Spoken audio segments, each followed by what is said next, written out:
So do you still get mad? Like, do you still? Mm-mm.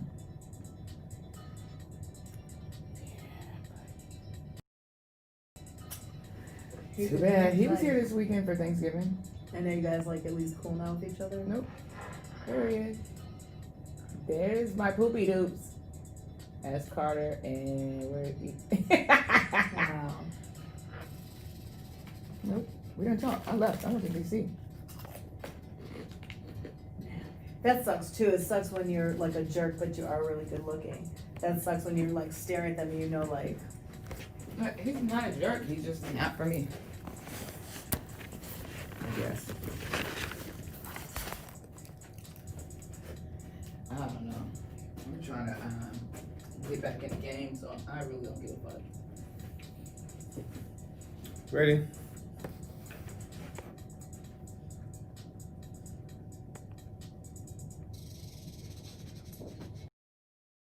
Back and talk because when it cut out, we'll finish talking about like dating and or men and like. The mic is hot.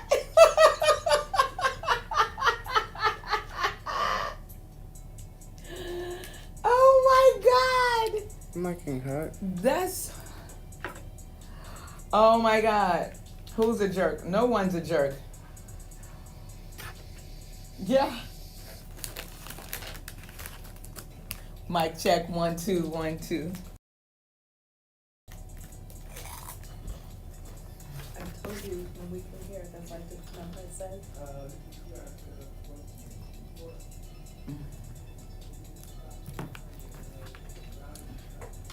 Wow. Here we go, yeah.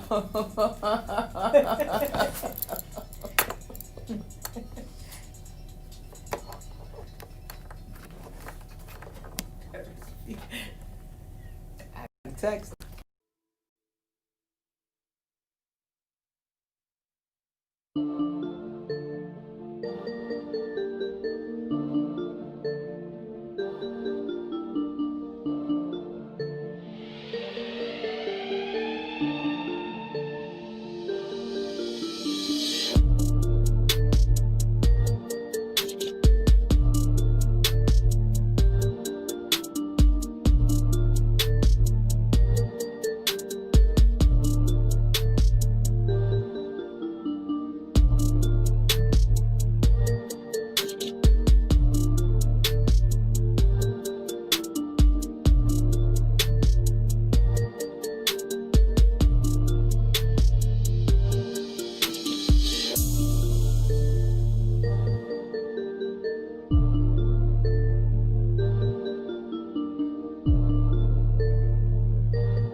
Back. Microphone check. Don't call it a comeback. We've been here all morning. We're back.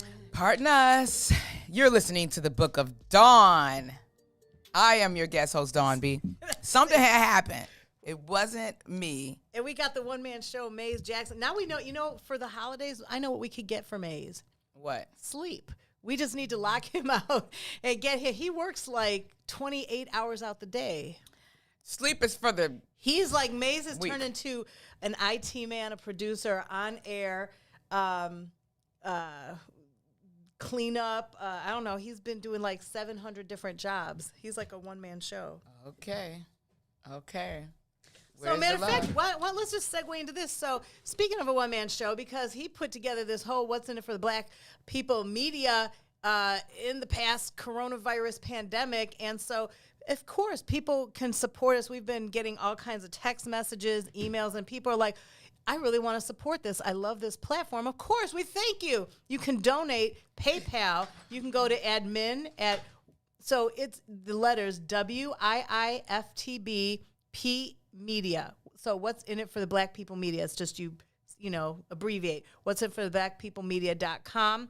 Same thing with Venmo, Zelle. You also go to admin at WIIFTBPmedia.com. Or you can just go to Cash App at $ and I would say ad lib. And send some funds. Yeah, right, to Send some love. Right, so just What is it again? abbreviate what's in it for the Black People Media. So it's WIIFTBPmedia. What's in it for the Black People Media? But we're just gonna Acronyms shorten of it. what's in it for the Black people. Exactly, and I mean you can just look on the our website, go to Maze Jackson page, YouTube, and you can see it. But yeah, might as well donate. And if you don't know this, you can email one of us, text us, and say, "Hey, I want to support you guys," and we'll say, "Okay, hey, good to hear." What's the Zelly again? Zelle is just admin at WIIFTBPmedia.com. Yeah. So admin at what's in for the Black People Media.com. I would support. I have supported. I send my stars. I've been sending stars. But in fact, instead of buying stars from now on, I'm just going to send it to the Zelle. Yeah. Because you get it doesn't have to filter through Facebook or whatever. I'm going to send it straight to WIIFTBP Media. Yeah, and if you want the address that people say, well, you know what, I don't have any of that, but I want to do it old school, write a check or put on something. We'll find a way. You check writers. My mom's a check writer. Right. At the grocery store, I'm like, God. But she fills it out. She fills out all of it before she gets up there and just puts the amount down. My mom's the same way, too. My mom will pre-do it when I go shopping for her at Jewel. And I was like, Mom, I have my debit card, the credit card. No, I like to just write a check. I'm not going to that ATM. They're not going to get my code. I'm like, you don't even know the code, lady. Right, exactly. But you know what? Hey, we appreciate everything. And so, of course, if people want to donate, they're going to reach out and do that extra step anyway and reach out. So, but, we thank you for that because this is a great platform. Yeah, it is. I love it. I'm excited. I'll be here more often one day. I'm excited about joining the What's in It for the Black People team.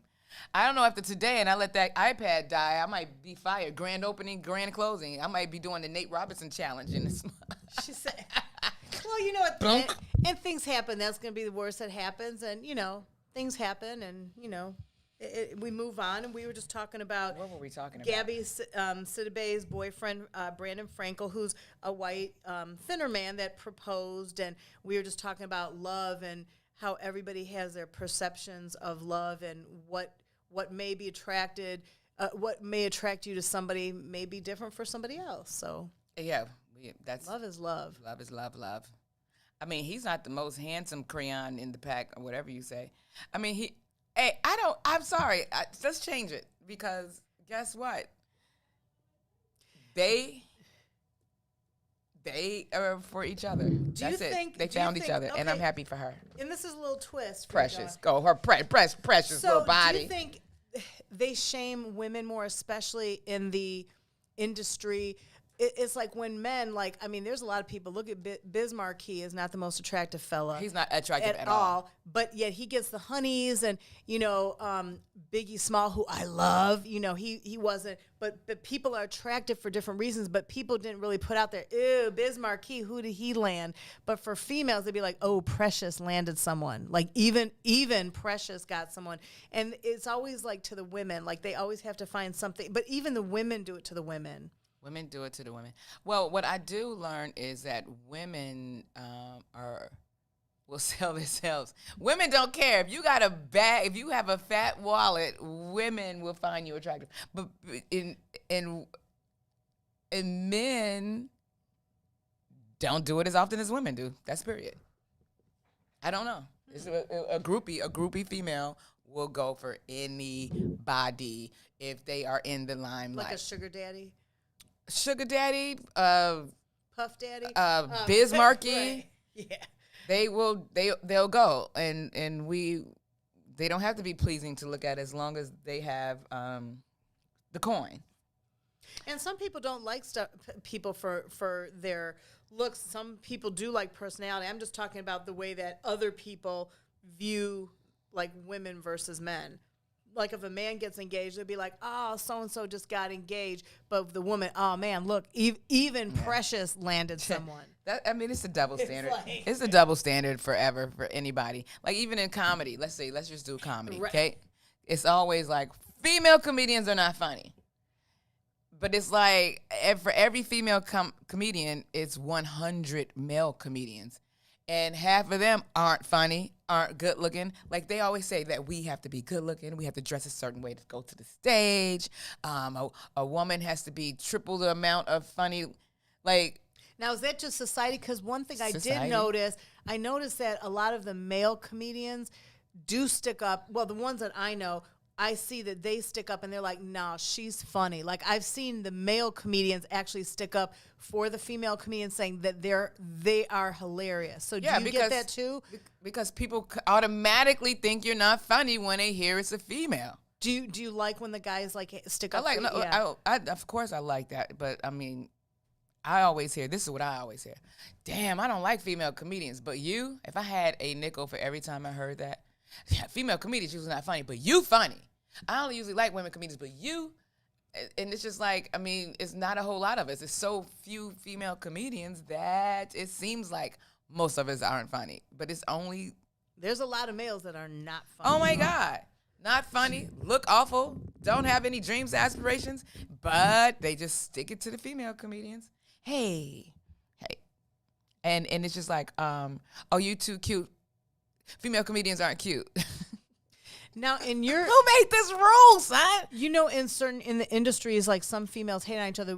How would you say that the females are towards each other in the industry? Because it's not as many of you guys. Do you find that other females are more endearing and supportive, or do you feel that they hate a little more? It's not hate. It does turn into a competition because immediately you go into, oh my God, she's gonna talk about the same things I talk about, which is not necessarily true. It just seems like it's automatic. You see, like, oh my God. But it's just like, damn, I'm different. I'm from Chicago. I'm married. I'm about to have a divorce. I have kids. I didn't have kids. I do drugs. You know, it's so many things to talk about that would be different from the next female. It's a natural. I remember when Cheryl Underwood had talked about that because she had some females that were like not very kind to her because she kind of made it. And plus, when you're funny, oh my God. Like the show I just did, the drive-in show. Uh-huh.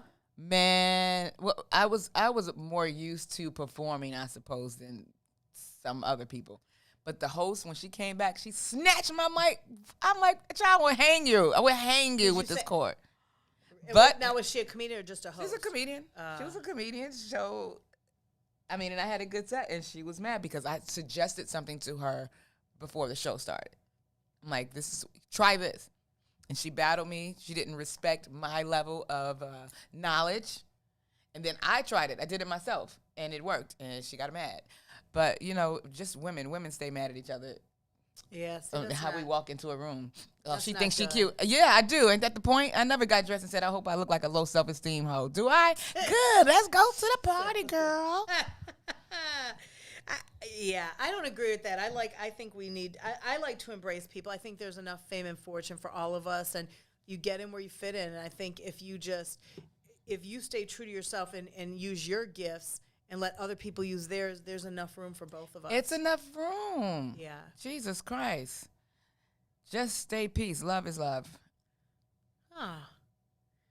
Okay. I like that. Stay peace, and Ron likes that too. Well, he told us to take a break because I was going to say something else about these stupid ass female. But you can say it coming off the break if you want. He loved Dawn B's shirt. Stephen Matthews, is he a top fan of this show? Who is he? And top fan of yours. Maybe he's a top fan of Yes, I got fans. Ooh. My shirt says, "Be a nice human." Word. You are a nice human. I'm just saying that for everybody else. Thank you, Stephen. I appreciate that. And be kind, right? Be kind to one another. Find some nice words to say to each other as we take this break. Keep it locked. We'll be right back to the Book of Dawn. You're listening to the Book of Dawn from What's in It for the Black People Media Studios with our guest host, Dawn B, in for Dawn Millhouse. And we'll be right back. WIFTBPM. Maze Jackson. If you could make up a social media holiday, what would it be? Randy said National Don't Let No One Put You Down Day. No what you gonna do? So when they say something crazy, you slap them? Be like May said. Remy said a Jukathon Day. Man, we're about 60 years old. Be done had a heart You gotta attack. get your heart rate up. Okay, not that far. All right, Mario said my favorite one. My friends and I do what we call National Call Off from Work Day. As a business owner, I don't. You don't like that, yeah. I don't like that. Because I'm the boss of this family. We got Marcus Garvey Day from Remy too. Marcus Garvey Day. All right, what will we do on Marcus Garvey Day? Call off from work. I'm gonna need you to go ahead and come in tomorrow. That would be great. Okay? Yeah, right. Every black holiday has something to do with calling off for work. You're cool. I'm out. How about National Join a Positive Black Organization Day? Because I don't want to be recruiting. I don't want to be recruiting and the brothers be like, thank you. Thank you. How about National Tell White People the Truth Day? Tell them how you really feel. You can't handle the truth. Why don't we call that National Black People Get Locked Up Day? I'm going to tell them there's an African-American man threatening my life. Hello. The most dangerous show in the morning.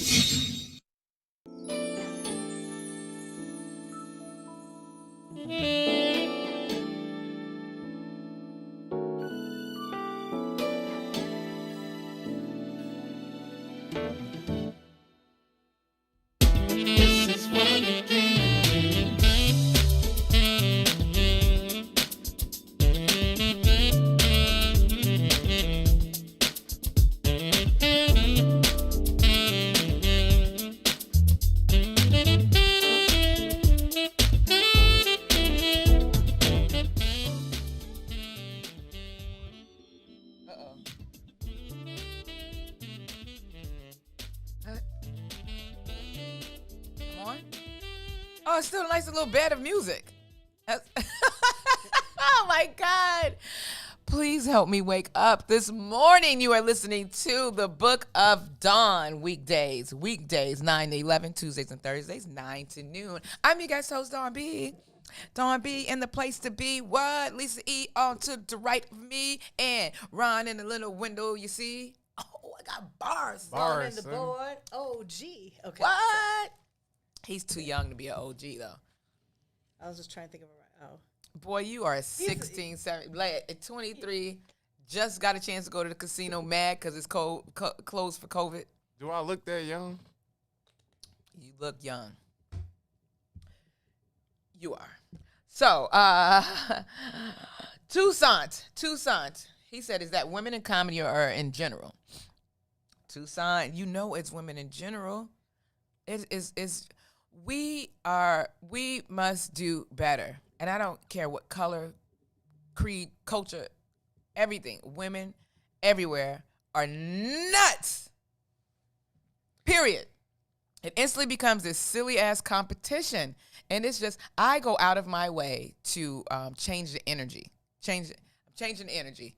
Because you walk in, they turn, they give you the once-over, and I just say, what's up? What's up? Hey, sis. Hey, bitch. No, I don't say that part.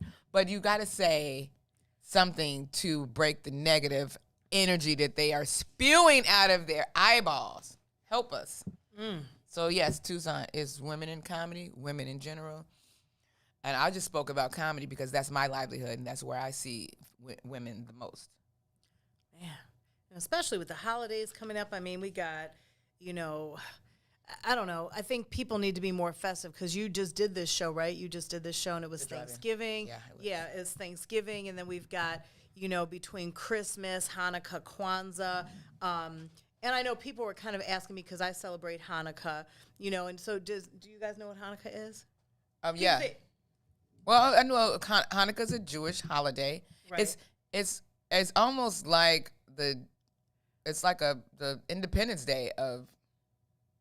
Well, what it is technically it's called the Festival of Lights, and it's it commemorates. It's a rededication of the Second Temple in Jerusalem during they had this Maccabean revolt, and basically where it came from is they were putting this temple together, and they had enough oil that was only supposed to burn for like a day or two, but it was a miracle, and it lasted it lasted for 8 days. The oil lasted for 8 days, so they call it the Festival of Lights.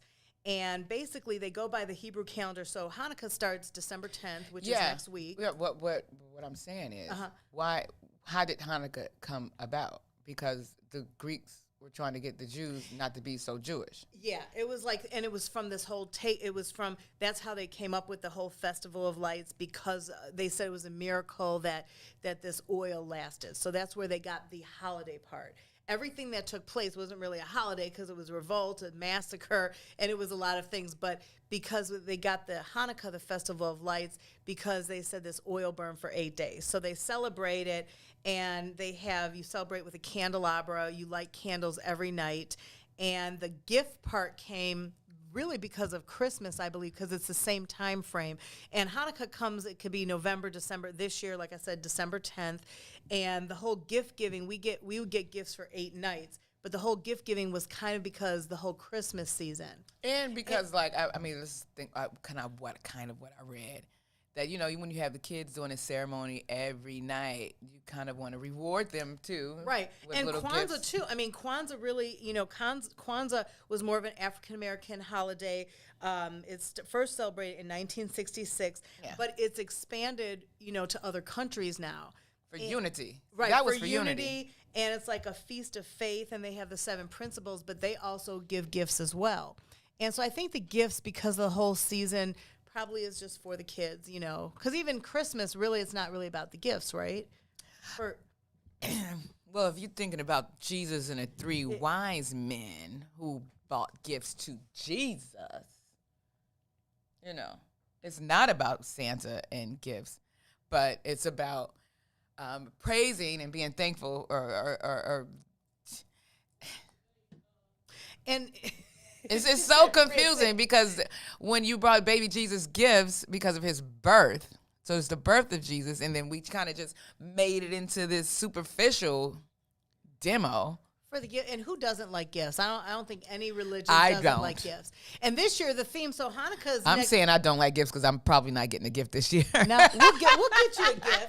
But this year the theme for Hanukkah, there's a theme this year. I don't know if you guys knew it. The theme is that all your Gentile friends who are Gentiles, non-Jewish, all non-Jewish friends are supposed to really shower your Jewish friends with lavish gifts. Or it's also the theme this year, I think it's called the theme of the Cash App. So if yeah, so really, it's not really written, but if you Google it, it says all your non-Jewish friends are supposed to shower, and all of your listeners are supposed to shower your Jewish friends. Because Lisa E is clearly Jewish. Right, so just in case somebody wanted to Cash App, it would just be Cash App Lisa E 34. Just Super for a easy. nice Hanukkah gift. Yeah.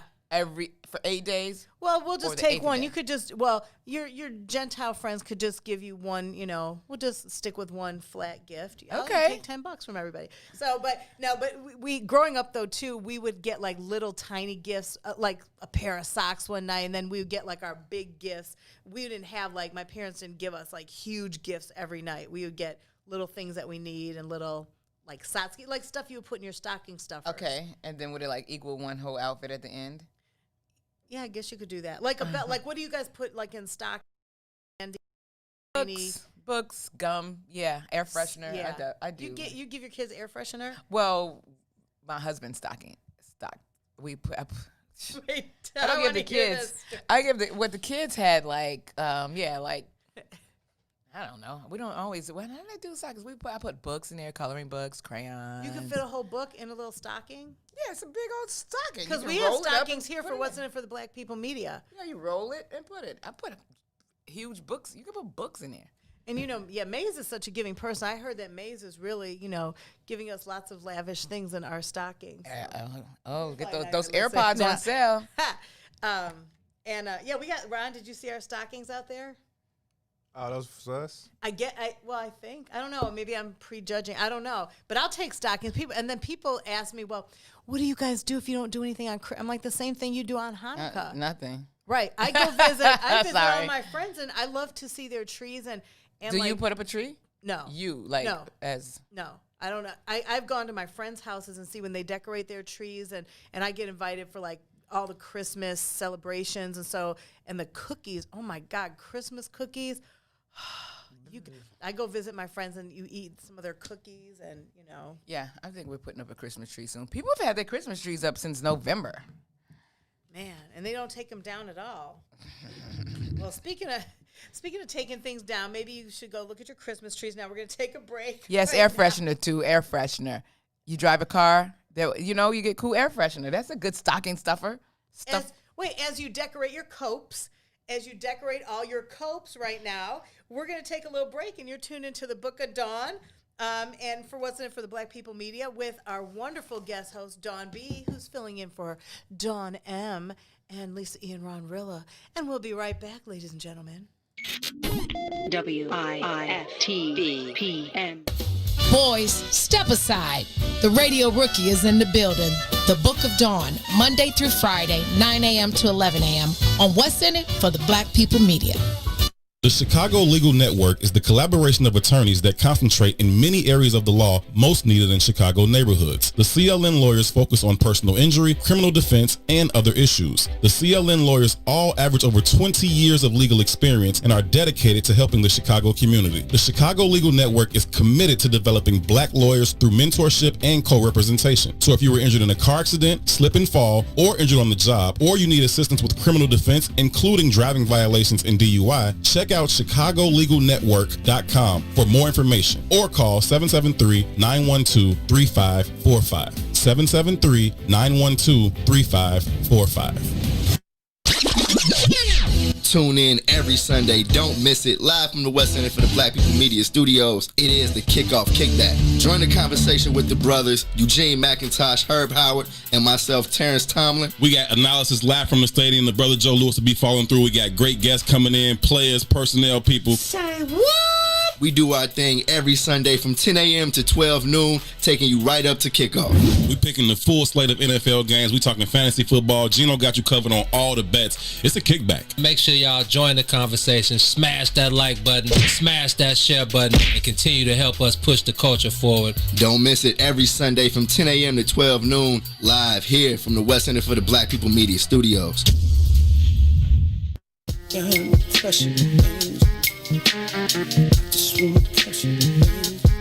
Yeah, man.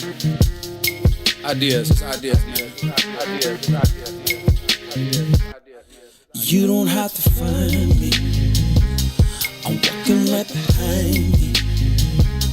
It's so clear to see that you wanna be free. You don't have to find me. I'm walking right behind you. It's so clear to see that you wanna be free. Let's go. Standing my ground, I can't mess around now. It's like my time is in a bottle, captured by your love, yeah.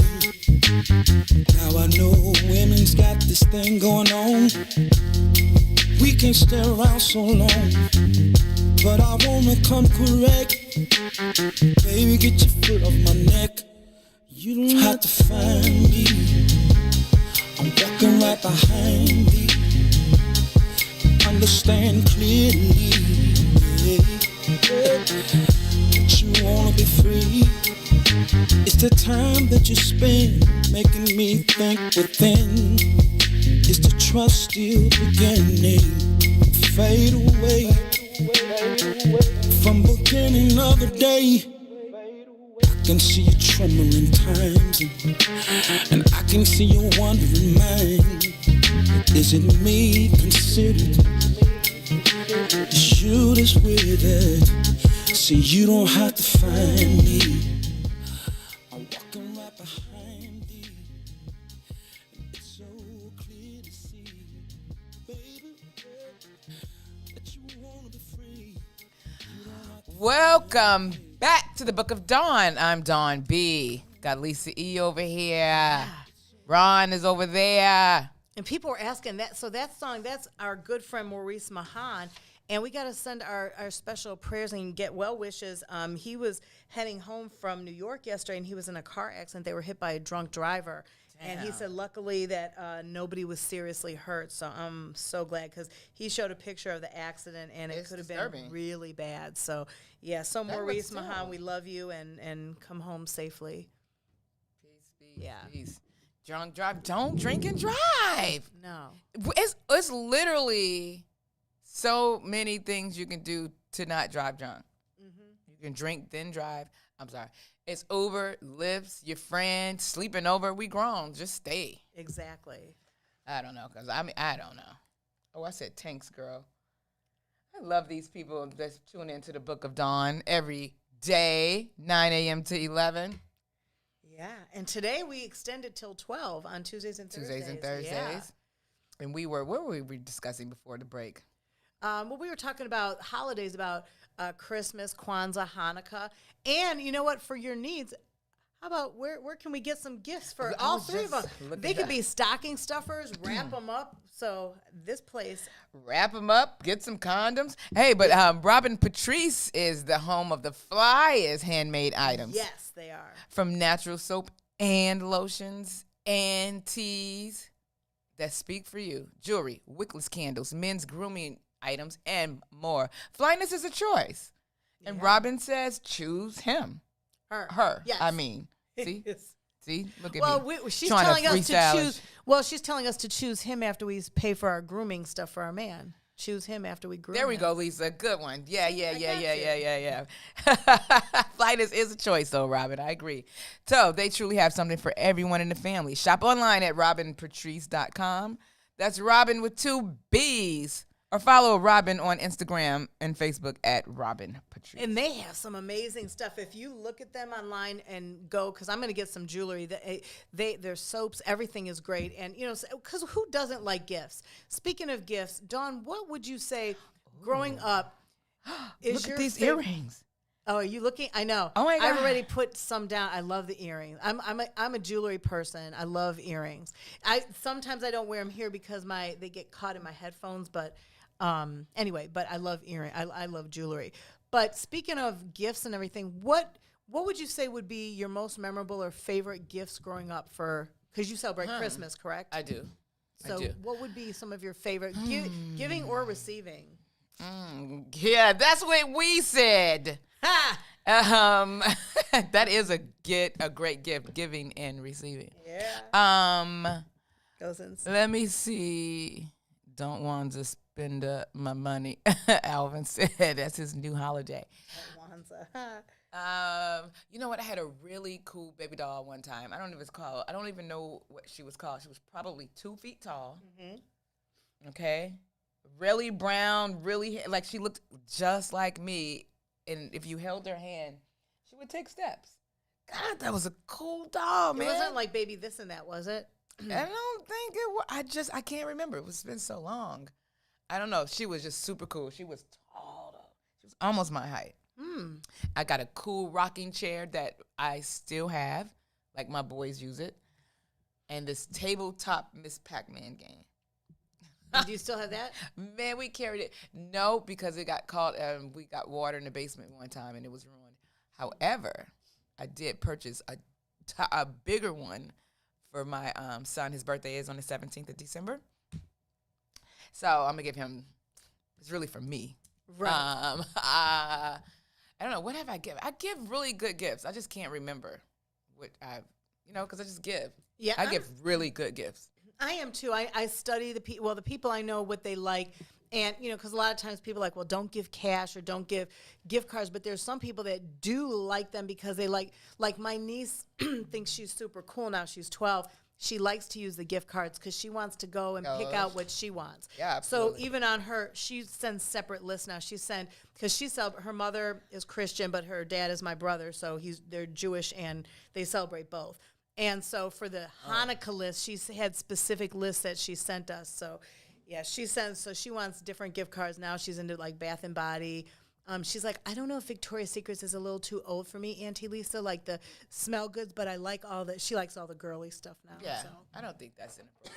I don't think that's too old for a 12-year-old. No, she's so into like clips, and then she wants like the little clips for her hair, and she wants perfume, and she wants nail polish, but then she likes candy. And she's like a little gymnast, so yeah. So are you getting that for her for Hanukkah or yeah, Christmas? Our family celebrates Hanukkah. So right. for her it'll be Hanukkah, and then her mother's side, they celebrate Christmas, which it's kind of good with that because then my brother gets her, when we all celebrate Hanukkah, so they don't have to decide where they go. Except it was crazy because, was it last year or 2 years ago, Hanukkah and Christmas were the same. Hanukkah overlapped Christmas, and it was on a weekend, and we always do the weekend time at my mother's house, so, So, what do you guys eat during Hanukkah? Well, it's funny. That's so weird that you said that. I was just going to bring that up. I don't like, I told you I'm such a bad eater. I don't like a lot of the Jewish foods. My friends do. My mom used to make, and Rick Party, who I used to work with, I was Rick's producer. Rick used to love, my mom makes latkes, which is potato pancakes. And my sister makes them now, and she would make him a whole plate of it. And then sometimes she makes brisket. I don't like brisket either. I like roast beef, but I don't know. All my non-Jewish friends love the holidays because they're like, could you please ask your mom just to make me some brisket? Doug Banks, my mother used to make brisket. Doug would talk about it on the air, and Doug would tell people on the radio at our station, if anyone goes in the refrigerator and touches my brisket that Mrs. Finkel made, it's on. He would be like, I have my brisket. Wait a minute, Lisa. Your last name is Finkel? Well, that's the government, yeah. Dang, if I'd have known, I would have known you were Jewish all this time then. See, but I guess is Finkel a Jewish name? It is where I live. Oh. It's not? It's kind of a guess, typical I don't Finkel. know. It reminds you, yeah. Like Finkelstein, maybe. I don't know. Finkelstein, yeah. Finkelstein. I remember, I don't know if I'm 20. Are we doing Jew talk? I mean, because I was only familiar Jew talk. with the Hasidic Jews. I lived in Brooklyn for so long, and the Hasidic Jews lived like a block away from. But you could not go into that neighborhood to do anything if you. They're very my mother was just telling me some stories about them with them being out with the COVID. They didn't wear masks. Like there's things. Yeah, some of the just because you share religions, just because we're both humans doesn't mean we have to agree on everything. And a lot of some of the things the Hasidic men do is stuff that my family and a lot of my friends would definitely not agree with things. So. Oh, okay. Well, yeah. Sometimes, I mean, you respect people for what they do, but just because somebody shares, the same platform as you doesn't mean you have to agree. You don't. Just like on our shows here. But just agree. Yeah, so I'm going to save that talk for I said what I said. Yeah. Because they do. They go all in on everything. I want to talk about Alvin's new holiday. What is it called? Don't Wanza Spend My Money. But you know what, too? The best gifts, too, are ones that you come up with. Like, say if you don't have a lot of money, but you know what your significant other likes. That's when I decide that I don't celebrate. You can make your own picnic. If they like a certain food, cook. Get some oils and give them a foot rub and rub their hands and, give them a nice foot massage or do something that they would like to do, whether it's an experience together or, something. Not everything has to be about money. I always try to explain that to people. You can do things that don't require tons of money, and you go to the trouble, and it's priceless because somebody knows you went out of their way to do something that they like. Sure. But if my birthday is coming up, it comes up the same time every year. Put $10 away for a few months. For that Louis Vuitton purse. Oh, right? That was one of the best bags I got. Gifts on Christmas. I got this nice denim Gucci black on black. Then one Christmas I got a Gucci fanny pack. So you're a Gucci girl. I'm a Gucci girl. See, and I love Coach. I do love Gucci. I was a Coach Camera girl. 3, I'll take Gucci, but I love Coach because Coach makes like such big purses, and I love big purses. And they last forever. Yeah, I still have a Coach bag from high school. I do too. I love my Coach. I have this chocolate brown suede on the front, leather on the side. My poor wallet needs to just go to the next levels that be, and I won't part with it. Oh, he needs to rest in peace. It's a Coach wallet, and I love it. Take the and Coach out the game. everybody tells me is like, yeah, right. They're like, and I was like, I just like it, not because of that. I don't care what people say. There's some things, purses I do like. I like expensive purses, but shoes, I can wear shoes from Nordstrom, or I can go to Wild Pair, or I can go to Wild Pair. Holy shit! I haven't heard of Wild Pair in years. DSW, like DSW has nice. They do. I don't care. I like fun shoes. I don't care. I don't care what people say if they judge you on stuff. I don't care. Oh gosh, I don't. What? Do tell. I don't care either. I'm just like, who's judging me? Take it in the face. What have you done? Like, no one ever has the right to say anything about what anybody else is doing. Because what are you doing? And who decided? Get out of my house. That should be a new feature. Who decided? Like, who decided that something is art? Like when people throw something, it looks like just like somebody spilled orange juice on a platform and it's worth $2 million. Now, see, this studio, to me, this is like priceless art. I like the way whoever the artist, this is amazing. To me, this is like straight art that I love. Didn't sign it or anything? It's all about find the way out you Maze did perceive this. it. But I'm wondering, like, is there a committee that decides? You said Maze. He's out painting right now. I do my little paint by number. We did little paint by numbers. But see, like something like this, to me, this is the kind of stuff I love. This is great art. But you have these weird art, and it's like, who decided It's that's the luck gotta of the be draw. It's the luck of the draw. Who picks the price? Get in who you get in with. It's all about who you know. I can't wait. I'm trying to get in where I get in, fit in. Oh my God! Somebody, please You fit in. I'm trying to go to the next level without going to the casting couch. Jesus Christ! I've been Me Too'd. I've Me Too'd people. Help me. Tennille's laughing at you saying the wild pair. I love Tennille's like responses and stuff. She's one of those. You know how there's just people you look at, they keep you going and stuff. So yeah. Snowball fight. You know what? I haven't had a legit snowball fight in years. I used to like to go out and play in the snow. Like when my kids want to go out now, I'm like, so cold. How did my parents do it? Remember when you used to make the snow angels? I remember my dad picking me up out of the snow and my shoes were stuck in it. And I'm like, it was so funny. My boots were stuck in the snow. But now I'm like, it's so cold. I got a joke. You're a comedian. You might like this. So I don't like it. Why did the snowman have a smile on his face? It was. He saw the snowblower was coming.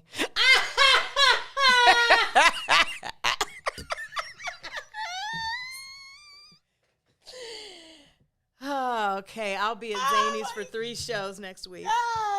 So I was going to try not to want to like it. That's pretty good. That's funny as hell. See, now I'm funny, but if you had to put me on a stage and said, Lisa, you got an hour to make us laugh, I couldn't do it. I would just stand there like humming. Yeah, no, see, that's a different world too. Right, but see, somebody like you already know you hit that stage and that's your platform. It's fire, but I cannot do it in the classroom though. Like when I had to do projects in college, I would drop the class. Really? I couldn't deny. You mean to speak in front of people? I could not speak. I could not present this, and I knew exactly what I was talking about, but I was like, okay, I'm gonna drop this class. Really? Wow. It's nuts, right? See, now hosting, at once I get nervous when I go to stuff, especially if it's like a big concert and you know they only want to see the people perform. When I get on the mic, the minute I get on the mic, I feel my audience and I love it. And then I use my little humor on my own, not stuff I make up. I just kind of go with the flow and I do fun stuff. And you work your audience. And some people are like, okay, she's a little corny, but some people think it's funny. But yeah, you have to have a sense of humor. It makes the world go round. People, I just decided to lighten up because I tell a joke way, way better than I could take a joke. Like, right. I'm like, why did you say that? Like, it's a joke. I'm like, oh, it is? Like, I'm so serious. You mean if somebody makes fun of you, like anything? I don't even get a joke. I fear, especially when friends of mine that are comics, like I never want to be in the front row because I always fear that they're going to say something that's going to like hurt my feelings for real, and I'm going to be like, even though it's jokes, like you know how people do roasting. I could never have people roast me. I would start crying. I would be like, is that what you really think of me? I would be really. It's an art to roasting. I think it's funny when I see other people getting roasted, but I couldn't do it if somebody talked about me or called me a certain name. I'd be like. Really? Like, don't do that. I could take it. I could take a good roast. It has to be funny. If you're going to talk about my boots, even though I know they dope, make it funny, though. Like, if you're going to talk about my jeans, like, it's a guy, what's his name? Kendall Ferguson told me. Dawn, give it up for Dawn's. Dawn got a body that it looked like she works out and then quit right before it started to work. No. Oh. That's funny, though. I'm out of here. Okay. Take a break. Well, yeah, let's take a break. We'll be right back. You're listening to the Book of Dawn. We're on till noon today, ladies and gentlemen. Book of Dawn with Dawn B, guest starring for the one and only Dawn Millhouse. Word. WIFTBPM. Introducing your trusted source for high-quality Black emojis, better known as Blackmoji. We believe Black is beautiful, and that beauty should be reflected in the digital market. Now there is an app that does just that, starting with Black Greek letter organizations. Blackmoji D9 offers more than an emoji app. It is a cultural experience of Black excellence.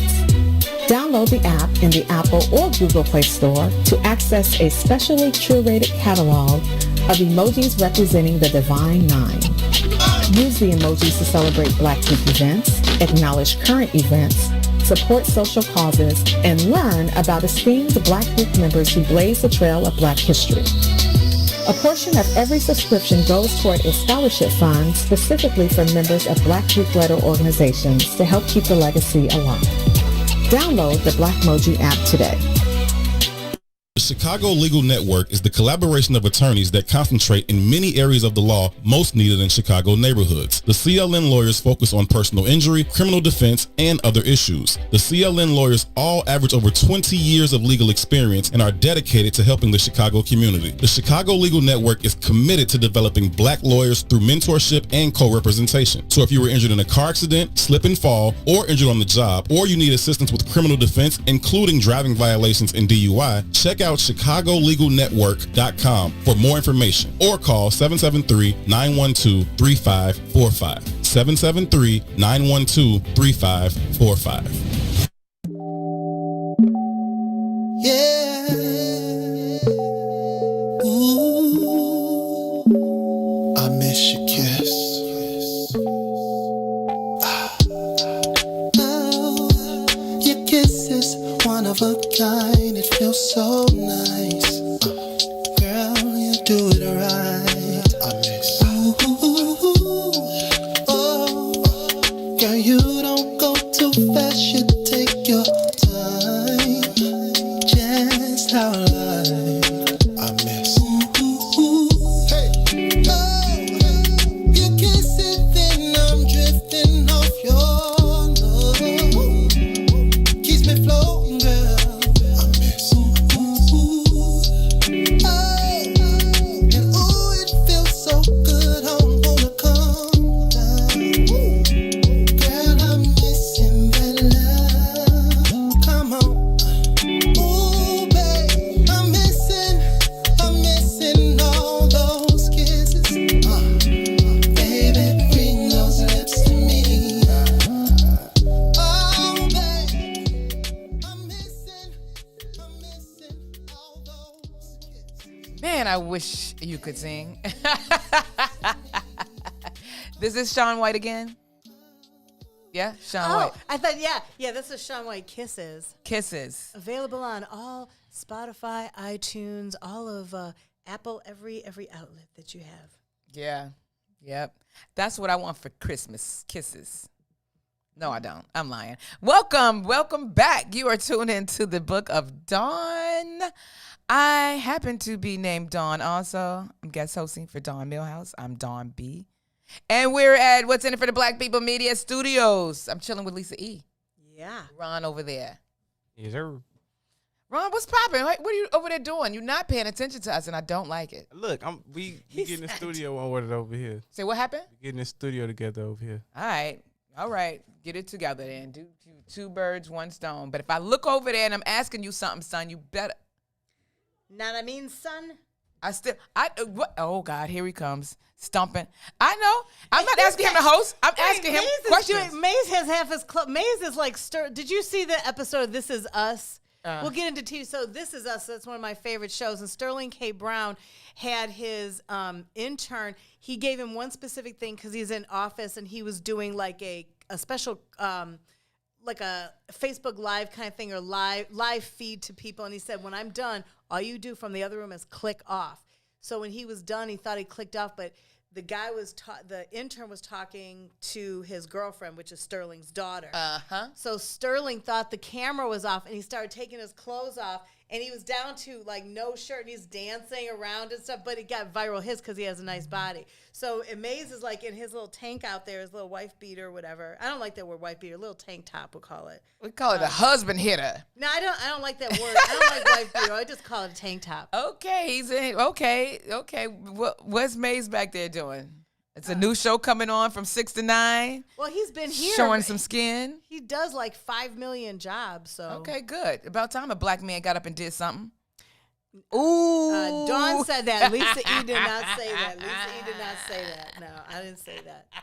I didn't say that. Speaking of, what were we just talking about? Sterling K. Brown, This Is Us. Go ahead. Speaking of, I'm hungry. It's just if you know where this station is and you so nice, bring Maze Jackson something from the Woodlawn, maybe jerk chicken, rib tips, turkey tips, and more can be ordered online or by phone from the Woodlawn, located at 1200 East 79th Street.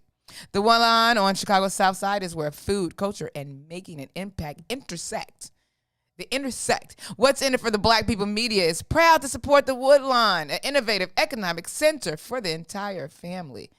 Experience igloo dining or host your own socially distanced event and more.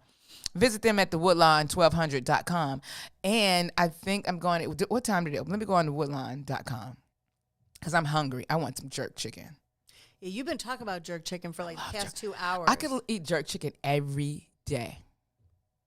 Especially from did Mace put his heels back on?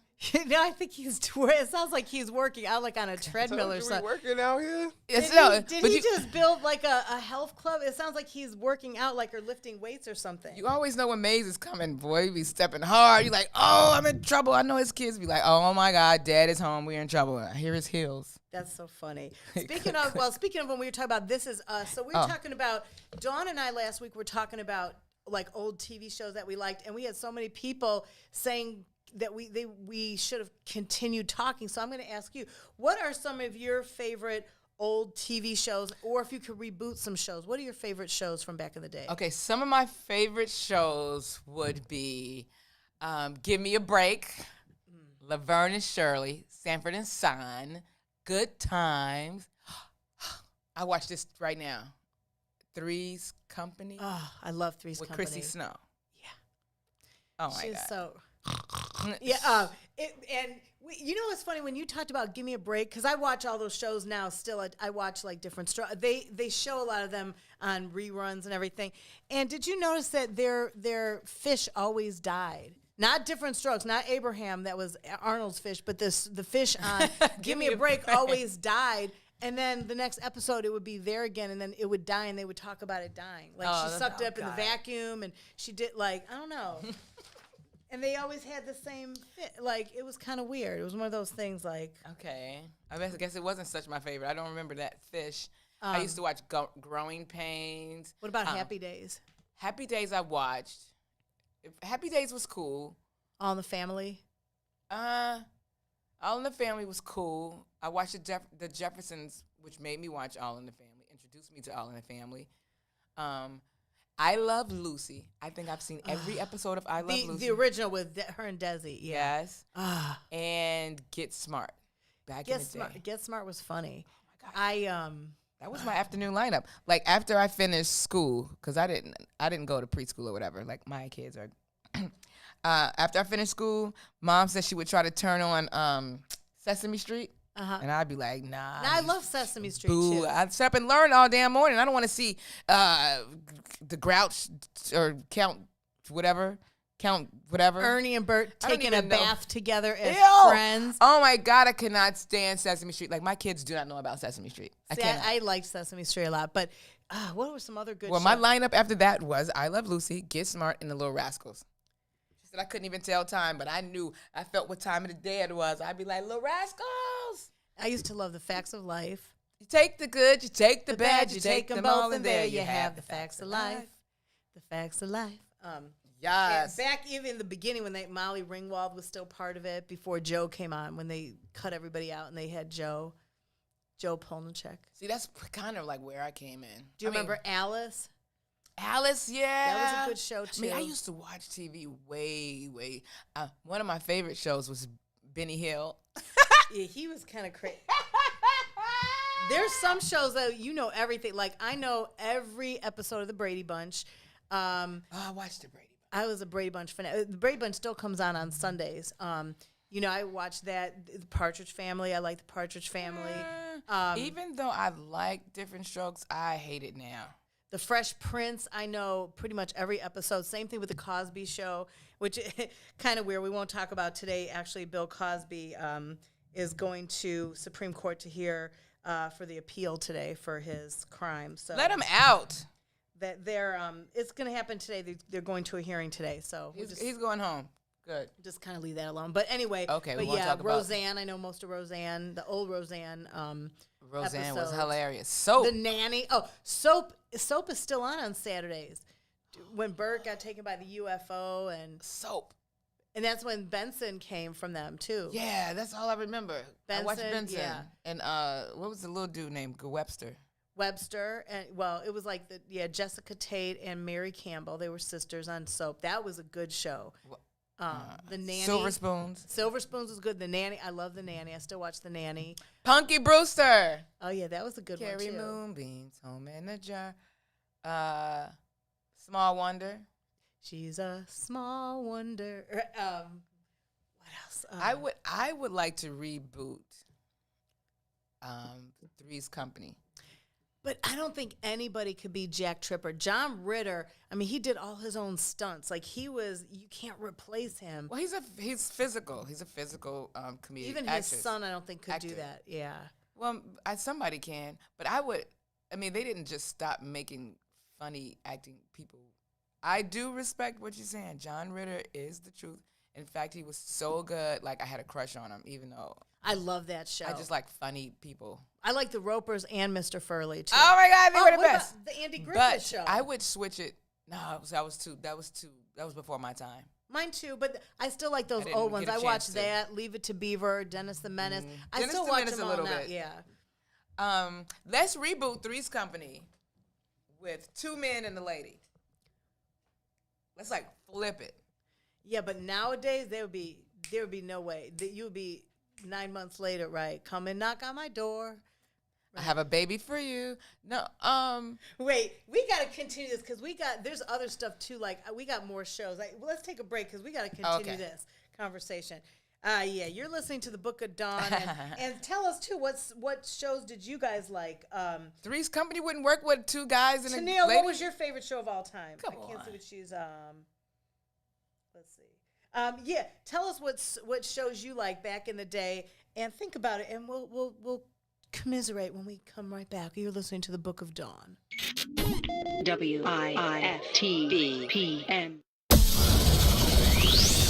Shop at Black-owned and operated Solo Beauty, where you are appreciated and respected. Located at 8158 South Cottage Grove, Solo Beauty can supply all of your black hair care needs. Solo Beauty is open from 11 a.m. to 8 p.m., Tuesday through Saturday. Introducing your trusted source for high-quality black emojis, better known as Blackmoji. We believe black is beautiful, and that beauty should be reflected in the digital market. Now there is an app that does just that, starting with Black Greek letter organizations. Blackmoji D9 offers more than an emoji app. It is a cultural experience of black excellence. Download the app in the Apple or Google Play Store to access a specially curated catalog of emojis representing the Divine Nine. Use the emojis to celebrate Black Greek events, acknowledge current events, support social causes, and learn about esteemed Black Greek members who blaze the trail of Black history. A portion of every subscription goes toward a scholarship fund specifically for members of Black Greek letter organizations to help keep the legacy alive. Download the Blackmoji app today.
You are tuned into the Book of Dawn. I am your guest host, Dawn B. This is Lisa E. right here. Yeah. And I'm not mentioning that other guy over there. Monday through Friday, 9 a.m. to 11, the Book of Dawn goes. And on Tuesdays and Thursdays now, until noon. Man. And look, dope. wait, everybody's putting their favorite TV shows. What's happening? That was hey. Oh, my God. I used to try to hurry me do my homework. What's happening? Ooh, I'm telling Mom. Right, remember his little sister. D. Yeah. D. No, D. Yeah, D. D would tell on everything. Gosh. She was mean at first. My favorite episode is when those people bribed them and they were gonna pre-tape the Doobie Brothers and they were gonna and they were they got front row seats and they went and taped rerun had to tape the Doobie Brothers and he met the Doobies like which Doobie you be and they were dancing and stuff. I can't remember something. What? I remember. Was that when they were singing Bubbling Brown Sugar? Yeah, Bubbling Brown Sugar, showing what you got. I'm terrible. What about Family Ties? I watched Family Ties. Yeah. I watched that. I didn't really like Barney Miller, but Fish. I loved Abe Vigoda when they had Fish. And what's his name was on there? Todd Bridges that played Willis was one of the kids on the show. They had fostered a bunch of kids, Abe Vigoda and his wife Fish. I like that show. 8 is Enough. I was an 8 is Enough fanatic. Oh, no, 8 was enough for me to not watch. See, I loved 8 is Enough. That little boy, Eddie, or what's his name? The youngest one. Oh, that was Nicholas. Ugh. I don't know. Something. It was him and that little guy, the Sam from Different Strokes. Oh, Sam, the little not the adopted one, but when Mr. Drummond got married, that was Sam. Oh, I couldn't take either one of those people. The shows that I think Golden Girls. Oh yeah, Golden Girls. That's a classic. I would say Love Boat. Now, I liked Fantasy Island just because they would have the different stars on there. I think they could do a reboot, but it would have to be not a reboot. It would have to be a different, like Love Boat, because they used to have all the celebrities. You would want to just tune in every week. But you couldn't definitely, even when Julie McCoy, the cruise director, left because of her problems that she had drug issues or whatever, and they brought her cousin or sister or whatever, and it wasn't the same, so that you would have to come up with a whole different concept. But I like the idea of having all the celebrities come on and doing something like that, like a Fantasy Island, like a reboot, or like a Love Boat kind of thing. Maybe I don't know either. I just can't. I watched the Love Boat, but I was super young. I can't even remember something. It's still on Sundays. I watched the Love Boat. Let me go catch it. I just remember Isaac. What were they doing? What were they doing on the Love Boat? Was it couples, or would they go meet people? Couples, but then you would get people that would come on the boat, but they would be so mad. It's like, why would you go if you're so mad at the world? Why are you on a cruise? Like, why wouldn't you stay at home? Like, or you get people and they would people that would be divorced or something. They would run into each other on the cruise. But they would go to Puerto Vallarta. But what about the Munsters and the Addams Family? I like the Munsters. I like the Munsters better than the Addams Family. Yeah, I watched both though. I also watched Knight Rider and Miami Vice. I watched them, but I wasn't totally into them. I don't know why I used to watch Miami Vice though. I was Charlie's Angels, the original Charlie's Angels. What else did we like? I don't think that any of these shows should be on reboot though. I guess some of them can get the boot. Like, why do she had down Mr. Rogers' Neighborhood? Did you enjoy Mr. Rogers? I watched it. Sometimes I would kind of laugh at things, but I would watch it to see them in like creepy. In what is it? Not Imaginary Land. In Make Believe. That was all creepy. The creepy cat. King Friday and stuff. But creepy. I would just sometimes make fun, like, "Hello, neighbor," and like he would be changing his little shoes and stuff. I don't know. Why are you changing clothes, creeper? Get back on the internet. He was like such a creeper to me. I could not. And then the mailman and it was bizarre. He lived downstairs in his basement apartment. What about BJ and Dirty Dragon? Do you remember that blob he used to make? Blah blah blah. Do you remember that? No, I did not. Ron's looking like this is like Egypt. Ron is looking at us like what? I was a little project baby. We ain't watch Mr. Rogers. Me either. I wasn't a project baby either. What about Electric Company? That was good. Nope. Morgan I did Freeman not do. You heard of Electric Company, right? What did y'all watch? What would project babies watch? Ron, what did Project Babies watch? Yeah, cartoons. We watch cartoons too. Yeah, like. Did you guys watch like Tom and Jerry? But you did not start off like Pokemon type. Did you ever see? You know what Tom and Jerry is? Saturday right? cartoons. See, listen, Lisa. He's not answering me. Do you know what Tom and Jerry is? Of course. Oh, so you've seen like the one with, remember Jerry's uncle, Frogman and Corn, and he did like Crambone, and he pulls, I need another guitar string. He pulls Tom's thing. My mama told me not to shop. A movie coming out. Yeah, yeah, see, he's is. Pokemon. He was watching Pokemon. I told you he was 16. So you watch like SpongeBob? Was. He said was. He said, look at his eyes. He's like, I'm a grown ass man and I manscaped. Now what? A Different World. It was definitely yeah. on my list. And Too Close for Comfort. Sure. Too Close for Comfort. Oh, Living Single. That was a good show too. Now, I like wait. Living Single a lot. I like Living Single, but let's go to Too Close for Comfort. Remember Zoom? No. We're gonna zoom. Yeah, I was. Boston 02134. Send it to Zoom. Nope, that was before my time. Now I'm there doing were Zoom. shows before my time. Hello, like no, Dennis Zoom the is and those shows. no. That's what you catch on a Saturday. You find right. out what Dennis. Zoom was great. So was Electric Company. Gross. I'm a Bill on Capitol Hill girl. Like, don't you remember when they Electric Morgan Zoom. Freeman? When he's like, "Easy Rita, that's my name." I don't. I didn't watch PBS. I hated PBS. Okay. Could not take it.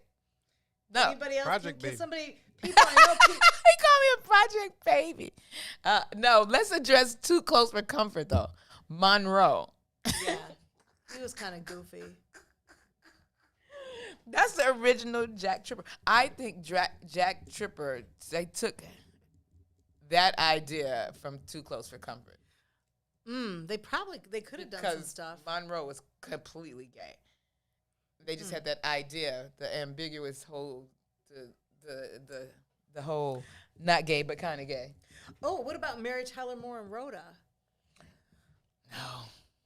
No, you didn't watch any of that? No. Oh. And you know, like I mean, it's like if things were before my time. By the time I got a chance to like get into it, something else new was out. So now Sanford and Son. Sanford and Son, like I'll still watch that right now. Yeah, yeah. I don't even know I got put on set, but I don't.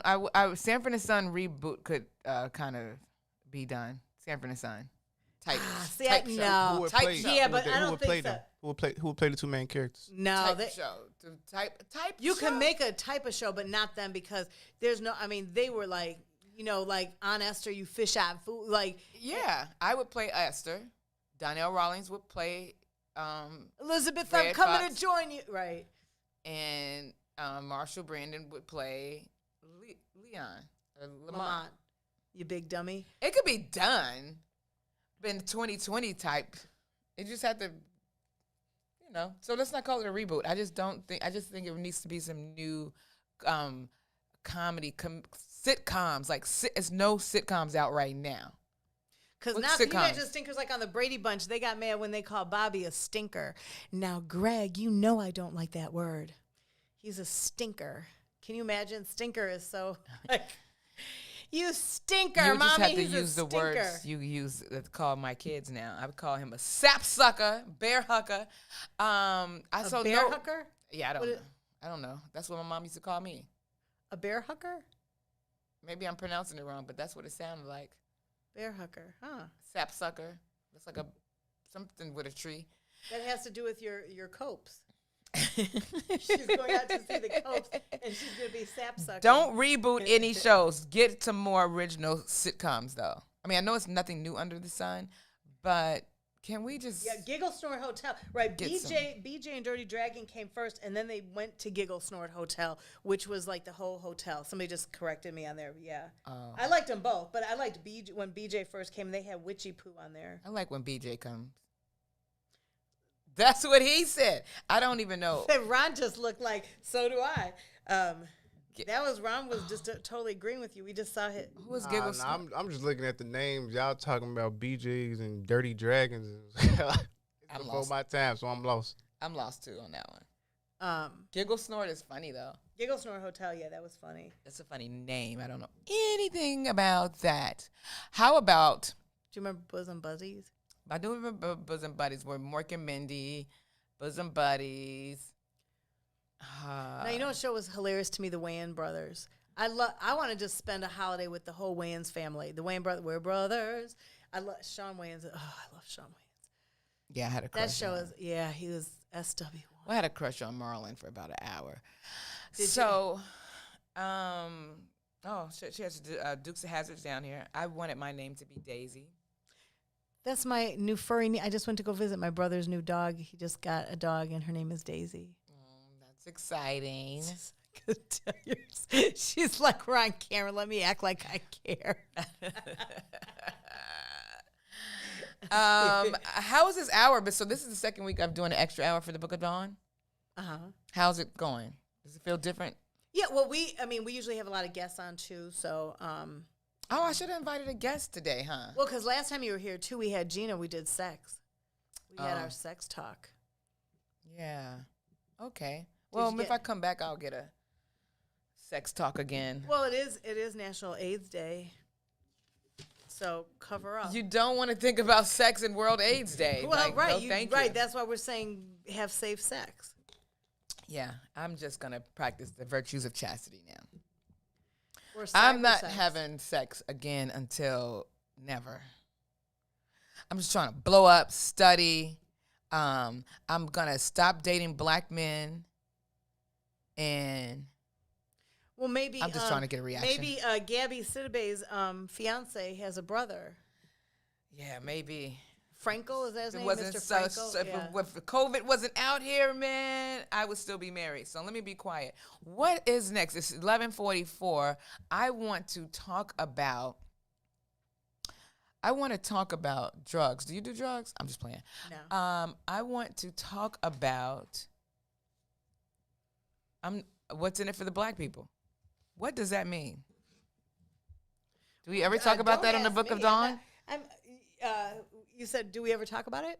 Well, it's a platform. I think it's a platform. I don't think it's just, it's, she's putting me on the spot. Okay. White girl, what's in it for the black people? White girls. Okay. So, it's good to have a platform for you to speak your mind, and it's great to be pro whatever you are. And I think to have other people embrace it doesn't mean that it's just for people, quote unquote, black people, because everybody else should embrace and see, what it brings to the table. If it's a good show, it's a good show. And if it brings positiveness and other people can see it, then I think everybody should just appreciate what it brings to the table. You know what I mean? So I think that's what it means. Oh, good job, Lisa. You've been studying and thinking. Well, it's positive. Maze is just trying to do something positive for the community, and he's not saying, okay, well, if you're Asian, or let me put you through the test and give you DNA, and if you're not part of this, you can't be, because there's sometimes people have to make a stand, and of course you want everyone else to follow and embrace it, just like we were talking about the old TV shows. You know what I mean? Just because you have a certain audience doesn't mean you don't want anyone else to not appreciate what you do. So. I just asked, did you miss me saying maybe Maze would say something? Yeah, have Maze. Oh. Lord, that's going to be the last 15 minutes of the show if Maze coming here. Because Maze said. Just talk on that mic out there, Maze Jackson. What's in it for the black people? I know this. I'm in it. He's still in his tank top. He doesn't want to be on camera. Let's take our break and let Maze come back. But if he comes in his tank top, that might bring some more viewers, so I don't know. Probably not. Carrie, I'm just saying for viewers, I wasn't, because I love Carrie. Oh, we're just going to go to a break. What's in it? Yeah, what's in it for the Black People Media and everyone else? We're going to be right back. WIIFTBPM. Maze Jackson. If you could make up a social media holiday, what would it be? Randy said National Don't Let No One Put You Down Day. No one. What you gonna do? So when they say something crazy, you slap them? Be like me said.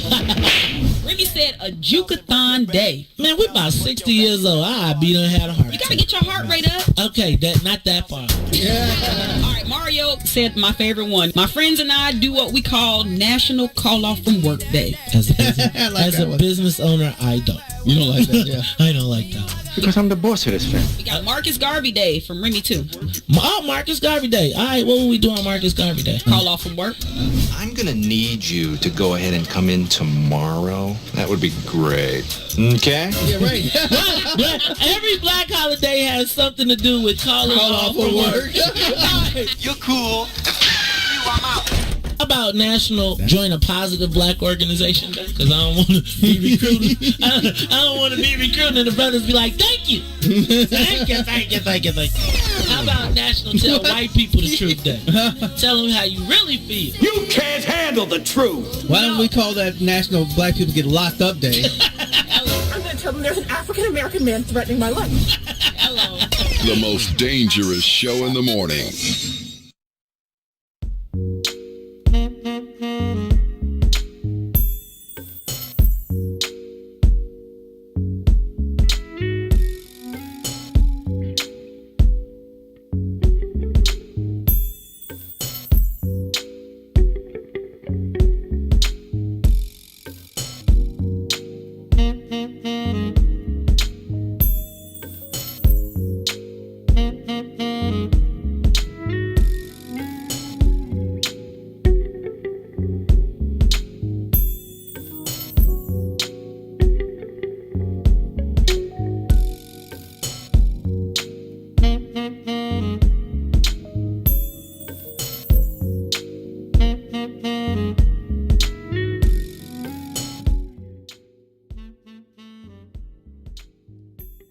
Welcome back. You are tuned into the Book of Dawn. I am Dawn B, guest hosting for Dawn Millhouse. I'm sitting here with Lisa E. Yeah.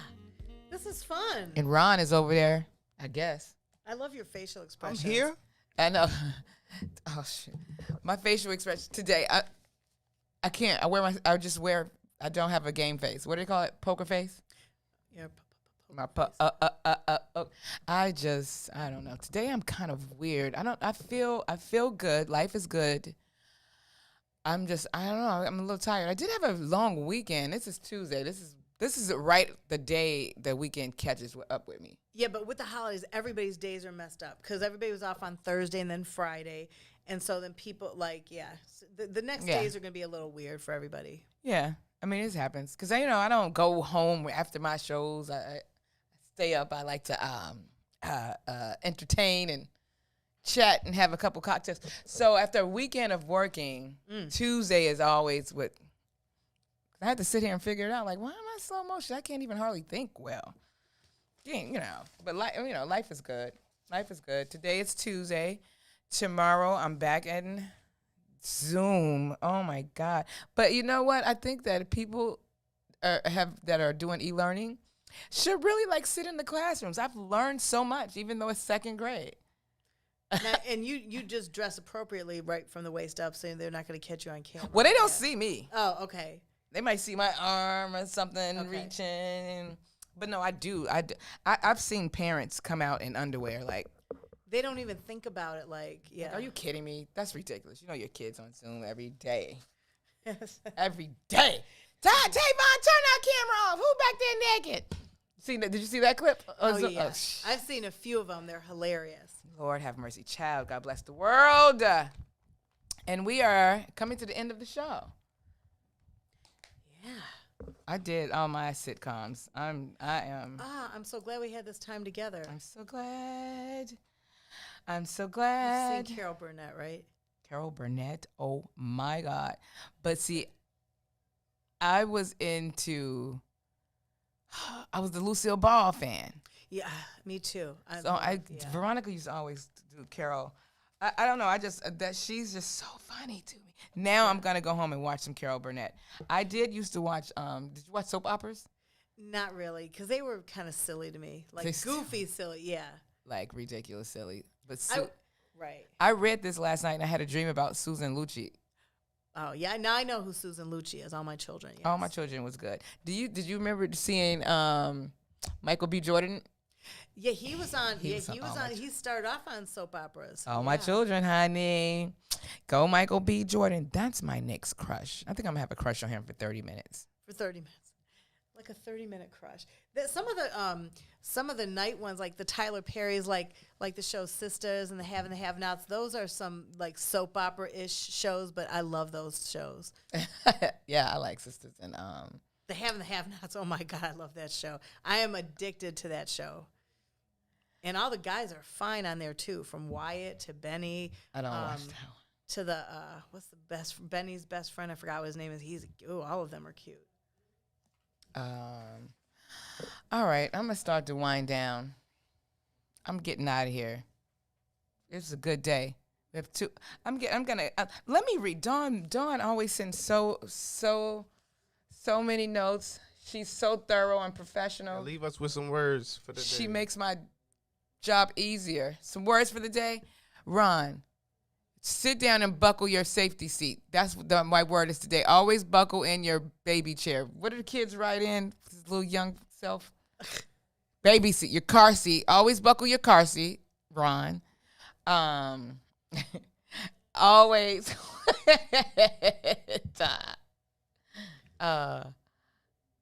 What is it? What did Tiger Lily say?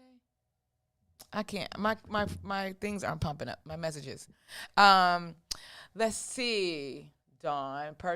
Take back your power. Unchain yourself and forgive them. I like that. Take back your power. Yeah. Don't have hangups. Get over it. Unchain yourself. Release the demons and forgive. But don't forget, I'm with you when you're right. Be the reason someone believes in goodness of people. Be the reason. Yeah. You know? So you can tell, like you said it earlier, but you can't tell when someone is having a bad day. Be the reason they have a better day. Exactly. You know, I do try to do that. I strive. I'll feel a certain energy. I'll try my best to make you smile or just feel better. Me too. I think we should all do that for today. But don't say stuff like, smile, it's not that bad. I'm like, what? I got a bump that won't stop itching. It's that bad. You don't know. Just try to make me sound. Don't tell me it's not that bad. And stay safe, people. Wear your mask. Wash your hands. Thank you for spending time with us. Yeah. I dare you to use your voice to be an impact. Dawn is so special. That's nice. Yay. Have a super day. Tune in tomorrow for the next page in the book of Dawn. Peace and roll tide. WIFTBPM. WIIFTBP. Media's just for you and me. WIIFTBP.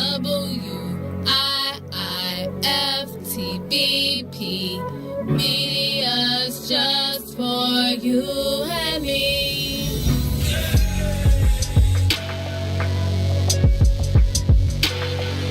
History.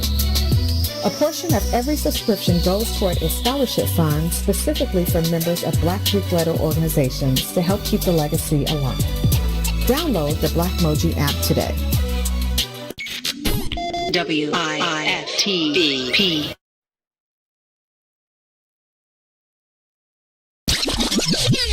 Tune in every Sunday. Don't miss it. Live from the West Center for the Black People Media Studios. It is the Kickoff Kick That. Join the conversation with the brothers, Eugene McIntosh, Herb Howard, and myself, Terrence Tomlin. We got analysis live from the stadium. The brother Joe Lewis will be following through. We got great guests coming in, players, personnel, people. Say what?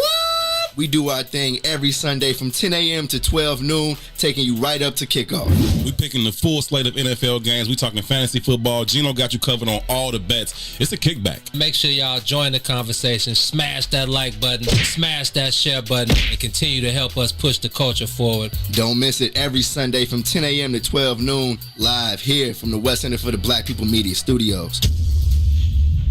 Food, culture, impact. What's in it for the Black People Media is proud to support The Woodlawn, located at 1200 East 79th Street. The Woodlawn is an innovative economic center for the entire family. Stop by and try our jerk-inspired menu. Plus, get details on our new Igloo Dining Experience. Restaurant, event space, cultural space. For more info about reservations or our COVID-19 friendly space, visit us online at www.thewoodlawn1200.com.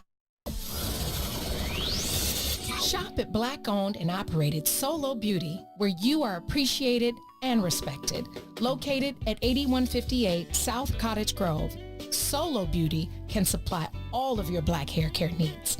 Solo Beauty is open from 11 a.m. to 8 p.m., Tuesday through Saturday. WIFTBPN. Live from What's in It for the Black Media Studio, you're listening to The Bigs with Eugene McIntosh and Terrence Tomlin. Let's begin now.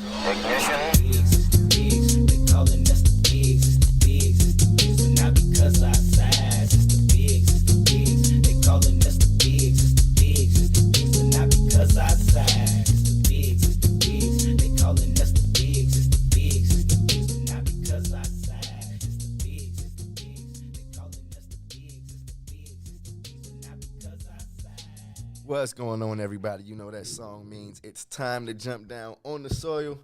I'm one half of the co-founders of the illest independent sports media outlet in the land. Your man Terrence Tomlin coming to you with my player partner, as always, the one and only Eugene McIntosh. What's going on, brother? What's up, brother? How you feeling today, man? I'm feeling blessed, man. Hey, wake up, wake up, wake up. Last month of the year, man, December 1st. It's been a wild, crazy year. I can't believe it's the first day of the last month of 2020, you know? Man, anytime you see that long-ass line around the currency exchange, you already know it's the first of the month. So you know what time it is. Hey, man, it's time for 2020 to get the hell on anyway. Please, man. You know, it's been easily the wildest overall year in terms of the masses. You know what I mean? 2020, man, it felt like the hits kept on coming. I'm just praying for safety and health. You know, for everybody around me, for everybody that's listening, these last 31 days, man, I'm not saying that you got to go hard and kick it in the overdrive. Hey, man, if you got to cruise to the end of this one, man, you get a tip of the cap from me, man. It's been a rough year for everybody. Yeah, man, hope everybody is out there safe and healthy. Hope everybody had a grand Thanksgiving, got a chance to kick it with your family. If it wasn't you know, through the Zoom, if you were able to ride down and, you know, get it in with your family, I'm pretty sure that was a great time. I'm pretty sure most people just decided to, you know, do the safe thing and Zoom it up. Ron, did you ride down and pick them place up or not, man? Listen, I had my people on standby. I called them like, yo, I'm coming. You can bring it to the door. I'm going to grab it and I'm going to keep it moving. Man, I feel like that's exactly what went down. Yeah, man. I feel like you had to keep it safe. I think people are going to be under the same act for Christmas, you know, in a few weeks. You know what I mean? I still, you know, people are still going to be traveling, you know, because some people, you know, you got to see your family for some of these holidays, you know? Man, it was cracking. They kept every news outlet, the first thing they showed were all the people at the airport, and then, you know, they interviewed these people. It was crazy at the airport. And the people like, man, I'm not going to live in fear. You know, I got to do me. I got to get out here on the road. I got to see my family. And I felt them, man. It's like. See, now, it's not necessarily living in fear. You know, if you're taking the precautions to keep yourself and others healthy. You know what I mean? But like I said, man, sometimes you got to just see your family, and you can't really reason with that. You know what I mean? How you going to say, nah, you can't go see your family and you ain't seeing them? Some people just had babies. Some people, you know, been going through a lot this year. I'm sure you want to see your family around Christmas time, though. Man, so go get your COVID test. You know what I mean? Go get a COVID test that leads up to it. Sit down and do the math of when you need to get your COVID test for it to be effective and, you know, preventing COVID from spreading to your loved ones, you know? But then they saying, so I'm hearing that they want you to take 2 COVID tests because they say, you know, the first one could show up positive, but then that not be the truth. So they want you to take another one a couple days later, or vice versa. One could be. I don't. So is that? So where do we go with science? What part does science play in this with these COVID tests? Man, the wild thing about this when it comes to the science is that it's still so much that's unknown. You know what I mean? I still feel like we hear something new about COVID, you know, every week. Right. You know, so I've actually read they want you to get 3 tests, bro. They want you to get 2 tests before and a test afterwards, after the function or whatever, just to make sure that you didn't get it while you were there. You know what I mean? But see now, how do you feel about the vaccine? I'm not taking no vaccine. Because I actually read a sports article where, of course, they said that these leagues are going to be among the first to get the vaccine, but You're saying, no, I hope they're the first. Well, I ain't in no league, so I'm not going to be first in line. But, hey, man, I've done the knowledge, and I know how to gracefully bow out when it comes to these vaccines. I've never taken a flu shot. I've never taken any of that stuff. But you got a chickenpox vaccine. Yeah, I didn't have a choice. And I still got the chicken pox, though. So you get it once. Yeah, I mean, I think you get it after you get the chicken pox, just so you only get it once or something like that. Yeah, man, I don't know nothing about that. That was out of my control. That was when my mama and grandmama were in control of my life. That was the 70s and 80s, man. It's 40 years later. We don't know what these people got in store for us. So I'm staying away from any vaccine or anything them people try to give me outside of some vitamins. Y'all first. Me too. Y'all first. Y'all go first. Let's see how it reacts in y'all. What's your thoughts on the vaccine? I'm not going first on no vaccine that's just being put together over the last few months in order to fight COVID. Come on, man.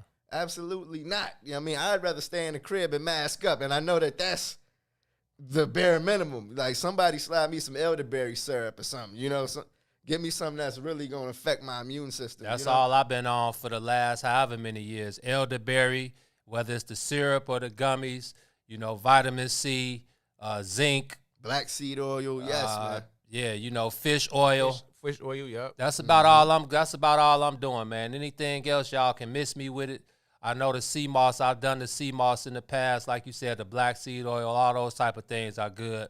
But as far as these vaccines and all this stuff that's coming from the government that they whipped up in a couple months, I'm not going. But then that lets me going back to our first thing about the COVID test. Now they got rapid COVID tests. And it's like, I thought the test took 2 days to come back. Now they telling you can get your results in 30 minutes. It's wild because I feel like I know a couple of people that got tested at Gately, and it took around 6 to 7 days. CVS on 103rd and Longwood, get your test back in 2 or 3 days. But in Oak Park, which I think is the only place you can get a rapid test, you know what I mean? You can get it in 30 minutes. So, due to knowledge, I mean, how does that work though? Where's the back to the science? So is this at 103rd and Longwood, they actually let you do it yourself. You know what I mean? They let you get the Q-tip and do it in your nose yourself, which I feel like is so much better than a rapid test that would have you stick that thing halfway up to your brain. I don't know if that has something to do with it, you know, with the ability to get a quicker test result. But I know when it comes to COVID tests, I'm staying away from the one where they got to pick your brain real quick, you know? Yeah, man, I don't want anything up my nose. Yeah, period. Hey, before we do anything else, Gino, let them know the rules. How do we get down at the soil? Hey, man, you already know when you're on the soil with the brothers, man. Before we go any further, we need y'all to smash that like button, smash that share button. Join the conversation, man. Hit the comments. We love to see the people in the comments. We try to get to as many comments as possible. And also, if you want to send the brothers some stars, there's a gold button right before the like button and the love button. Hit that gold star button. Show the brothers some love. 1 star, 10 stars, 100 stars, 10,000 stars. I know we got a couple ballers out there on the line. Yes, sir. Send the brothers some love, man. If not, that's all love, too. Just continue, like we said, to share the conversation, join the conversation, and help us continue to push our movement forward, man. What's in it for the Black People Media, the Bigs? You know, I said what I said. Book of Dawn, the Maze Jackson Show, Milwaukee Hills World. All the shows, man. It's cracking over here, bro. Hey, it's the season of giving, man. So go ahead while we give y'all this sports talk, get your sports fix dealt with. Go ahead and drop some stars on this, man. We appreciate it for sure. And shout out to Ron back there holding it down, doing all the hard work back there, man. As always. Yes, sir. Gino, man, speaking of COVID, the NFL week is still not over. Usually we get a Monday night game, and it's on to the next week. Bruh, we're still waiting for the Pittsburgh Steelers to play the Baltimore Ravens. They were supposed to play tonight. That got scratched. They're playing tomorrow afternoon, Wednesday at 2 in the afternoon. 2:30 Eastern. They're going to try to get this Ravens versus Steelers game that was supposed to be played on Thanksgiving. But, man, I really feel like the bigger picture, bruh, how many COVID positive tests have been going on in the NFL right now. I read that it's over 200. They've had over 200 COVID tests so far this season. 200 positive tests? 200 positive tests, and they haven't canceled not one game. Not one game has been missed or rescheduled. They're truly keeping the pedal to the metal, regardless of what these COVID tests are looking like. And what I've heard, before we jump into the first break, I want to talk about it on the other side. Yeah. It's players that you're starting to hear rumbles of players saying that, nah, I'm not going out on the field this week. So if that happens, I feel like that's going to open Pandora's box. Let's jump into the first break, y'all. You're kicking it on the soil with the bigs. Yeah. WIFTBPM. The Chicago Legal Network is the collaboration of attorneys that concentrate in many areas of the law most needed in Chicago neighborhoods. The CLN lawyers focus on personal injury, criminal defense, and other issues. The CLN lawyers all average over 20 years of legal experience and are dedicated to helping the Chicago community. The Chicago Legal Network is committed to developing black lawyers through mentorship and co-representation. So if you were injured in a car accident, slip and fall, or injured on the job, or you need assistance with criminal defense, including driving violations and DUI, check out ChicagoLegalNetwork.com for more information or call 773-912-3545. 773-912-3545.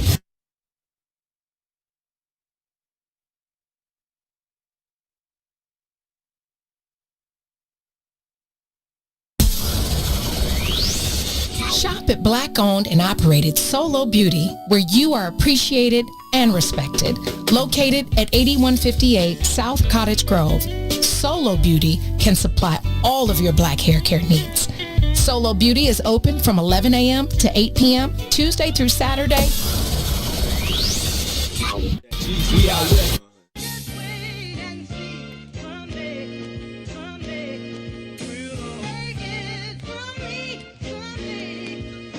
I like how that sound right there, man. You know what I'm saying? You know what I'm saying? That's kind of inspirational. It's like everybody got a goal. They're trying to reach or alive. They're trying to live, man. We bumps in the road. You just got to keep pushing forward. You know what I'm saying? If it don't kill you, it make you strong. You know what I'm saying? My story right here. Yeah. It takes a special kind of mind to grind and work from the bottom and climb up the ladder of success in time. It doesn't matter what the test is, every step is another level till I step in as the next in line, no question. I'm considered one of the best, my whole life invested in, holding mics and sketching rhymes, you guessed it. I'm on mine, still restless, yes, even pressed up my records on my own dime. As many battles I blew breath in, and open mics I blessed. I'll never be labeled an overnight success, passing out CDs, doing shows for free, then jabbing both to eat so that my soul could speak over these soulful beats that's so cold to me. Like the breeze in the shower, we be posted deep. All the prices that I paid, the sacrifices I made, it'll all come to life one day, someday.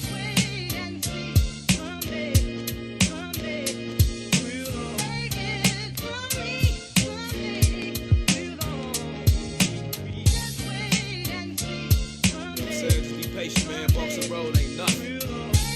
Rotate, doesn't stop, no. Check it out, look. I remember it like yesterday, trying to get my record played at a radio station where they play hits for days. Having a conversation with this lady I'm facing while she making a statement made for me. She said, look, it's too many words in your hook. You need to work on your look. For what it's worth, I never took her words personal. But at first, I wasn't certain, though, if she knew my words are personal and not just verses and books. Until the curtain closes, this is my version of what I know. Learning in first person till I blow. And still I know how it feels to know I'm the deal. Did you still feel like a deal is just right, or a deal just might still add to my appeal? But they won't know I'm real till I touch my first million, right? I'ma chill till my bars is felt and play my hand with the cards I'm dealt, and that's the plan till it's solved itself.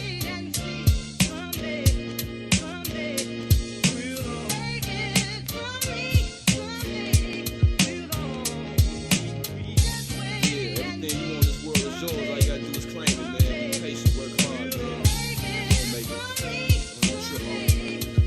Yo, it's damn near impossible to shop music without lots. You are back on the soil. We are talking about COVID running through the NFL like it stole something. You feel me? Just a quick update. The Baltimore Ravens have practice today. So the plan is for them to travel to Pittsburgh today and get that game in tomorrow. So it's looking like that game is finally going to be, played.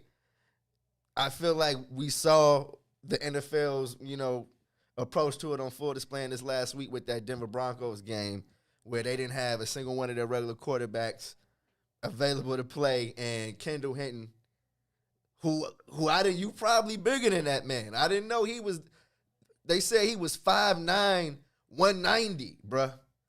Okay, and they pulled him off the practice squad and put him behind. Was he on the practice? Well, he was on the practice squad, but they not getting as much action as they used to. The man was in sales like 2 weeks ago. Oh, wasn't man. The man was on the 43rd floor of an office building in the sales department a couple weeks ago. I feel like that's a Disney movie in the making. If he won the game, he completed one pass? One pass. I tried to with tell 2 interceptions. I tried to tell DJ Sunday, because I think the spread on the number of yards that he was going to throw for was like 108. And I said, DJ, you better take the under, because I said them guys are going to run the ball so much. I don't care if they get down a dub. They're not going to put that guy in position to kill himself. And the best thing, they did the best thing that was possible for the Denver Broncos. He threw the ball 9 times. He was 1 for 9, not sure how many yards.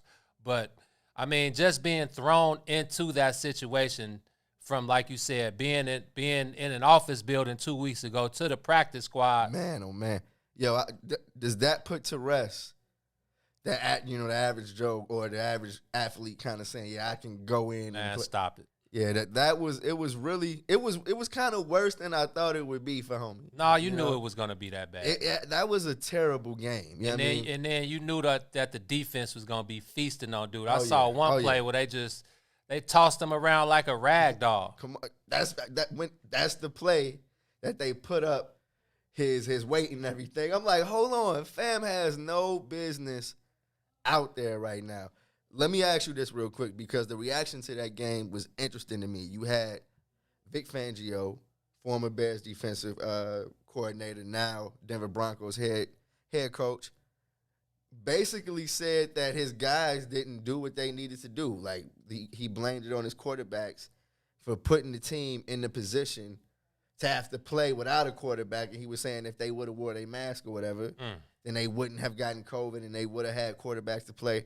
What do you think about that? Because I feel like it's kind of weird. It's like, okay, if they put on a mask, they could have still gotten COVID. Right. So did they was there any evidence of how they caught? Were they out hanging out like Otto Porter Jr.? Yeah, and we'll get to that later for sure. But the NFL claimed that through contact tracing, they were able to see that when they got it, these guys didn't have on a mask. So this is back to the science about these COVID tests that we see, There's man. Some next level stuff going on. And I'm not going. I'm just not going, man. I'm just not going off that.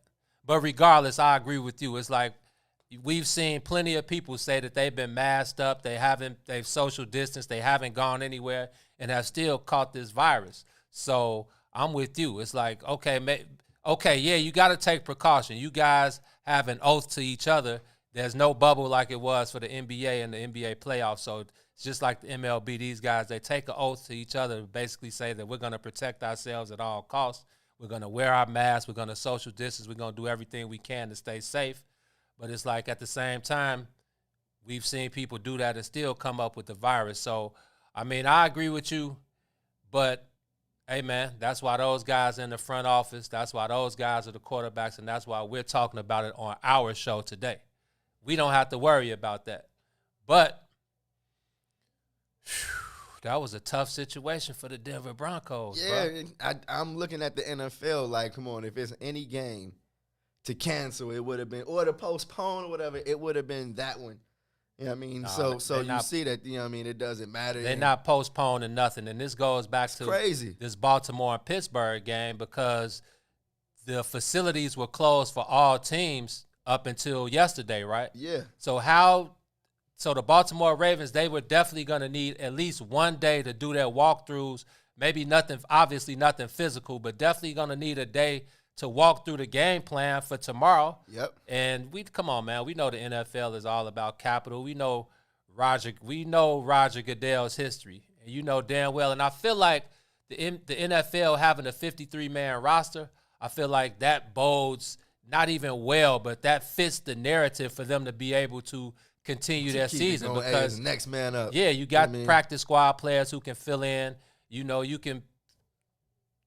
they say pick a guy up off the street, which is kind of what they did with Hinton in Denver. Exactly. So I think they're going to use that narrative to kind of play along into being able to continue their season without any hiccups. See, now, here's what worries me because it's not necessarily are we going to win a game this week? It's how are these players going to react to, post-COVID, after they've, for better or worse, gotten over having COVID. We saw in baseball, and I think we saw a player on the Chiefs, excuse me if that's the wrong team, but an offensive lineman had to have heart surgery from complications that he had from COVID. Right. It's like if you're willing to just run these guys out regardless if they get COVID or not, which is obvious. We already know that the NFL does not care about, they didn't care about CTE or retired player funds. And here we are again. I'm just imagining 5-10 years from now, if we find out that it's some major complications that ought to be had after athletes get COVID. You know what I mean? They're putting themselves, in position to have to break players off again. You know what I mean? It's like this just feels like malpractice. Well, along with the complications that are going to arise from being a player in the National Football League for however many years. It's already dangerous enough. Yeah, so, yeah, man, it's definitely interesting to see. And we know that, come on, man, we know the bottom line. This is a capitalist society. These organizations, these professional teams, these owners. Come on now. These owners, great name, right? Owners. Come on, owners, man. Bro. That's making me cringe right now because, of course, they're sitting in their press boxes. They're not worried about COVID. You know what I mean? Yeah. I was watching the Seahawks and the Eagles last night, and I was just watching Jeffrey Lurie, the Eagles owner, just sitting up in his box. He was pissed because the Eagles stink like shit. Excuse my language. Yes, yeah. And Carson Wentz is probably cooked for the Eagles. Yeah, I don't. And that's a whole nother conversation. I hate, hate is a strong word, but I dislike Carson Wentz even more than I dislike Phillip Rivers. So anytime he gets sacked, and that's a whole nother level. Yeah, Wentz. And but anyway, I was watching Jeffrey Lurie last night in his little box in the up top yesterday, and I'm just thinking, man, what a great life to, just be able to trot your players out there. Not, they. Only worry about football. Come on, bro. Yeah, man. They give off this sense of love, and they give these guys big money, and they think that's the payoff. Which, hey, man, I guess it is. In at the end of the day, but to think that these guys truly care about these guys, you know how. Come on, you know how it is. Just listen to this. If the Ravens and the Steelers don't play, if the game has to be forfeited, they don't get paid. Like, nobody gets a check if these games get postponed or canceled, bruh. So imagine the position that these owners are putting the players in. They're saying, go ahead and risk your health with COVID, and if you don't, nobody gets a check. Not no coach, no position coach, none of that. So Said J, shout out to Said J. He said only one of the Broncos quarterbacks had COVID. The other ones were just around him with no mask. Shout out to contact tracing for being able to determine that. Man, let's jump into a break real quick. We'll be right back. We got to talk about what's going on in Soldier Field, y'all. Yep. It's bad. We'll be right back. Yep. WIFTVPM. Introducing your trusted source for high-quality Black emojis, better known as Blackmoji.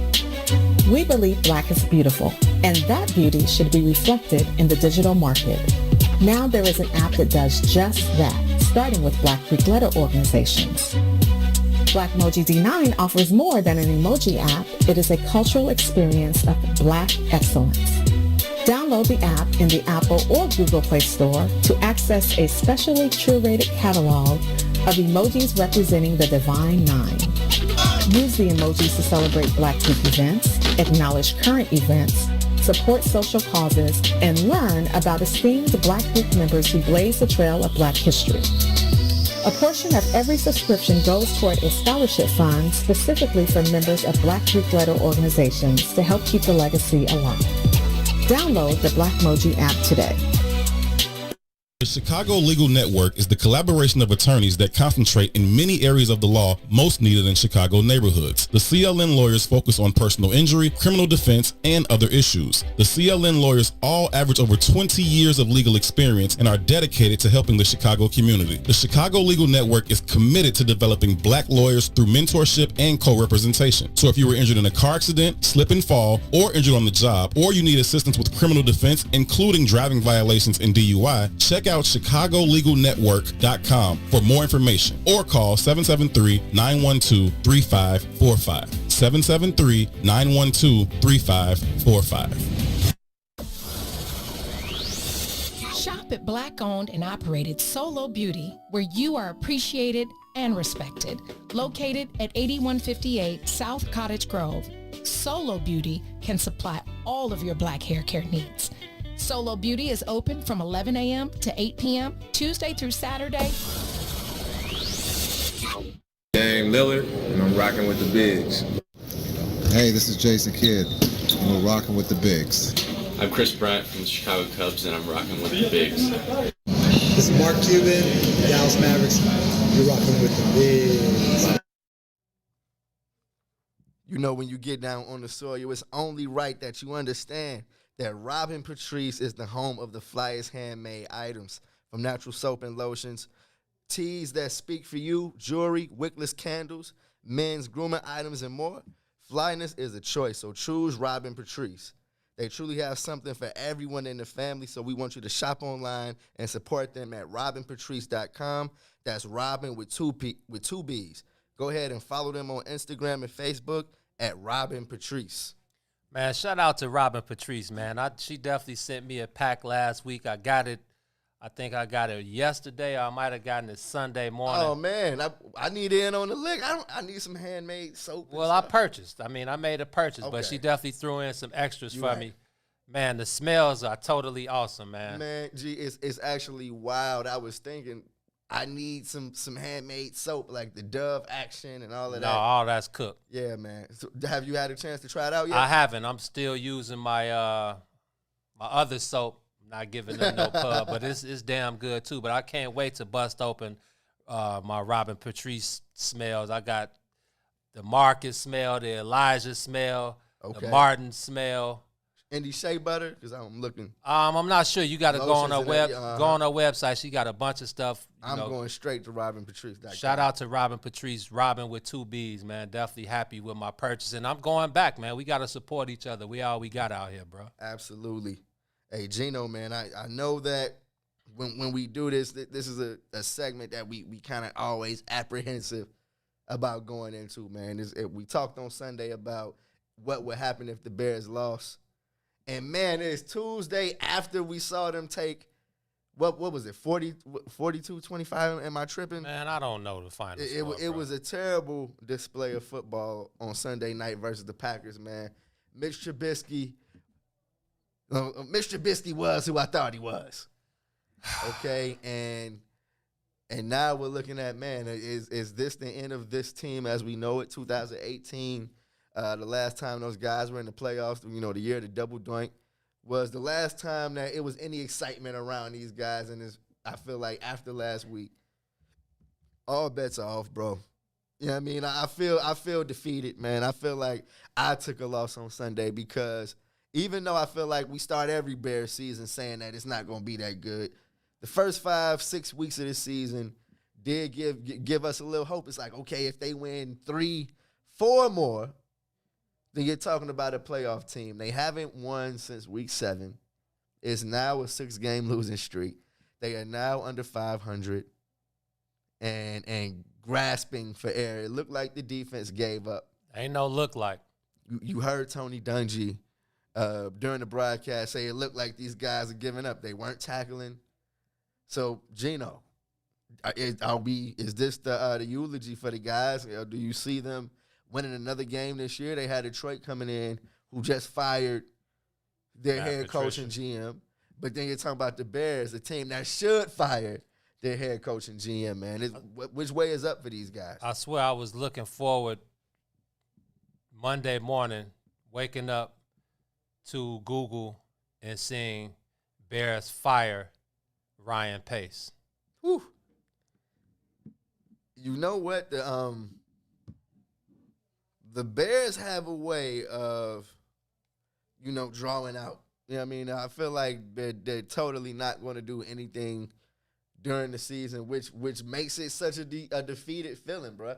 Like, for the next 4 or 5 weeks of the season that you got to watch some terrible football. You have to watch an organization that's probably going to blow it up in all season. And I say probably, you need to highlight probably because I'm not 100% sure or sold that any of those guys could, catch the eject button, except maybe Mitch Trubisky. You know what I mean? After him, I feel like Ryan. I wouldn't be surprised if both of them come back. And I know some people disagree. You know what I mean? They at this point they say Ryan Pace is surely gone. Hey, you know what I mean? That McCaskey, we'll see how that McCaskey loyalty is. You know what I mean? This was supposed to be the guy that changed things. I think, first of all, the Bears could definitely, possibly lose 10 straight. What's going to be interesting is when they get to the Jacksonville Jaguars and they got to face Mike Glennon. And I'm pretty sure Mike Glennon has this game on his radar because he would love to pay these guys back, even though they paid him. Come on, man. $20 million a year. If Mike Glennon has a revenge game versus this defense. Oh, it's possible. Come on, man. But the tell-all sign was, like you said, when Tony Dungy said the Bears, they basically quit. And I don't know if you saw Matt Nagy post game, but he was kind of tight, because somebody brought it up. One of the writers brought it up. They like, man, during that fourth quarter, Tony Dungy basically said that you guys quit, and Matt Nagy was like, well, I know one thing, my guys don't quit, such and such. It's like, well, bro, we all watched that game, and those guys definitely gave up in the fourth quarter. I saw a horrible job of tackling.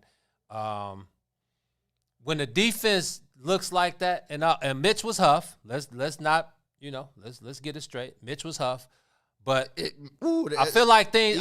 He was huff. I feel like things could have gone a different way though. Green Bay. Really? Let me explain it. Green Bay came out. First drive, they scored. Missed the extra point. Bears come right back down.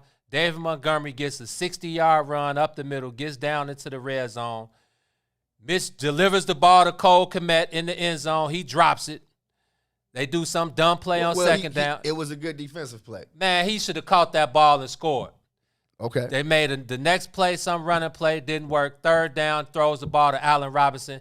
The defender makes a great play. A 50-50 ball. But I'm thinking, if that's the other way around, if that's Nick Foles, they catch those balls and those are touchdowns. That's my thought. That's just my opinion. I definitely, when the Bears couldn't get the ball in the end zone after that David Montgomery run, Come on, it man. was gonna be a long ass night. But that turns the game around. But see, if they get even though they took 6-3, they come back down. They stop Aaron Rodgers. They come back. Now, who's the offensive coordinator? Bill Lazor. Lazor. The first drive was great, keeping Mitch in his pocket, keeping him the halfback in the flats. Yep. Quick outs to Allen Robinson, quick outs to Darnell Mooney. Now he wants to open the playbook and wants to go deep. Now, let alone that was a terrible read by Mitch. Why even open? It was a horrible read by Mitch, and that's been his main problem this year is his reads during those plays. But why even go there, man? Why? I feel that. Why go there? We knew that the key to the game was time of possession. They did a great job, even though David Montgomery took that ball 60 yards. They were doing a great job of play calling, keeping the plays, keeping them short and simple. Short and simple. Now you want to open up the playbook and let Mitch get out of his zone and try to make the big play when that's not when the big play was needed. And that was the downfall right there. Now you got Mitch back into the Mitch that we were accustomed to. not being able to make the right reads, and he did that 2-3 more times during the game. And I think that was remember I text you, it's just in his DNA. I agree with you. I agree with you 100%. But I think the play calling is what set Mitch Trubisky up for failure. If you could have kept him with those 7-yard outs, halfback flats, Allen Robinson over the middle, 9-10 yards, cool. He made a couple great throws.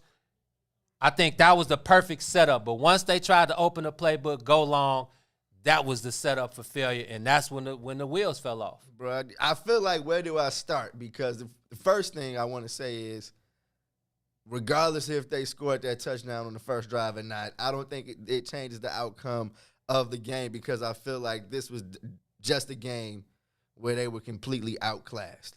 I mean, now in terms of philosophy, I feel like it's even more of an embarrassment, because I feel like the writing was on the wall. This was supposed to be the David Montgomery game. This is the game where he was supposed to have 120, 130 yards on the ground. 30 carries. A couple touchdowns.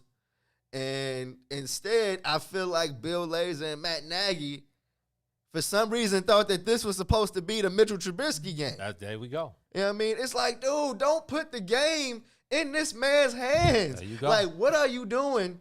Calling read options, which he's never been good at. Right.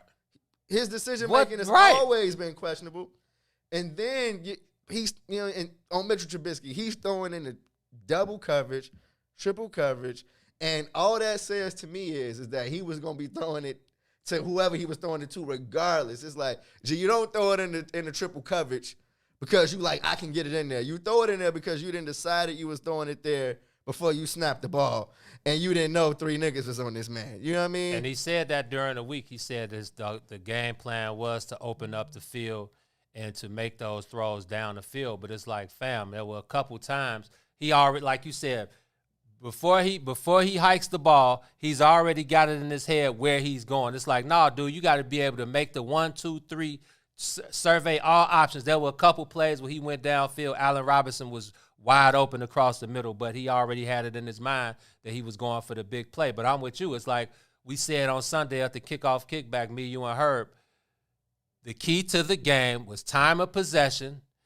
getting David Montgomery 30 carries. He did have 100 yards, but he only had 11 carries. So that's a recipe for disaster, because now you're giving you're not stopping Aaron Rodgers. That's a recipe for disaster. You're not stopping Aaron Rodgers, bro. So the best thing for you to do is eat up that clock.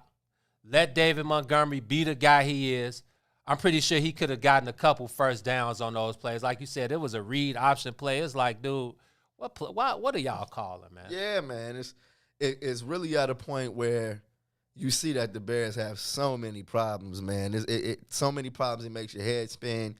That 50-50 ball to Allen Robinson is like the third 50-50 ball that he didn't get this year. Right. You know what I mean? And for a guy, and I'm not trying to go hard on Allen Robinson, but it needs to be said, man. For a guy that's trying to get a contract, I need more than 25% on 50-50 balls. You know what I mean? I need you to get at least half of those. But I can't put too much on Allen Robinson because I know he's the only thing smoking on that Bears offense. You know what I mean? I'm looking at that offensive line, and it's like, bruh, that's about 2 seasons to fix that. Hey, Charles Leno Jr., man, come on, bruh. The railroad is hiring, bruh. Please go ahead and put it in for Metro, Union, whoever, bruh. Offensive guard or line, whatever, please, bro. It's really it's really embarrassing at this point now. Let's go back a couple of weeks, and I'm gonna bring up something Joe Lewis asked. Who did he ask? He asked Akeem Hicks. He said, when you're watching this offense, does it affect the effort on defense? Do you get frustrated sometimes watching this offense not being able to move the ball? And, of course, he says no, you know what I mean? Because even though the question had to be asked, Akeem Hicks is not the one to go out on a limb and basically throw his guys under the bus. Right. But yesterday, in Matt Nagy's Monday press conference, after he's watched the game, he came out and said, my defense needs to play better. Effort-wise, that's not who we are. And although He's not wrong. He has never said that about the offense, bruh. You know what I mean? And I can't even begin to think about how many times this defense has saved Matt Nagy. Like, we see now in retrospect that in 2018, the only reason the Bears mattered was because of that defense. And now, when the Bears are showing frustration from having to shoulder the load for like the 8th and 9th straight week, you get a head coach that's saying, well, my defense needs to play better. It's like, nah, fam, the offense has been a joke all season. Them dudes ain't took care of not one of their responsibilities. You haven't said that one time, though. Hey, the wheels are falling off. I wouldn't be surprised if we get a defensive player after another loss that comes out and says, hey, yeah, the offense is tough. It's tough playing on this team when the offense got to carry everything. But when the defense has to carry everything. But look, let's take a quick break. Because we got to come back on the other side. We got to talk about this defense, man. It's only right we talk about the defense because it's not pretty on that side either. You've been trying to tell me that, Gino. Hey, you're on the soil with the bigs. We'll be right back. Yep. WIFTBPM.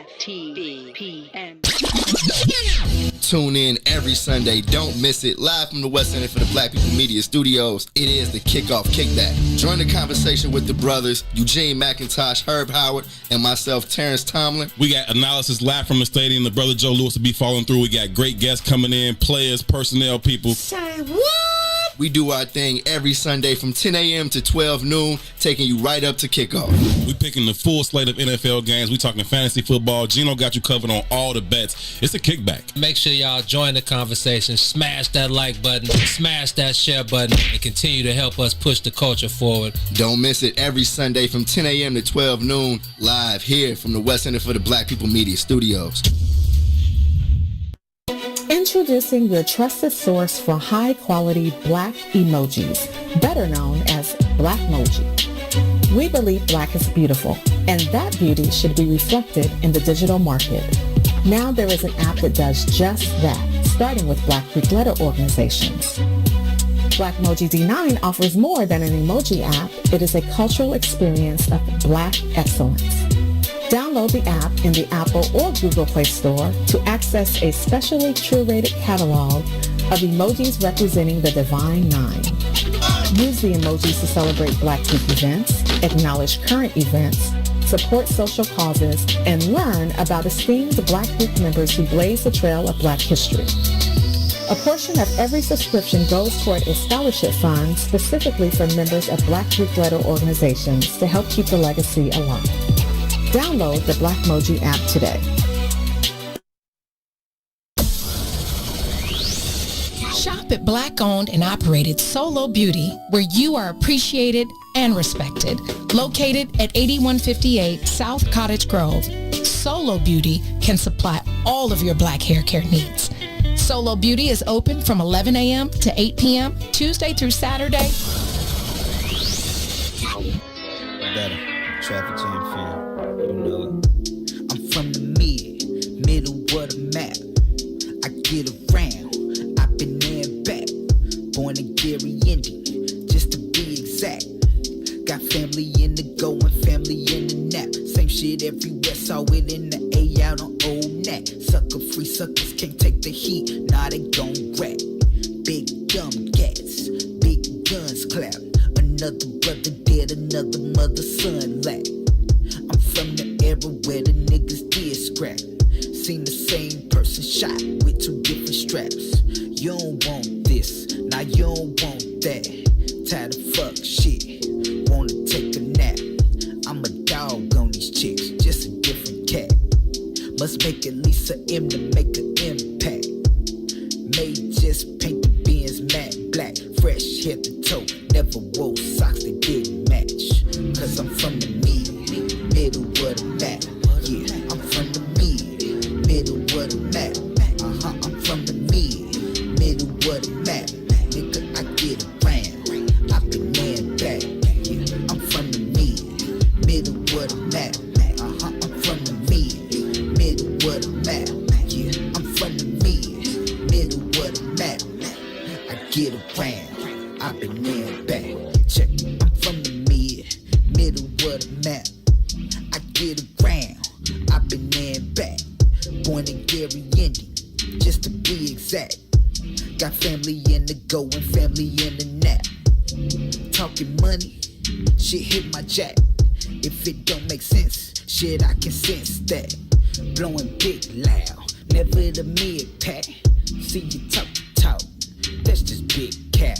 Nigga, I walk the walk with graduation hats. Fuck your opinion, nigga, in fact. You fuck my bitch, shit, I tip my hat. Now she dead to me, can't bring her back. Play the game, play the field, never been set. Bulls game flow. You are back on the soil with the bigs. I am Eugene McIntosh, half of the illest sports media outlet in the whole entire land. To the right of me is my player partner, Terrence Tomlin, a.k.a. the Great T-Tom. What up, what up? Man, jerk chicken, rib tips, turkey tips. I know that's right up Reese Alley, turkey tips. Let's get it. Jerk chicken, rib tips, turkey tips, and more. They can all be ordered online or by phone from the Woodlawn, located at 1200 East 79th Street. The Woodlawn on Chicago's South Side is where food, culture, and making an impact intersect. What's in it for the Black People Media is proud to support the Woodlawn, an innovative economic center for the entire family.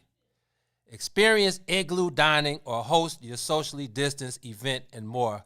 Visit them online, www.thewoodlawn1200.com. That's www.thewoodlawn1200.com. Man, you got to go touchdown on the 9 and get down with the Woodlawn, Joe. Come on, man. I've actually been messing with the Woodlawn for a while. You know what I mean? So you've been keeping it on the low, huh?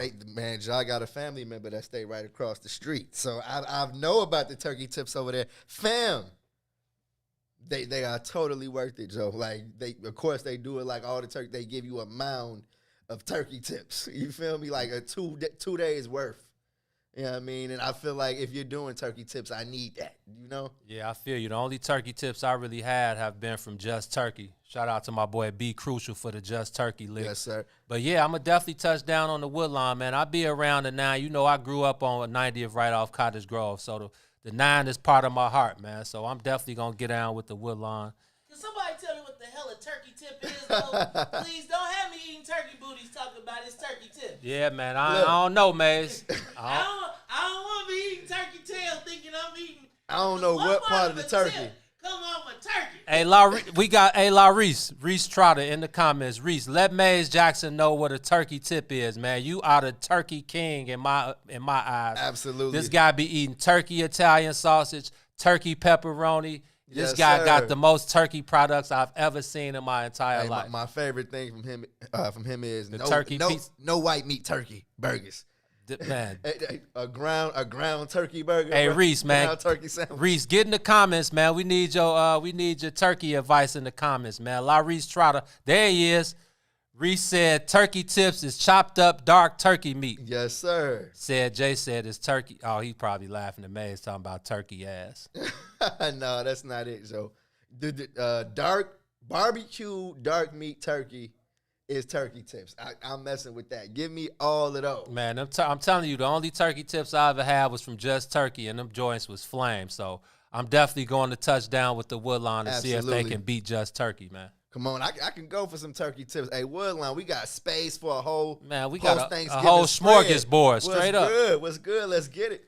But man, don't try to get us see how the Woodlawn will lead you to try to get you off topic. But nah, man, with the Bears, we still got some more shots. We do. I see some good comments, bro. I saw some good comments as far as the defense is concerned. I know that's what you want to talk about. I got to sit back and let you take it from here, man, because I have nothing else to argue for those guys, bro. All I was saying was the talent is there.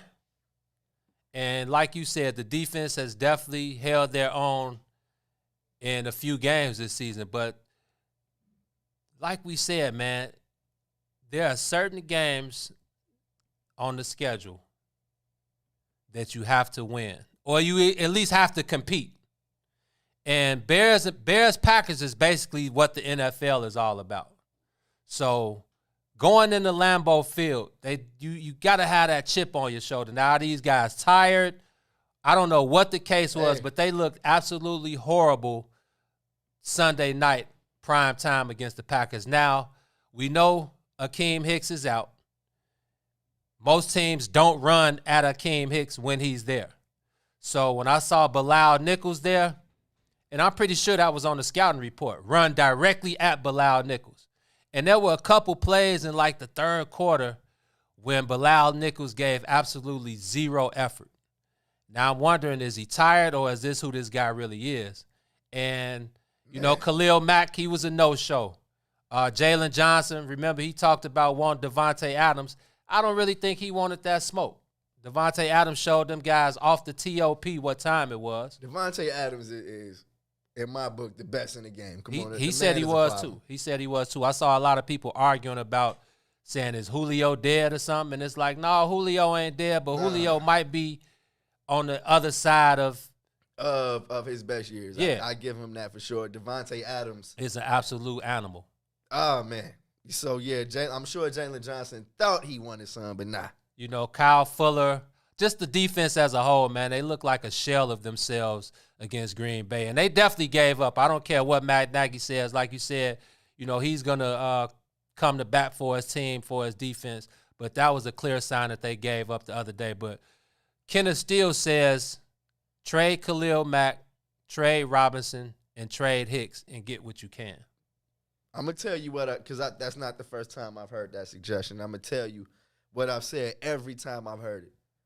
If the Bears trade Akeem Hicks and Khalil Mack, I'm done, bro. Like, I have nothing left as far as fandom. It's like, yes, I understand that in order to get better, those are probably some of the only guys, you know, you got to throw Roquan Smith into that. Some of the only guys that will bring you value back. And Roquan Smith is playing his best football ever. Bruh, if the Bears trade those guys, that means we looking at 2024. Come on, bro.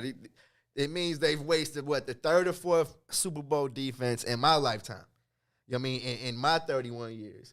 And honestly, it's like, nah, unless it's drastic changes from the very top, if these guys have to get rid of some of the best defensive players they've had in their, you know, in this era, basically since I've been an adult. You know what I mean? I feel like they're going to lose a lot of the fan base for a while, because I feel like on the other side of that are the 4 or 5 win seasons that I remember most from, you know what I mean, from most of my childhood from the 90s, early 2000s. We're looking at 2024, bro. Come on, man. I feel like that's absolutely ridiculous. And I'm not saying that I don't want to give them a pass, because the last few weeks I feel like have been completely under that elite status. They haven't been on point. Khalil Mack, no-show. Yeah, was basically, he suited up and didn't make a sound. He had the 0-0-0 Tony Snell line. Ooh. You feel me? But then, and nothing against Khalil Mack, because we know what type of player he is and what type of guy he is. But this is what me and you talked about, you and Herb talked about from the beginning of the season. It's like, when you're put in that position, Aaron Donald, and maybe do we need to take Khalil Mack out of the Aaron Donald conversation? Is he in tier 2 of defensive players? Is Aaron Donald in a league of his own? Yeah, Aaron Donald is in a league. Okay, of his cool. own. So then I don't have any. So now Khalil Mack, that's cool then. So if he's tier 2, then this is the guy that now I don't have a problem with it, because when y'all would, not just you and her, but when people were saying that Khalil Mack and Aaron Donald were 1A, 1B, and you could flip them around either way, I totally just did not agree with that, because Aaron Donald is going to affect the game regardless, bro. Yeah. Aaron Donald is a monster. You saw how he basically just took over that game on Sunday night. I forgot who they were playing, but it's just a 3 or 4 play stretch where Aaron Donald just was on another level. A different level, man. Let's jump into a break real quick, man. We're heading into the 1 o'clock hour. Hey, we got Eric Davis coming up at 2 o'clock. Man, Eric the Red Davis, Come on, all my y'all. baseball fans, man, if y'all know anything about Major League Baseball, y'all need to tune in, because we got the great should-be Hall of Famer in the building with us. Absolutely. He's about an hour away. We'll be right back. WIIFTBPM The Chicago Legal Network is the collaboration of attorneys that concentrate in many areas of the law most needed in Chicago neighborhoods. The CLN lawyers focus on personal injury, criminal defense, and other issues. The CLN lawyers all average over 20 years of legal experience and are dedicated to helping the Chicago community. The Chicago Legal Network is committed to developing black lawyers through mentorship and co-representation. So if you were injured in a car accident, slip and fall, or injured on the job, or you need assistance with criminal defense, including driving violations and DUI, check out ChicagoLegalNetwork.com for more information or call 773-912-3545. 773-912-3545. Food, culture, impact. What's in it for the Black People Media is proud to support The Woodlawn, located at 1200 East 79th Street. The Woodlawn is an innovative economic center for the entire family. Stop by and try our jerk-inspired menu. Plus, get details on our new Igloo dining experience. Restaurant, event space, cultural space. For more info about reservations or our COVID-19 friendly space, visit us online at www.thewoodlawn1200.com. This is it. Day one. The red letter edition. Big Luda. We can chop it up, get our profits up, get this dust. If you just rotate with me, yeah. It's not a song, I'm trying to put you on to what I'm on. Before I finish breathing, I'm moving the masses like minister speeches, penning classics as I finish my thesis. Not a pastor or a preacher, my passion is deeper. Rapper / teacher, trying to master the teachings past the sinister streets and moving bags past the police is speeding fast in the evening. The truth is, it's all about eating, but I'm feeding food for thought for those either fasting or feasting. Putting faith in my beliefs when I'm speaking, looking straight till I'm decent, at peace with no fear, believing it's real. I tell them it's heaven, but it's hard when you talking to niggas with no ears. From clouds of chronic coughing and sessions off, walking and stressing, straight lost in the essence. I pause for a second with my thoughts and reflections. I take my losses as lessons, but it's all just a blessing, and that's the mess. We can chop it up, get our profits up, get this dust. If you just rotate with me, yeah. It's not a song, I'm trying to put you on to what I'm on. If you just rotate with me, yeah. We can chop it up, get our profits up, get this dust. If you just rotate with me, yeah. It's not a song, I'm trying to put you on to what I'm on. If you just rotate with me. In an instant, friendship seeing quick in the music business. It used to be just music, now it's just business. The relentless pursuit for loot, dividends and interest, hidden agendas, leaving you defenseless against them. Not to mention intentions to benefit from you penning authentic sentences. Shit for the spinach, niggas that did it. Listen, while you scribbling, picturing images of living on premises surrounded by fences and different women in silky linens, bending and grinning, intended rentals, you slipping, cause these Vicks is out, tricking your chips in. The game's cutthroat, rules was laid back in the day before rappers got paid by sponsors that slung dope. And shit ain't really changed beside the amount of change the game. Famous names so these lames can front, so I change the game. See my future through the blunt smoke so high, looking at my future through the blunt smoke. We can chop it up, get our profits up, get this dust. If you just rotate with me, yeah. It's not a song, I'm trying to put you on to what I'm on. If you just rotate with me, yeah. We can chop it up, get our profits up, get this dust. If you just rotate with me, yeah. It's not a song, I'm trying to put you on to what I'm on. If you just rotate with me. I'm invincible, guarded by two identical, invisible guardian angels that guard every angle of my physical frame. Spiritual miniature ministers whispering, keeping me on the top of my game. Lessons to gain, pleasure and pain. Like my eyes, they reside on the left and right side of my brain. Quietly praying, navigating my aspirations, passing calculated statements while I'm grabbing my flame. Wasted in the basement, pacing, placing words on pages, blazing my merch to the face. I'm blowing life in the air. I sold my soul to the Lord for a price of a prayer. Yeah, so my nights can be clear when I sit still writing this wheel. We are back kicking it on the soil, and since we're talking about food, it's only right we bring up Sissy's Taco Bar pop-up. Are you ready for some authentic, delicious street tacos on the south side of Chicago? Stop by Sissy's Taco Bar at 312 East 75th Street this Thursday and Friday, December 3rd and 4th from 6:30 to 9:30 p.m. Experience their jerk tacos, sriracha shrimp, and blackened salmon tacos, and don't forget to ask about their Rome walking taco, Sissy street corn, and children's meal that comes with a special prize. Go ahead and visit and support them at their website, Sissy's Taco Bar, for more info. 312 East 75th Street. Come on, man. We giving the hood some love out What's here. that, like Come on. 75th and King, right before King Drive? That's the Mecca. Exactly. Come on. That's where all the spots is, you know? Man, shout out to Sissies, man. You know how we are, man. Taco. Hey, we got room for some jerk chicken tacos next to the Woodlines. Smorgasbord. Yeah. We need to go ahead and get that together, bro. Taco Tuesday. Absolutely. Hey, Gino. I got something that I got to scratch as far as the Bears go, man, because I feel like on the Man, Bears, we still talking about the Bears, man. It's so many angles to break down with these guys. It's only right we talk about the quarterbacks, bro. Because if I see Sid Luckman's picture on my TV screen for another Bears game, I don't know what I'm going to do, bro. A black and white pick. Come on. And he's like the second. His stats are still second best. To who? In Bears history, Jay Cutler, I guess. Oh, my God. Are you serious? And Jay Cutler, I mean, he wasn't Peyton Manning. Jay Cutler was Huff. So let me read you something real quick, bro. I'm looking at the list of Bears quarterbacks since 1989, which is the year I was born. And this is just over the last 31 years, bro. In 89, Jim Harbaugh, Mike Tomczak. That was the case until 1992 when Peter Tom Willis got some snaps. Peter Tom Willis. Wow. Then you're talking about 94, Steve Walsh and Eric Kramer. Wow. Dave Krieg got Dave some snaps Krieg in 1996 with Eric Kramer. Oh, my God. Rick Meyer from Notre Dame. In 97. From Notre Dame. Steve Brenstrom, Moses Moreno. Come on, brother. Okay, now then you go into 1999. Shane Matthews, Cade McNown, Jim Miller. Those three pretty much interchangeable for the early part of the 2000s until 2002 when Henry Burris and Chris Chandler got some snaps after Jim Miller went down. Do you remember those Chris Chandler days? Of course I do. Concussion waiting to happen? Of course I do. Then 2003, one of the years I remember most. Cordell Stewart. No way. Chris Chandler and Rex Grossman. No way. 04, Craig Krenzel, Chad Hutchinson, Jonathan Quinn.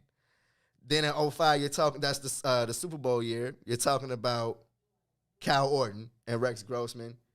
Rex Grossman is our quarterback. Rex Grossman is our quarterback. Rex Grossman was there in 2006, 2007. 2007, Brian Greasy, who called the game last night, got some snaps. Then it's Cal Orton. Then in 2009, here comes Jay Cutler. His injury problems. We still see Todd Collins, Caleb Haney, Josh McCown, oh my God, Jason Campbell in his tenure. You know what I mean? Then Jay Cutler until you get to Mike Glennon and Mitchell Trubisky and whoever. Man, bruh, that is one of the sorriest lists of quarterbacks I've ever seen, and they're all Bears quarterbacks. And then you compare that to the Packers, who've had two quarterbacks in my lifetime. Only Brett Favre and only Aaron Rodgers. Right. It's like when does the bleeding stop, bro? How does it stop? Fam, no, none of those quarterbacks you named were better than regulation. Bruh, come on, man. Not one of them. Come on, man. I think out of all of those guys you named, Kyle Orton might have been my favorite quarterback out of all of those guys. And Kyle Orton was slightly better than regulation. He was a little bit more composed to Rex Grossman. But the Bears fell in love with Rex Grossman's arm. You know what I mean? That's what it was. You know what I mean? And, to this day, I've still never seen how the post-game action from the Colts holding up the Super Bowl trophy when they beat the Bears. I had to walk out of the room before that game was over. Shout out to my neighbor, Kelvin Hayden, man, for running that boy back on us. I finally ran into him. He introduced himself. I'm like, bro, I know you, fam. You ran that boy back on us in 05. Don't think I don't know the science. He laughed, but yeah. 06. 06, yeah. But yeah, just going back to probably the last good memory. Mm-hmm. And that was 15 years ago, bro. I see a lot of people mentioning Rex Grossman saying that he had a good season. Man, please. That Super Bowl year. And yeah, he did. You know what I mean? He 1 year. But if you're digging through, you can't skim through that season because Rex Grossman got hurt. My boy came in. Yes, sir. Of the games yes, that sir. Year. and Rex Grossman got the keys back after, when he came back from injury during the playoffs. Yeah. Rex Grossman is our quarterback. Remember that Saints game where Rex Grossman and those guys went crazy on the Saints at Soldier Field on the I think it was the NFC Championship game. It was promising, but it was still all about that defense. I don't know. I got memories. I don't know how Reggie Wayne was as open as he was for that first Colts touchdown. I mean, the defense was on point that whole season, and it felt like a lot of things that never happened in any game during that year happened in the Super Bowl, and it's still frustrating to think about. But that was the last taste of any real glory for the Bears, bro. In 2018, that playoff game versus the Eagles was Huff. I was there. It was Huff, bro. Well, they lost this is not the Donovan McNabb game. This is the double doink game. Oh, man. What was the kicker's name? Damn, I've completely erased his name from my damn vernacular. Smart move. Because I still see that ball.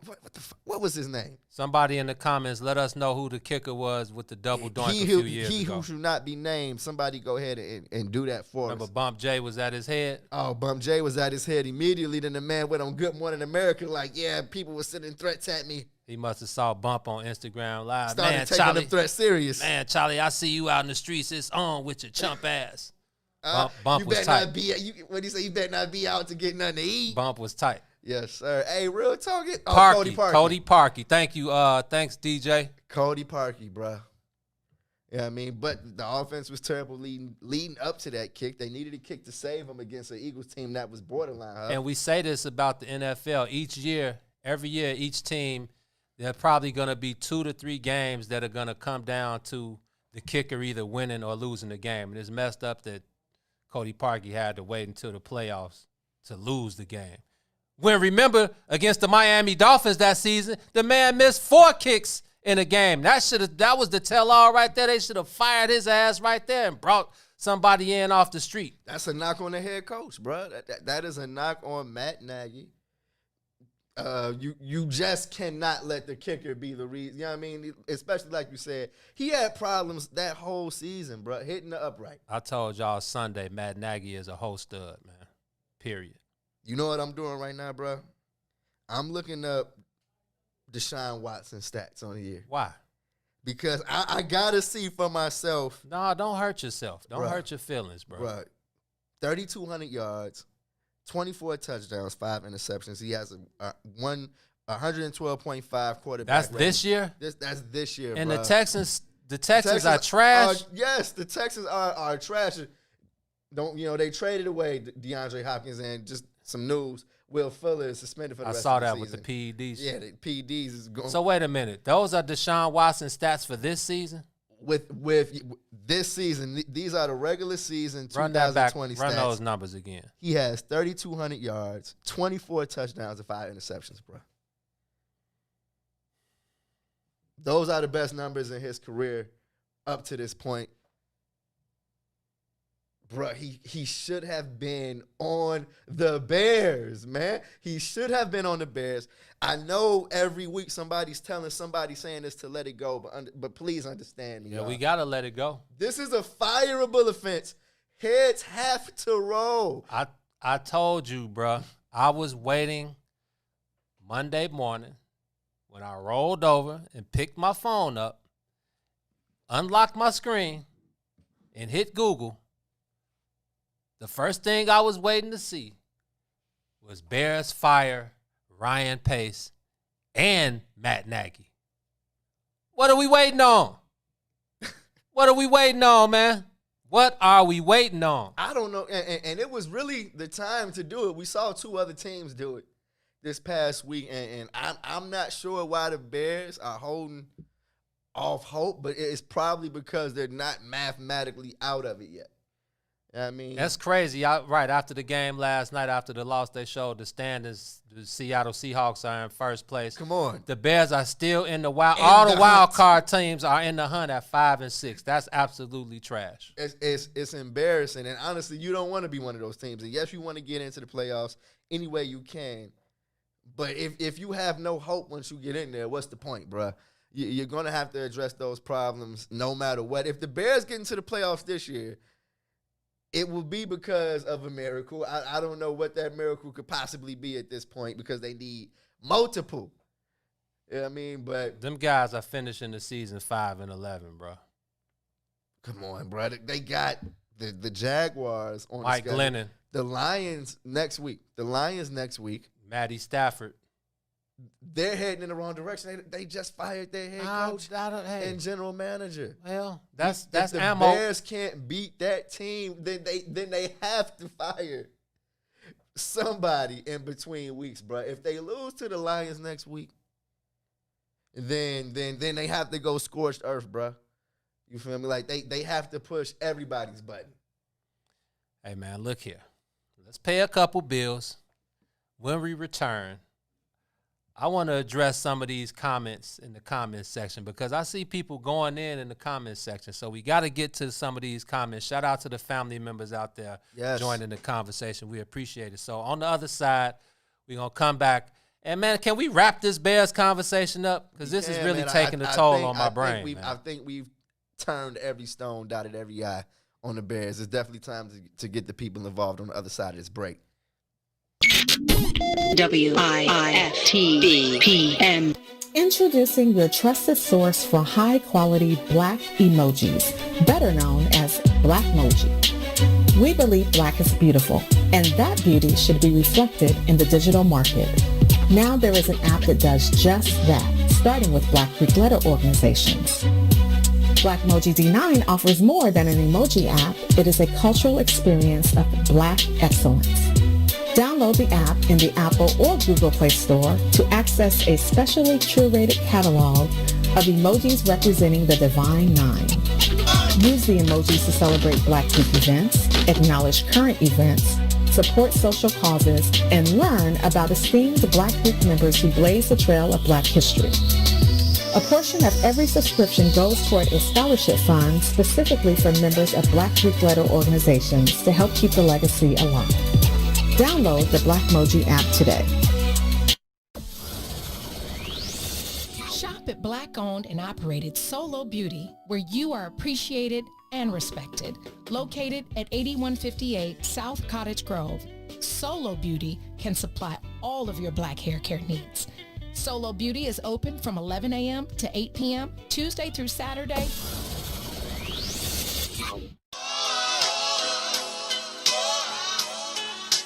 This is a traffic jam. Traffic jam.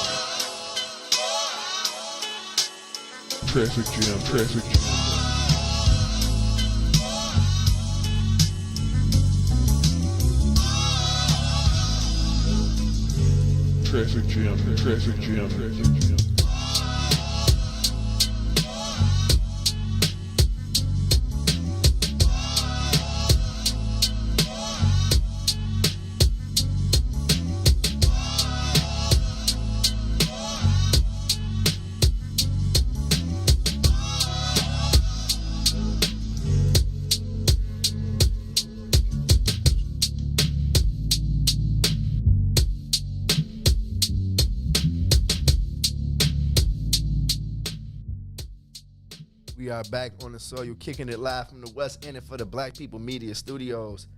I'm one half of the co-founders of the illest independent media sports outlet in the land, y'all. We've been doing our thing since 2015, covering all teams in Chicago, man. So it's only right that we let you know that, hey, we the co-founders of this thing, man. I'm T. Tomlin, coming to you with my player partners always, Eugene McIntosh. Gino, man. We said we were jumping into these comments. I'm definitely reading them and loving what some of the people had to say, and they made some great points, bro. Hey, let's kick it off with Gardis. Shout out to Gardis. Gardis says 2024 is too long of a rebuild for football. Successful rebuilds reap the benefits no more than a season. I would really hope that would be the case for the Bears. That's why I say that they have to be a little bit cautious about trading away some of their top players, you know. And I think more than any sport, the draft is so important when you're rebuilding in the NFL, bro. And when you look at their history of drafting, that's when you start to feel like, hey, this is a 2-3 year rebuild. Period. You know what I mean? And look at that. We just ran through the history of quarterbacks. In my time, that was about 32, 33 guys, bro. Not one. I think the only guy that they drafted, the only couple guys they drafted in that were Cade McNown, Mr. Trubisky. You know what I mean? Like, those are the quarterbacks that the Bears have drafted in their rebuilds. You feel me? I guess it comes down to faith and who's making the decision, which leads me to a comment I saw from Kenneth Steele. He said, low-key, Mama Bear probably is the main one that don't want a black quarterback as the face of the franchise and may need to go, which... Herb. And, you know, I've been thinking about that for the last few days. You know what I mean?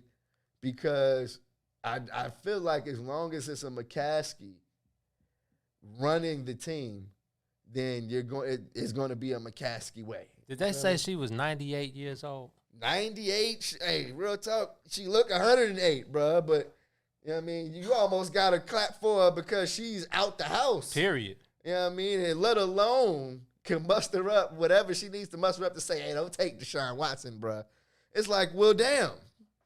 You know what I mean? I'm sorry, little lady. You know what I mean? Not the face of our franchise. No way. Man, look, I totally feel like, and the only way that it would be any difference in running this team is if they were to sell the team, and that's probably more unlikely than anything. You know what I mean? It's like, can you see the McCaskies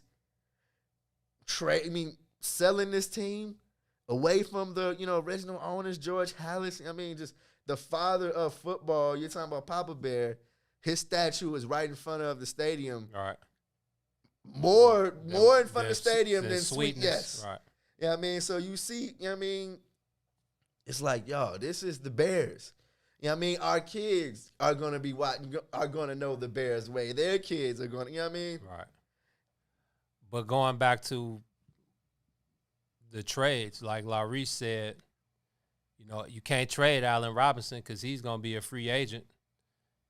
Don't make sense to trade Roquan Smith because he's a rookie.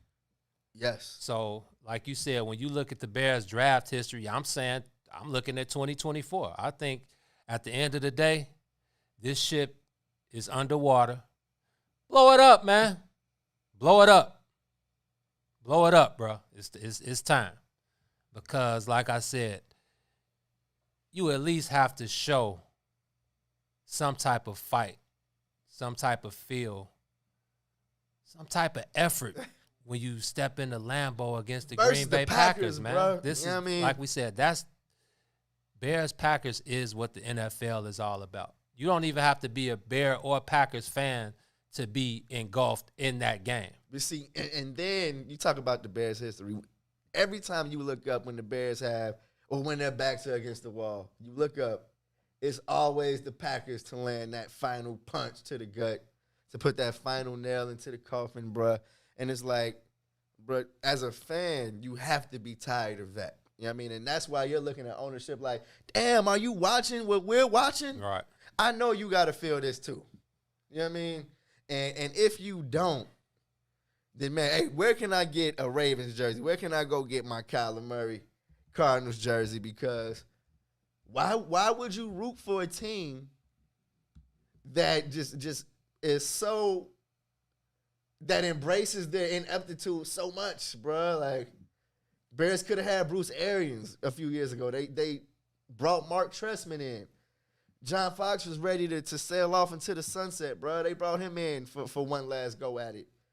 Matt Nagy is pulled from the Andy Reid coaching tree, which is the only person I want from that is Andy Reid. Come on, man. You know what I mean? And so it's been years and years of huffness, of ineptitude, of not being competitive, of basically lying, putting false hope into a fan base that lives on false hope, bro. Something has to give.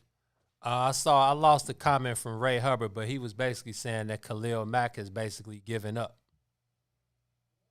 Like you said, it could be him making that business decision. And I like I said over the break, the words "give up" just don't go with Khalil Mack's makeup. But come on, man, he's human.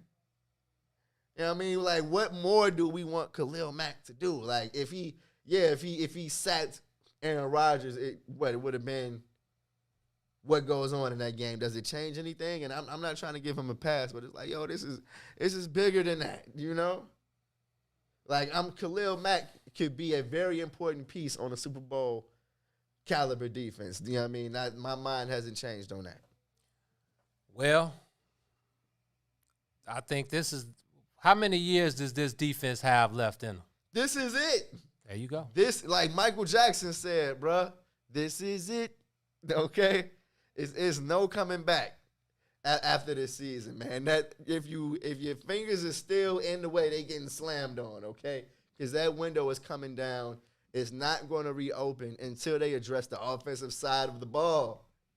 If they had an average offense, you're talking about a playoff, especially in this NFC.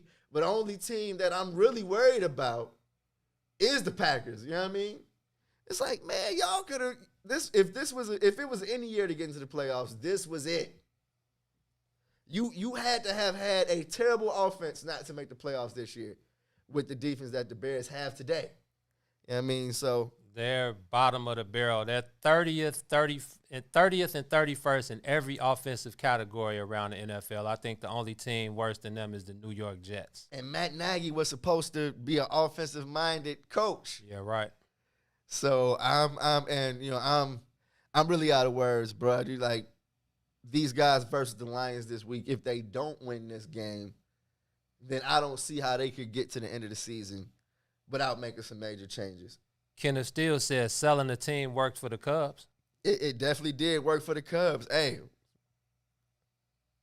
and I would love to, like, that's the news I want to wake up to. I guess that's my Christmas wish, bruh. Sell it to the Paytons. Wait, come on. You feel me? Sell it to the Paytons, bruh. JP, where you at, man? Do we need to get a group together, JP? Do we need to link you with some of your Miami homies and get this busting? Side note, I saw a great conversation on Inside the NFL that made me think of JP. They were talking about Ray Lewis and Chad Johnson were talking about the best players in Miami Hurricanes history. And they named almost everybody that JP played with, bruh. Kellen Winslow, Ed Reed, Willis McGahee. And I'm like, bruh, JP played on a special team. And he put in that work, he too. put in work. You know what I mean? If you ever had that kind of, and we'll bring him back on just for the stories. But those Miami Hurricanes days were cool. But, man, sell it to the Paytons, bruh. Just keep it away from the Ditkins or the Urlachers, But you got to remember, and this is something Dexter Childs Randall said. He said it's a different situation. The Cubs were owned by a company. The Bears are owned by a family. A family, the family business. So that's huge right there, Come on, you understand? And I think, like you said, Virginia, even after she passes on, it's in the hands of us. Sold up. Who's next? What's the son's name? George. Come on, man. That's what George is. I feel like he's been more visible in the last few years for that very reason. And it's the same thing, which is going to segue into our next conversation when we come back from the break. Well, as we talk Bulls, and it's the same thing with Jerry Reinsdorf. People want Jerry to sell the Bulls, and it's like, we know the Bulls are basically Jerry's hobby. We know the White Sox are really, his baby. Yeah, yes. his baby. So, hey, man, I don't see it coming anytime soon with either organization. 2024 is what I'm looking forward to for the Bears. And shall I say, you're usually on point with your Bears predictions as far as what's going to happen when quarterback changes. 2024, bro. 2024, bro. But I'll be, 35? Come on, bro. My nephew will be 4 years old. Come on, man. Let's get something busting before that. Bears, Lions. I know we do our picks Sunday on the kickoff kickback, but I'm calling it now. Bears win. Oh, come on. I'm not there yet, man. I did the dummy. Me too. And yeah, the only time this year that I chose the Bears. What was I thinking, bro? Like I was off the juice. I was off the Bears-Packers week juice, bro, and I did the dummy. I'm thinking long and hard about this Bears-Lions game. I'm not. Look, man, let's wrap up this Bears conversation. We'll be back to talk some Bulls. You're on the soil with the Bigs. Yep. WIFTBPM. Tune in every Sunday. Don't miss it. Live from the West Center for the Black People Media Studios. It is the Kickoff Kickback. Join the conversation with the brothers, Eugene McIntosh, Herb Howard, and myself, Terrence Tomlin. We got analysis live from the stadium. The brother Joe Lewis will be following through. We got great guests coming in, players, personnel, people. Say what? We do our thing every Sunday from 10 a.m. to 12 noon, taking you right up to kickoff.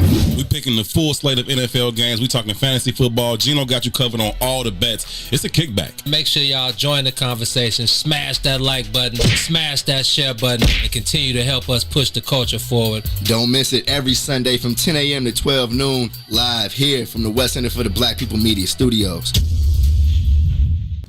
Jackson. If you could make up a social media holiday, what would it be? Randy said National Don't Let No One Put You Down Day. No one. What you gonna do? So when they say something crazy, you slap them? Be like me said. Remy said a Jukathon Day. Man, we're about 60 years old. I be done had a heart attack. You gotta get your heart rate up. Okay, that not that far. All right, Mario said my favorite one. My friends and I do what we call National Call Off from Work Day. As a business owner, I don't. You don't like that, yeah. I don't like that. Because I'm the boss of this family. We got Marcus Garvey Day from Remy too. Oh, Marcus Garvey Day. All right, what will we do on Marcus Garvey Day? Call off from work. I'm going to need you to go ahead and come in tomorrow. That would be great. Okay? Yeah, right. Well, every black holiday has something to do with calling off from work. You're cool. I'm out. About National Join a Positive Black Organization Day, because I don't want to be recruited. I don't want to be recruited and the brothers be like, thank you. Thank you. How about National Tell White People the Truth Day? Tell them how you really feel. You can't handle the truth. Why don't we call that National Black People Get Locked Up Day? I'm going to tell them there's an African-American man threatening my life. Hello. The most dangerous show in the morning. Keep it funky, all right?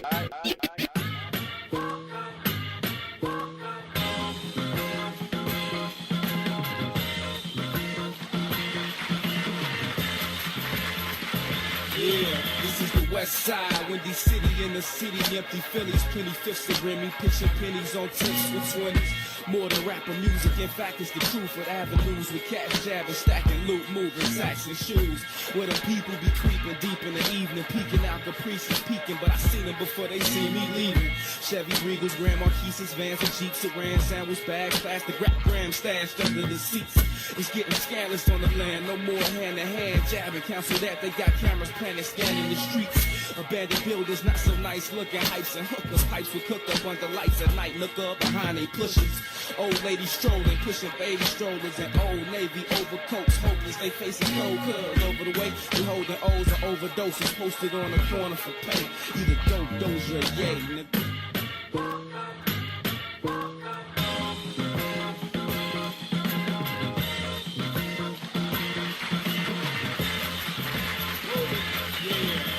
Shot-town, home of the gangsters, stones and foes, takers unknown, seas, kings, breeze, beaties and souls. Mafia's travelers from Casa to Madison, Ogden to Ashton to Jackson to rocks, weed and lows. Since the 50s they've been in business, since they were penniless, underprivileged tenants living in tenements. In the beginning, gangs was invented to defend the innocent from oppressors that rejected the niggas blending in. Some say it's foolishness, moving with numerous platoon units, hella tune against lunatics, but we knew the lid. From thugs on the street, BM guards and regions and beats, plug with gloves, meet mud slugs from heaters is tough. But a fist is stronger than a finger. And know these corners and tips and strengthen these numbers. Believe it. So you think you're crazy, right? Posted day and night. It's more than color signs and symbols. It's simple. This is a way of life. Hey, we are back on the soil. Who is that, Gino? Man, you already know that's the great ML, Mick Luda. With another one. Man, I got so much music in my stash, man. I just had to get the extension. I got the new MacBook.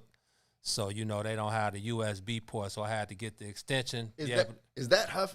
I didn't mean to cut you off, but I low-key was thinking about that because I'm like, damn, I can't. No, just buy the extension. Just spend some more money with Apple. Spend that $50 or $60.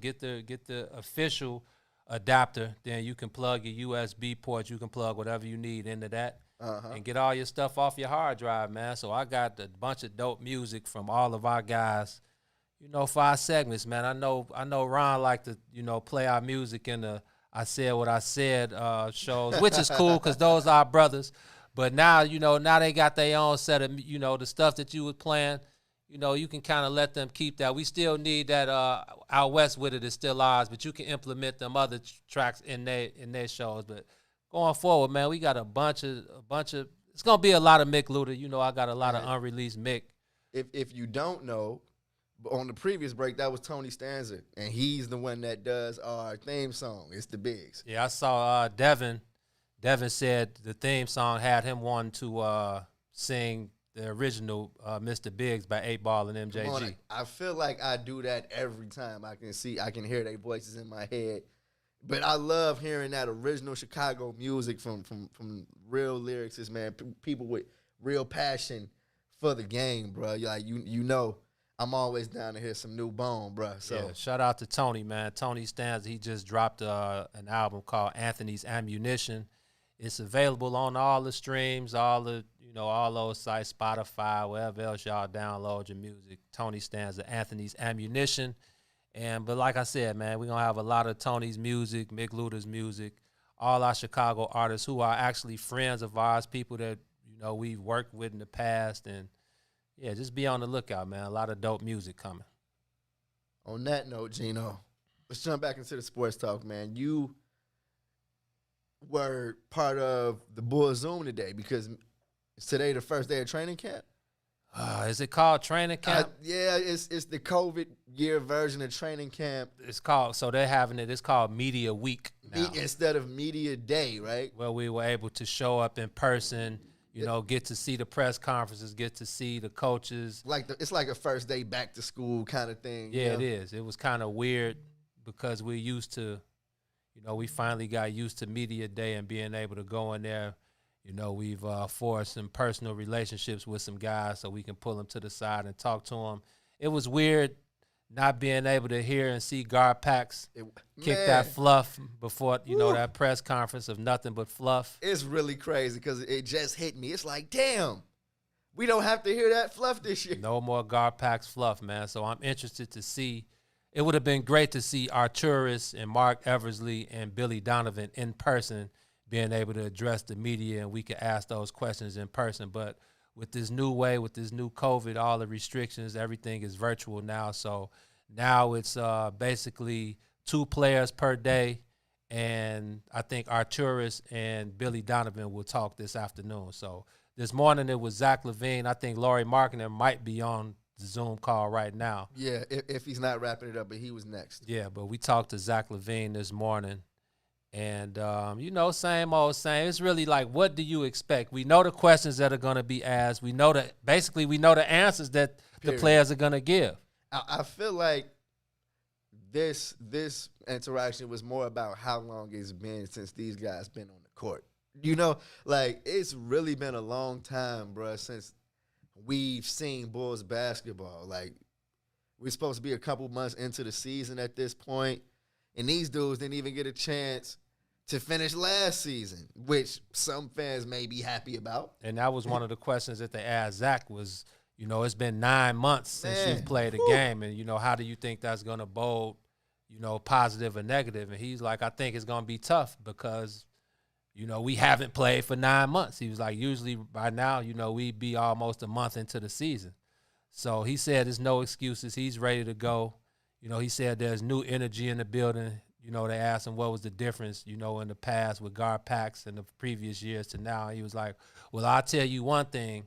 It's a different energy in the building.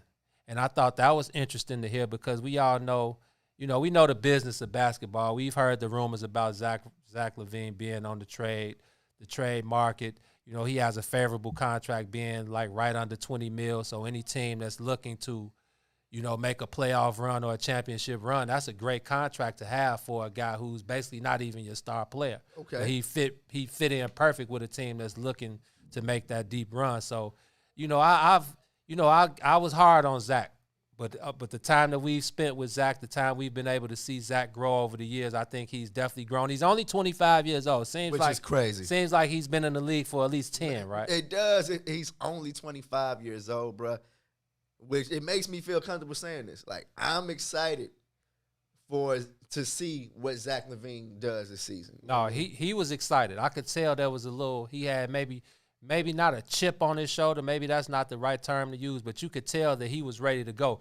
Probably simply because he ain't hooped in so long. But, after a minute, he works out with Drew Hanlon, one of the best trainers out here, Bradley Beal, Joel Embiid. Most of the great players in the league, they work out with Drew. So, I've seen Zach's workouts over the summer. He works out with his pops back at the crib. He has a great work ethic. Zach is always in shape. He's made strides every year. I think he was tight last year. He didn't get named to the All-Star team. Yeah, so that was tough. It's all about seeing what's the next level of ascension. What do you think is the next level in ascension for Zach? That low key, that's what I want. I need that Hooper's perspective. Let me ask you something real quick, because here's one thing that I get kind of confused about. When it comes to winning games in the NBA, why isn't Zach a player that looks like he impacts winning? Because we know that he can do whatever he wants on the court. He's a walking bucket. He's one of the best offensive players the Bulls have had probably since D Rose. You know what I mean? Why isn't it translating to winning? Is it because of the guys he played with? Is it the coaching? I basically what I want to know is how much of that falls on Zach's shoulders. Like, why isn't he a winning player? I think some of it falls on Zach, obviously, because he is the star player of the team. But I think more of it definitely falls on the guys around him, the coaching staff, the identity of the team, the progression of the team. I think Zach's fault takes the least amount of the fault. Now, I think he does need to step it up.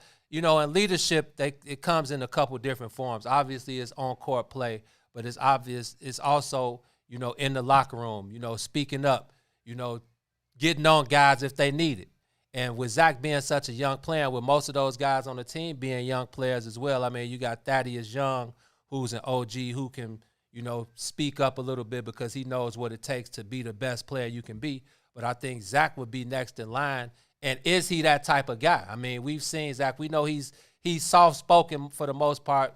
If he needs to, he'll take it there. But for the most part, I don't think that's the leadership role Zach takes. I think it's more on the court, lead by play type of thing. Oh, yeah. But I definitely think that, the next level of ascension for Zach is just being a more complete player. Like you said, he's a walking bucket. He can get to the rim. He can shoot the fadeaway. The way the Bulls tried to play last year, they wanted to kind of take that mid-range game away. It's either a drive and kick or a finish at the rim. And I think that didn't help Zach because he's one of the few players in the league whose mid-range game is just a natural thing.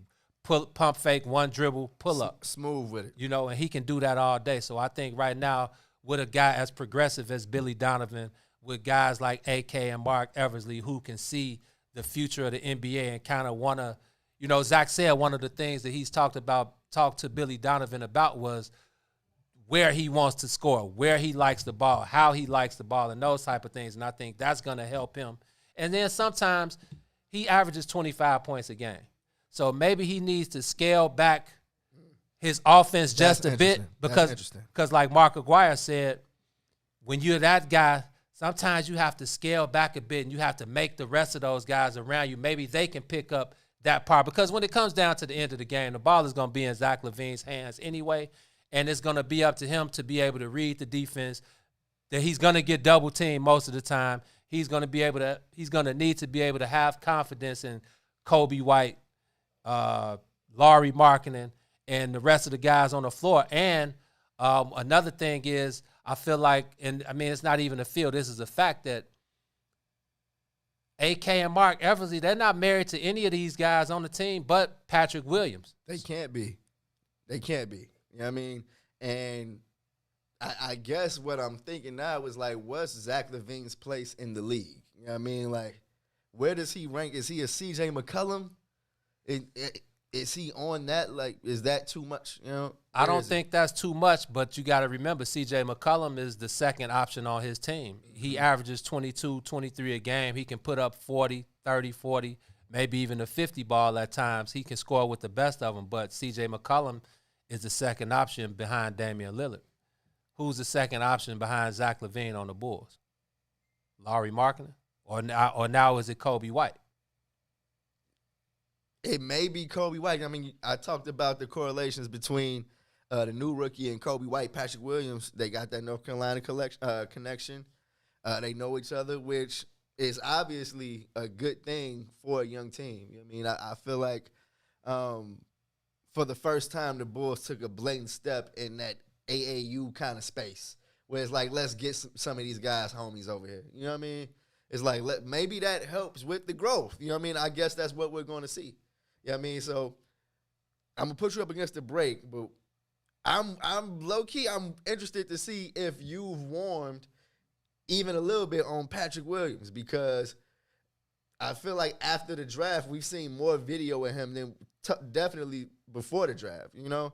And, man, I like what I see. I mean, I'm not a scout, you know what I mean? Right. But, man, I don't remember the last time the Bulls had a player at that size that looks like he's going to be able to score the ball the way he look, you know, the way it looks like he can.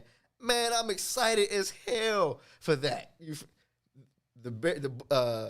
me. I want to say these dudes are the Bulls. It's the Chicago sports. Man, look, the Bulls haven't had a player that had that kind of size and can score with the ball in a long time. So I want to get your opinion on that. Got you. On the other side of this break, you're kicking it on the Sawyer with the bigs. Yep. WIFTBPM. The Chicago Legal Network is the collaboration of attorneys that concentrate in many areas of the law most needed in Chicago neighborhoods. The CLN lawyers focus on personal injury, criminal defense, and other issues. The CLN lawyers all average over 20 years of legal experience and are dedicated to helping the Chicago community. The Chicago Legal Network is committed to developing black lawyers through mentorship and co-representation. So if you were injured in a car accident, slip and fall, or injured on the job, or you need assistance with criminal defense, including driving violations and DUI, check out ChicagoLegalNetwork.com for more information, or call 773-912-3545. 773-912-3545. Introducing your trusted source for high-quality black emojis, better known as Blackmoji. We believe black is beautiful, and that beauty should be reflected in the digital market. Now there is an app that does just that, starting with Black Greek letter organizations. Blackmoji D9 offers more than an emoji app. It is a cultural experience of black excellence. Download the app in the Apple or Google Play Store to access a specially curated catalog of emojis representing the Divine Nine. Use the emojis to celebrate Black Greek events, acknowledge current events, support social causes, and learn about esteemed Black Greek members who blaze the trail of Black history. A portion of every subscription goes toward a scholarship fund specifically for members of Black Greek letter organizations to help keep the legacy alive. Download the Blackmoji app today. Hold up, man. You know what I'm saying? So I'll be telling these niggas, man, shit in the game, man. Shit Tell 'em, real. done. With the power,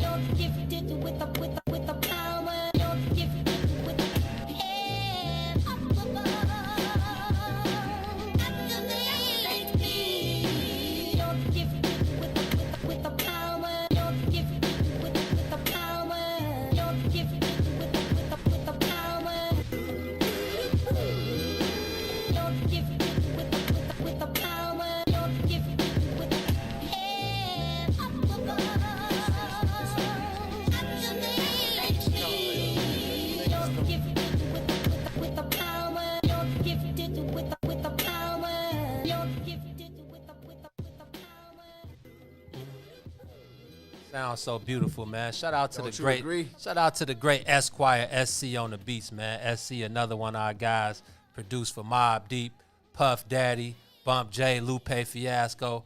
SC Man, is out here, what? man. Yeah, S got a lot of heat out on these streets, man. I see him still, peeking his head out doing his thing, but of course, I know he was on The new Vic Mensa Yeah, album. on Vic Mensa new album. Yeah, man, the great SC, man. Like I said, this is all original music, man. Shout out to all the guys that we've worked with, our personal homies. Keep on supplying us with the heat, and it's definitely a platform on the soil with the brothers. I swear it's crazy that all these dudes are the homies. I had a real good conversation with S at the last Rock Marcy show, and he was basically telling me some of the tracks that he had produced, and I'm like, gee, I grew up to that song, Yes, fam. bro.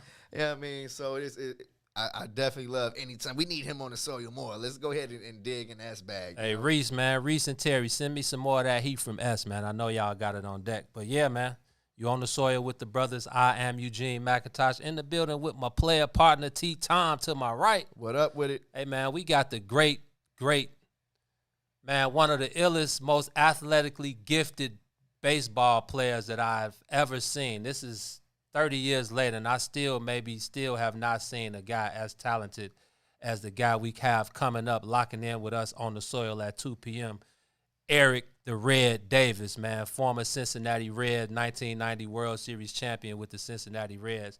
So I'm very, very happy to talk to E-Dub, man. Man, that's real. Let me tell you, Gene, I had a lot of fun researching, doing some research on the man, Eric Davis, bruh. His highlight tapes got me hyped like I was watching a game that was live, bruh. The smoothness of his game, you can tell who he watched when he was a kid. He was watching Willie Mays, Hank Aaron. They were comparing him to Willie Mays. He bruh. was snagging home runs. He was running stuff down in the outfield. He was a true 5-tool player. Yes. And if it wasn't for I think injury is the only thing that's holding him out from a Hall of Fame bid. So man, and to see how long his career stretched, because he won comeback player in '96. Yeah, coming back from cancer. From colon cancer. Yep. Man, I feel like that's a story within itself. But I can't wait to talk to the man. I got a chance to talk to my big brother and tell him I was interviewing Eric Davis. Hey, look here, man. Come on, he like, come on, that's good shit. I'm like, yeah, man, these are, y'all heroes, Yeah, man. That 1990 Reds team, Lou Piniella, Barry Larkin, Chris Sabo at third. Yeah, man, that was the Nasty Boys, Paul O'Neill. They had a squad. Was it man. Rick Meyer? What? He was the closer. What was the closer? One of the Nasty Boys. I'm running off the stuff I seen, but yeah, no, that '90s Reds team was they swept my boys. I was an A's fan back then. My mom used to take me to all the Oakland A's games against the White Sox. Canseco and McGuire, the Bash brothers, those were my guys. Man, come on. So when the Reds swept them out of the offs, it turned me on. It was like, man, anytime you see some black players, like you said, Eric Davis and Barry Larkin were basically the faces of the team. Man, that was one of the craziest things about peeping the highlights, bro. That was truly a different era for black baseball. Oh, come players. on, man. Andre Dawson, Barry Bonds. Come on, every team had, even just naming the Cubs, Leon Durham, Sean Dunston, Jerome Walton, Gary Matthews. Oh, man. Andre Dawson. That's a fin right there. Come on, bro. That's more than Bobby Bonilla was up. Bobby Bonilla and Barry Bonds on the Pirates. You can go to every team and name at least 5 of them guys. So, yeah, man, that's more than 20. More than like 25 teams in the MLB right now with black players. I think the Seattle Mariners. I think the Seattle Mariners may have 6 or 7 players, but that makes up for the other 7 or 8 teams that don't have any black players. 100%, man. I'm totally looking forward to picking Eric Davis's brain. Rob Dibble. Shout out to Brian Boone. Rob Dibble was the last name for that starter. Rob Dibble was out of control as the closer, man. Yes, sir, man. That the 90s era of baseball, when you go back and look at it, it was like the comic book era. You know what I mean? You're just talking about I feel like the classic-looking baseball player. These white guys with the mullets, bruh. Come on. The 90s was a wild era for baseball. Man, Joe. Looking forward to chopping it up with Eric Davis, bro. He'll be here in just a few minutes, man. We're going to be hopping on the virtual call with him. But, Gino, before the break, I asked you about the Bulls' new rookie, man, Patrick Williams. I feel like the Bulls may have been trying to hide the man because it took him getting drafted for me to see any real video on this dude. Since he got drafted, it's been a different video every day of him windmill dunking, him taking somebody off the dribble. I know it's just highlights, but have you changed your opinion on the young man? Any at all? No, I mean, I didn't have an opinion when he was drafted. I was just watching all of the comments from people around, on Twitter and on social media and some of the guys. And, everybody was talking about he didn't start at Florida State and just giving these comments when I know 95% of y'all never even saw this dude play. But like, me, man, I do this. So I caught Florida State 4 or 5 times last season, and I saw Patrick Williams.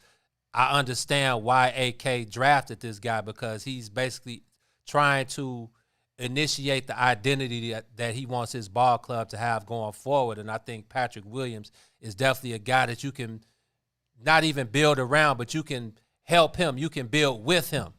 And so I was looking at some of those things, and then it just took me back. And maybe I'm tripping, but I'm comparing him to Scottie Pippen. Oh, why? Because he's going to come in and he's definitely going to be a beast on the defensive end.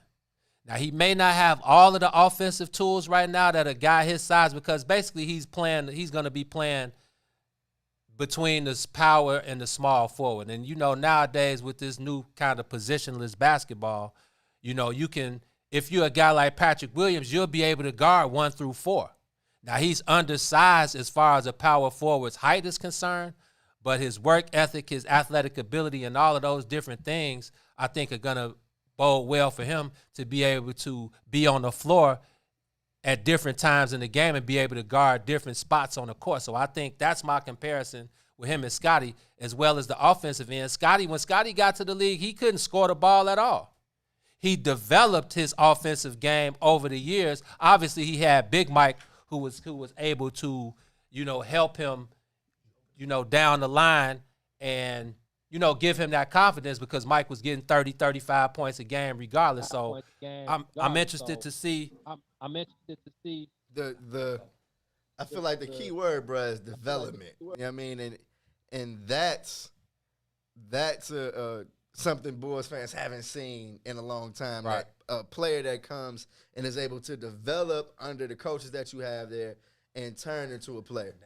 You know what I mean? So that is totally, I feel like, going to be huge when it comes to Patrick Williams. We're going to see how good this Karnisovas, coaching, and this Billy Donovan coaching staff is. So my thing with this whole situation is, I think AK and Billy Donovan are this year is the year where they get, everything is on the fence right now. Everybody is playing on equal playing field except for Patrick Williams, since that's the guy that they're drafted. They're going to give him some leeway because he's a rookie, and they're trying to find, just going to give him time to grow. But I think everybody else who's been on this roster, this is it for them.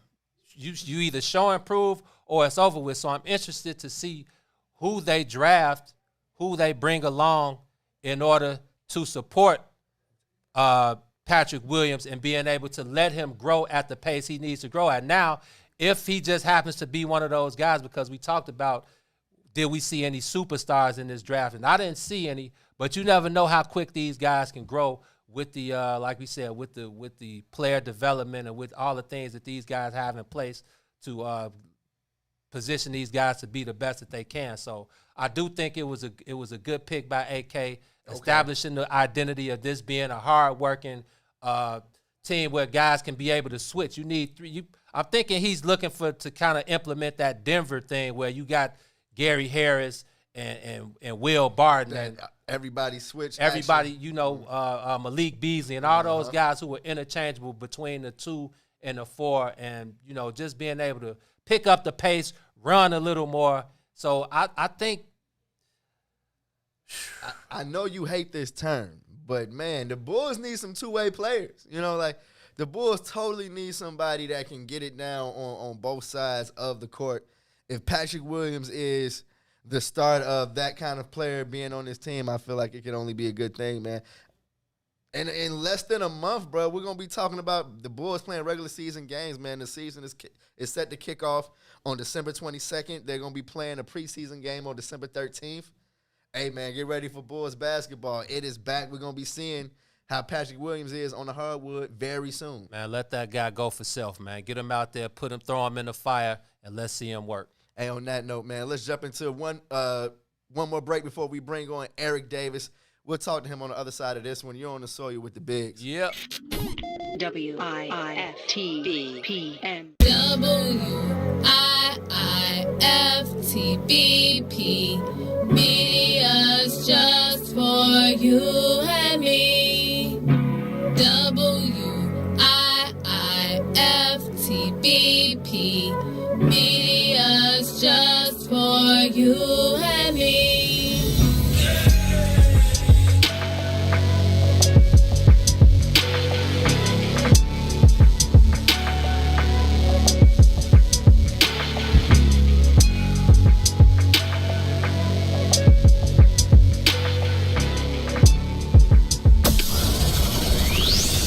Shop at Black-owned and operated Solo Beauty, where you are appreciated and respected.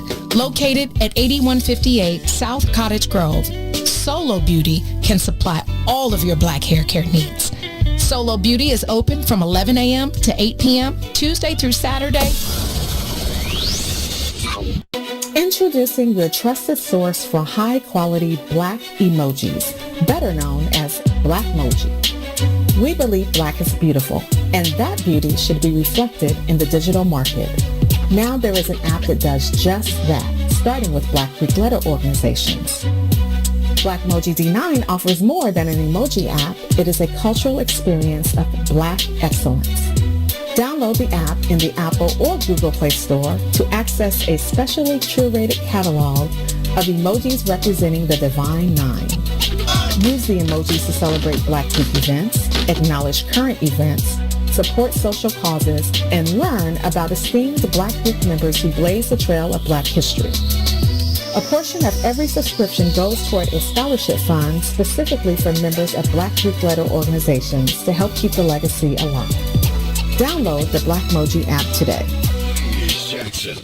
If you could make up a social media holiday, what would it be? Randy said National Don't Let No One Put You Down Day. No one. What you gonna do? So when they say something crazy, you slap them? Be like me said.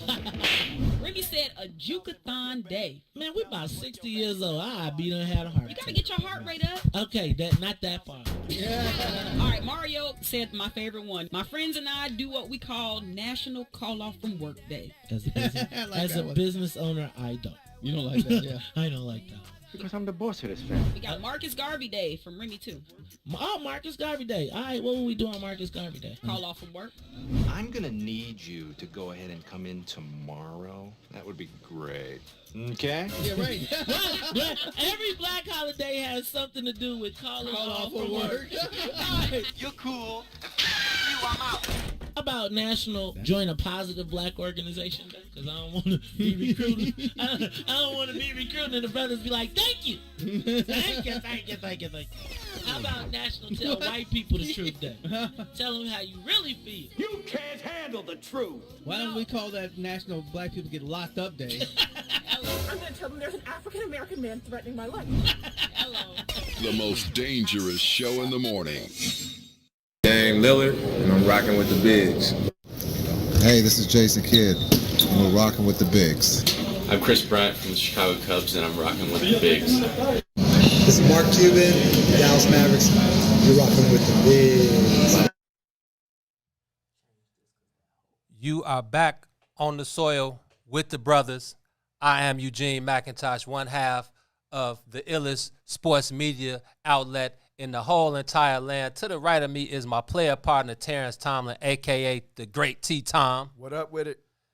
And like we promised you guys earlier, in the building, we have who I consider, man, it's been 30 years, man, and I still have not seen a player as physically and athletically gifted on a baseball field than the great. Turn this down. Yeah, turn here. Tell him to turn this down. Hey, Eric, can you turn your volume down? We're hearing the echo.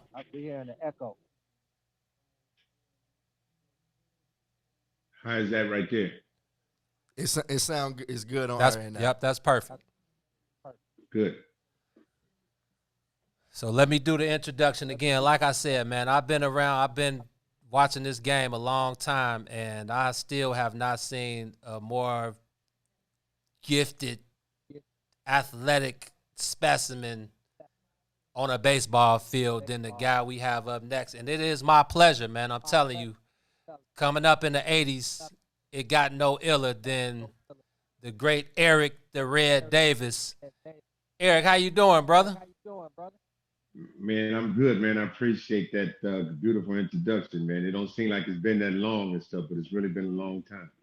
Well, I was just really dating back to you guys' World Series run in the 90s. Can you turn it down just a little bit more? I can still hear a little bit of an echo. Okay, how about that? Sounds good. Yep, that's perfect. So yeah, man, like I said, I was just dating back to you guys' 1990 World Series run when you guys swept the A's, was the 30 years. I know you played up until 2001, but again, man, like I said, there's been a lot of guys to grace Major League Baseball, man, since 1990, and I still can't put my finger on one who was, like I said, there have been a few 5-tool players, and Ken Griffey Jr. is my favorite baseball player of all time. And we know Jr. is one of the greatest, if not the greatest. But he did it with more, his was more, I guess you would call it, style and grace. And I'm not saying you didn't have that either, but I look to you as more of just that specimen, man. Like you ran hard, you were snagging home runs, you were stealing 80 like the stuff that you were doing was like unheard of when you were doing it. So that sticks in my mind until I see somebody else beat those numbers. You real quick, but let me just cut you short to explain the grace, because as a baseball player, we have a problem with that term graceful. Because you're only graceful when you're left-handed, and you look at Ted Williams and Jr., Barry Bonds, Don Mattingly, these left-handed guys have graceful swings and they have pretty swings, so you see the grace. Okay. As a right-hand hitter, we have to fight right-hand pitchers 95% of the time. Right. So we're able to look bad more times than most left-handers. So when you see the pretty swing and the gratefulness, that's just because they're left-handers and stuff. And I pay homage to all that. And that started with Ted Williams. But if you go back to Henry Aaron and Mays and Frank Robinson and Roberto Clemente, you never heard the graceness and the pretty of the swing. True. Because of Bob Gibson and Don Drysdale and all the nasty Bob Feller, all the nasty right-handers that had that slider that was going down the way. So you was able to look bad more than most left-handers. But if anybody had a pretty swing, it was Junior. So we'll come back to that. Yeah, and that's some science you just dropped right there. And I wasn't even necessarily talking about the swing, but that makes total sense now that you broke it down like that. But I just meant like the maybe I would call it aura. You know how, just the way I would say like the way Ken Griffey Jr. ran versus the way you ran. Like, and I think you were faster than Jr. And obviously it showed on the base pass. Absolutely. But you ran with a fierceness. Like, that's what it was. Maybe fierce is the term that I want to use. Well, I was one of those guys who changed the dynamics on putting Patton on the wall and stuff. So because of my fearfulness and running into that wall at Wrigley Field and I remember 2 ribs. Actually, that cost me the MVP in '87. I remember.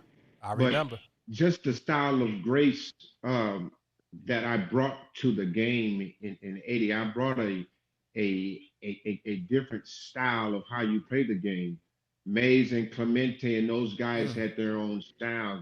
I pretty much brought the athleticism from the football field to the basketball court to the baseball diamond. To change the dynamics. The flair that you saw with a lot of the guys with the high tops and the earrings and the jewelry, all that manifested from me. So Junior was in Cincinnati. I played with his daddy. And you saw Barry Bonds and you saw a lot of the way these guys do the things now. It was because of the flair and the creativity that I brought to the game, being a unique athlete from playing basketball and football growing up. Eric, I guess I should precursor the question and say, man, I'd had to go back and do some research. I was born in '89. And one of the things I feel like I want to ask you about is your style of play, man. When you look at your highlight tapes, bro, it's easy to get caught up in how smooth you were. You know what I mean? I would love to know, what were some of your early influences in the game? I know you wore number 44, so I feel like the correlation, I feel like I may know who some of your influences were, but can you talk about growing up and how you got into the game? My first influence was Walt Frazier, and I was able to get on the Good Morning America show with Clyde in 1987. At that time, that was the first one to win Player of the Month the first 2 months of the year.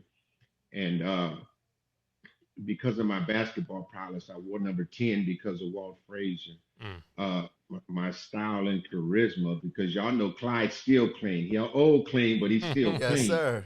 Him with Superfly and the hats, the maxi coats, the turtlenecks, all of that came from Clyde.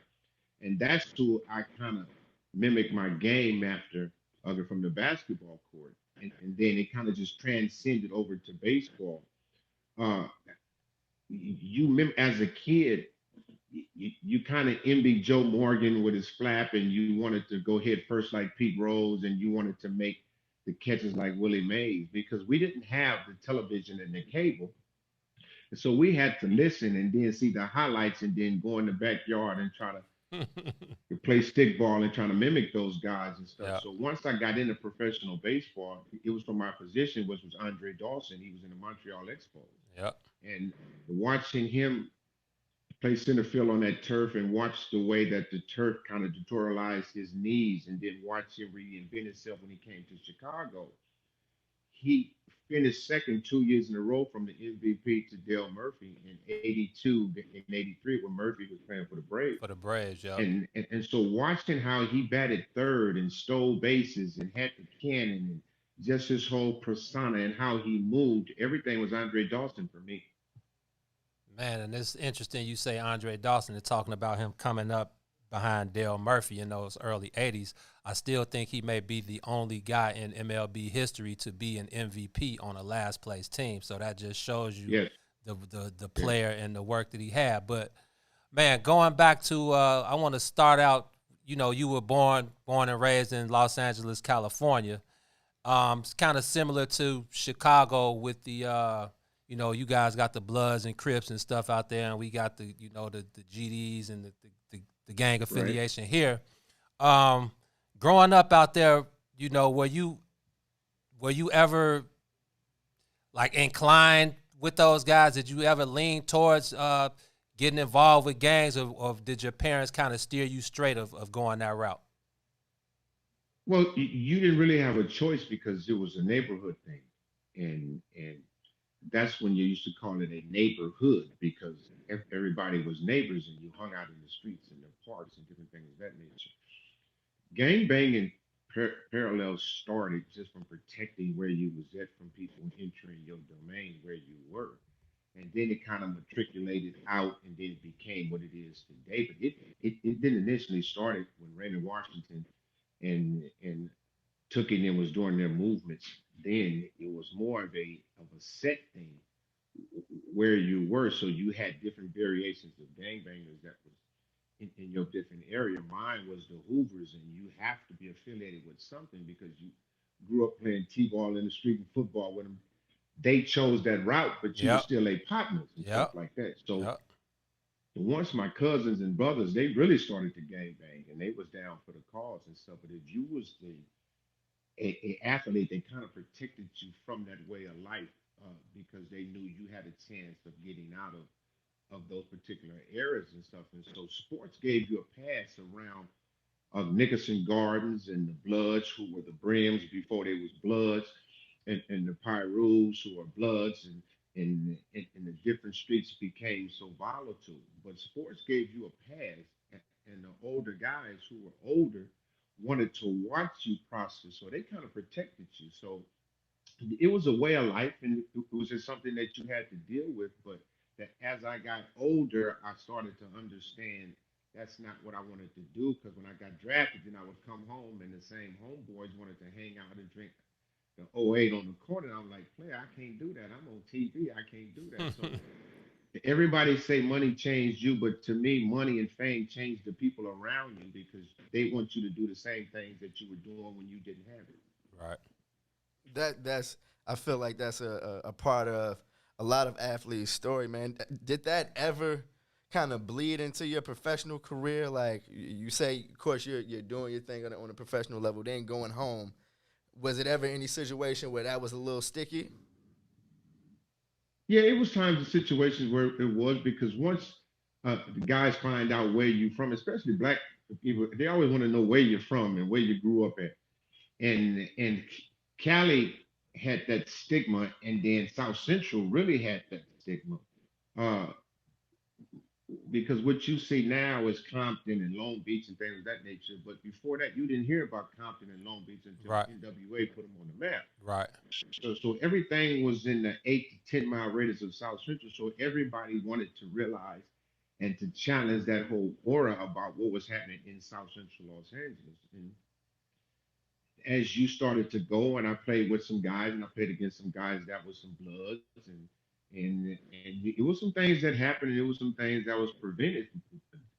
Actually, that was stopped from happening, where a couple OGs and my brothers, them caught OG shots on saving some brothers who was bloods who came into LA with the whip weapon, the whole 9 yards. But it was it was tough, where the guys wanted to test you to find you just because you was from Cali, and you had to stand up and do what you had to do. But after that, things kind of settled down, and they started to see you for who you really was for.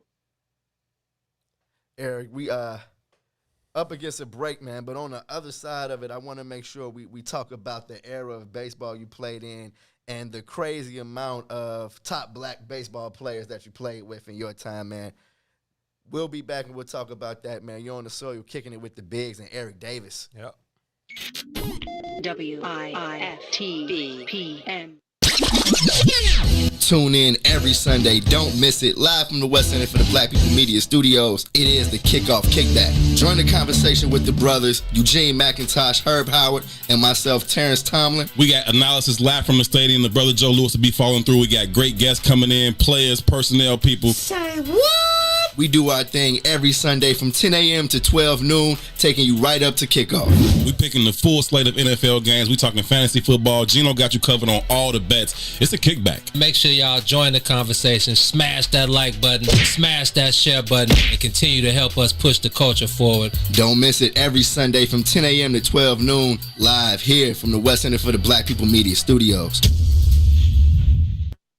Introducing your trusted source for high-quality black emojis, better known as Blackmoji. We believe black is beautiful, and that beauty should be reflected in the digital market. Now there is an app that does just that, starting with Black Greek letter organizations. Blackmoji D9 offers more than an emoji app. It is a cultural experience of black excellence. Download the app in the Apple or Google Play Store to access a specially curated catalog of emojis representing the Divine Nine.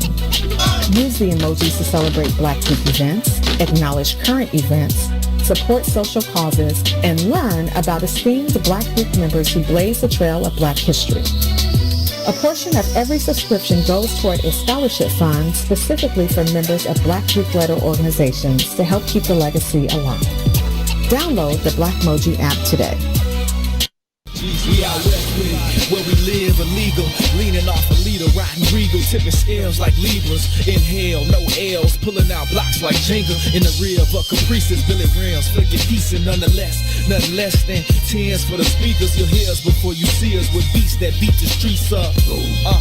Yeah.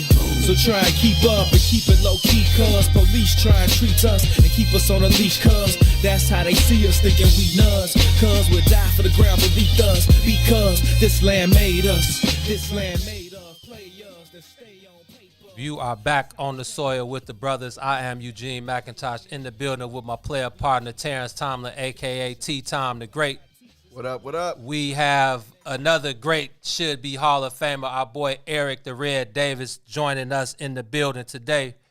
Eric, man, I wanted to, so you talked about wearing number 10 in honor of Walt Clyde Frazier, so that means you have that basketball background. Now, we did the knowledge, and I saw that you averaged 30 and 10 in high school, and you had a promising basketball career, but you chose baseball instead. what was the reason you chose baseball instead of basketball, especially with basketball? I mean, baseball growing up in our time, it was like the go-to sport. We grew up playing Little League baseball, but we knew about, going to the playground and playing basketball. And basketball was obviously the cooler thing back then. But what swayed you, toward baseball and got you away from basketball? Actually, it was real simple for me, because whatever sport I was playing at that time, I was in that frame of mind. And I had just finished baseball season. We had just lost the playoffs, almost get to Dodger Stadium. We'd almost lost, and all the baseball accolades that started to come in. Honorable mention, All American, All City, First Team, all of these leagues, and the draft came in. And so I was in that frame of mind. And when you're talking about draft and money and college and books, it was an easy decision at that time. Yeah. But had I finished high school after basketball, I would have definitely went to college. Actually, because of Ray Meyer, he was recruiting me down in Chicago. So wow, I've always loved DePaul, and that was one of my things. It was cold down there, so the baseball side of it, I don't think they had a baseball program at that time, so that kind of weighing me somewhere else and stuff. But I knew when Aguirre was there and Cummings, and I've always followed DePaul, and so that was always on the back burner. But knowing that I always had 4 years of college eligibility left, I said, why don't I try it now? If it doesn't work out, I still have 4 years to go play basketball. Yep. And actually, I trained. I never trained for baseball, even when I played. I was one of the few guys that had it in my contract that I had to play basketball, constructive basketball, when I played, because that's the best shape that any athlete could ever be in. Outside of a decathlon or somebody like that, going up and down that hardwood, there's no better shape than doing that. So being in that frame of mind, knowing that I had the option of coming back to that, not knowing that if I went to college, if it would have turned out opportunity-wise where I would be able to get drafted or whatever. Not saying that I didn't think my skills was there, but at that frame of mind, you look what's in front of you. You don't look down the line 40 years ago. And what was in front of me was an opportunity that I never thought I would ever get again, so I took advantage of it. Eric, I feel like one of the things that stands out most to me when you look at the era that you were part of is, I go down the line and talk about some of the players you played with, Eric Davis, Barry Larkin. Then you look at guys around the league like Andre Dawson, Frank Thomas, in the 90s. It was a special era for black baseball players, and when you fast forward and look at the game today, me and Eugene was talking over the break about, you probably, it's only a few teams that have multiple black players. Can you talk about what it was like to play during that era? And then your thoughts on when you look at the game today? Well, it's the only era I know, and it was the best era to me, coming from the 70s, when you had Willie Stargell, you had Dusty Baker, you had Frank Robinson, you had Andre Dawson, Tim Red. You had so many great players that moved in from the 60s that elevated the 70s, who in terms transcended the 80s. And black baseball was the heart and soul of America, because you look at what we were able to accomplish.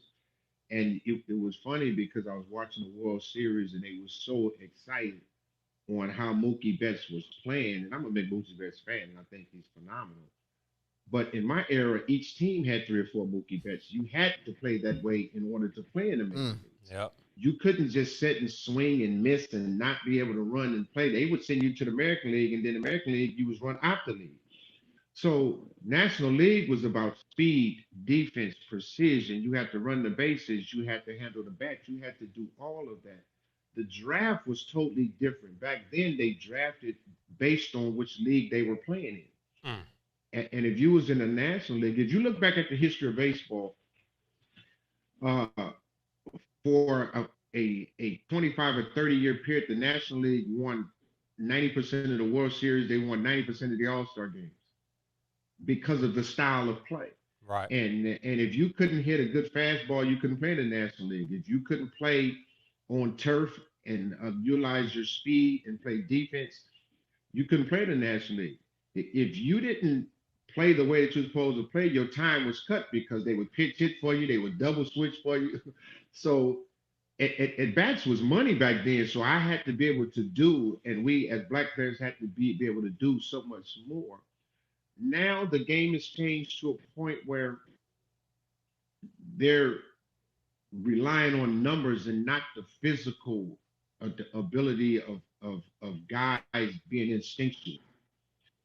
You have a lot of people in the game today that didn't play the game that can and are contributing to the game, but they want to be the sole reason that the game is the way that it is. If you talk about the shifts, you talk about guys looking at a piece of paper on defense every time a batter come up. Only thing you're telling me is they're telling you how to think. Thank you. Because you have no anticipation, you don't have no nothing to worry about anticipations or what's going to happen. That as a center fielder, what I did was I went in every pitcher catchers meeting before every series. Why? Because I wanted to know what the pitchers and the catchers thought process was and how they were going to pitch. Now, the human element comes in where it don't work. So now me as a center fielder, I have to be able to move and adjust based on his effectiveness or his lack thereof of his effectiveness. Now they look into the dugout for help. When I got the best seat in the house, I didn't need nobody to help. So they're taking away all the things that make us exciting or important or athletic. They're trying to take that away because they want to be the reason that you're successful. And that's what's hurting the game. And that's something me and Terrence always talk about is I'm just not a fan of analytics. I know they play their part, some way, but I think the eye test is always the greater of the two, and I'm going to stand on that forever. Analytics, you know what though, Eugene? Analytics is not new. Right. The only thing new with analytics is the people that are trying to implement it. That's all. Because sports is about numbers. You always have scouting reports. You always have, those are part of analytics. But what analytics is based on what has already happened. Right. And you cannot be in the moment concerned about what happened yesterday. Right. Because I have to deal with this picture right now. And why so many guys are struggling is because they don't have anybody that can teach them about the now. Everything is about the past. What can you give me right before I go up to this plate that's in the now? Right. And that's not analytics. You have to have somebody that has gone through that, say, well, this is what he's gonna do this time. This is his tendencies. Analytics doesn't go on tendencies, it goes on facts. And as a pitcher or a hitter or a position, I don't know what you ate last night. And you might have a fastball that might be 95, but if you went out last night, your fastball might be 83. So the eye test gonna tell me you don't have what you have, so I can't go by what the analytics say. I have to go by what the eye test says. And so when you lose that, you find out why people like the manager of Tampa took so much heat. Because you're not watching the game. You're going by, well, he only gonna give me this. Well, the game is saying, no, he got to give me all this because it's a do or die game. That's what the analytics doesn't give you, and that's the problem with a lot of decision makers in the game. Eric, I feel like given these facts, how does the younger generation of black baseball players get themselves back into the game? We've been seeing the numbers dwindle on all levels. You know what I mean? And if the game is changing so that black baseball players can't be part of it, what are some of the things that need to be done in order to make sure that that's not the case? Well, black kids are playing. It's a fact. But to what level are they stopping? And the level is about 14 to 16 years old where they're stopping from playing. Literally because they don't see anybody. If you turn on ESPN, if you turn on baseball tonight, who do you see? Not a soul. If you turn on Baseball Network, who do you see? Not a soul. If you're an independent mother and you have 3 black boys and you living in the projects and you want to get them out, what sport would you want them to play? Basketball or baseball or football? is you're not going to let them play a sport where you don't know if they're not going to get the notoriety to get to college to get the education. Baseball is a sport that's always had to be introduced to you from a male figure, whether it was your father, your uncle, somebody. Boy, let's go out here, let's play catch, let's go do this, let's go do that. Unfortunately, since the 80s and the dope game has transcended, a lot of our brothers incarcerated or dead, we've had more black single mothers than any other race in the world who was having to raise black boys. And so they had to go through a whole trial of saying, how can I get my son away from them? It's basketball, the AAUs, but with giving them Nikes and giving them Air Jordans. And you can't take no baseball cleats to walk through the mall. It's never been cool to walk through the mall with no baseball gear on. So all of those things happen. Now you don't have as many black scouts that are scouting in these inner cities because of the analytics. You have the organizations like Perfect Game, who's making it way more affordable for the white kids than it is the black kids to even become seen. So it's a lot of different things, but it has to start from the top. Everybody wants everything to start from the bottom up, but you have to be able to start. We got one or two black general managers. We got one or two black scouting directors. We got one or two black player development guys in all of baseball. So the leadership has to be put in a place to say, I want y'all to go here. I want this program to shine. I want every major league city to have an urban youth academy like Chicago has or like LA had. See, it has to filter down because they're making the decisions. Why? Because when you have systemic racism in baseball, you don't see Derek Jeter, or you might see Kenny Williams, who's still doing his thing in Chicago now. Yep. Those are 2 out of 30 who are presidents that's making decisions on how the organization is being ran. So until you change the systemic racism at the higher levels, it's always going to be difficult to rise up from the bottom. Eric, I want to stay on this topic on the other side of this break. We're just going to take a quick one. We'll be right back on the soil with the Bigs. WIFTVPM. Maze Jackson. If you could make up a social media holiday, what would it be? Randy said National Don't Let No One Put You Down Day. No one. What you gonna do? So when they say something crazy, you slap them? Be like Maze said. Randy said a Jukathon Day. Man, we're about 60 years old. Be done had a heart. You gotta get your heart rate up. Okay, not that far. All right, Mario said my favorite one. My friends and I do what we call National Call Off from Work Day. As a business owner, I don't. You don't like that, yeah? I don't like that. Because I'm the boss of this family. We got Marcus Garvey Day from Remy too. Oh, Marcus Garvey Day. All right, what will we do on Marcus Garvey Day? Call off from work.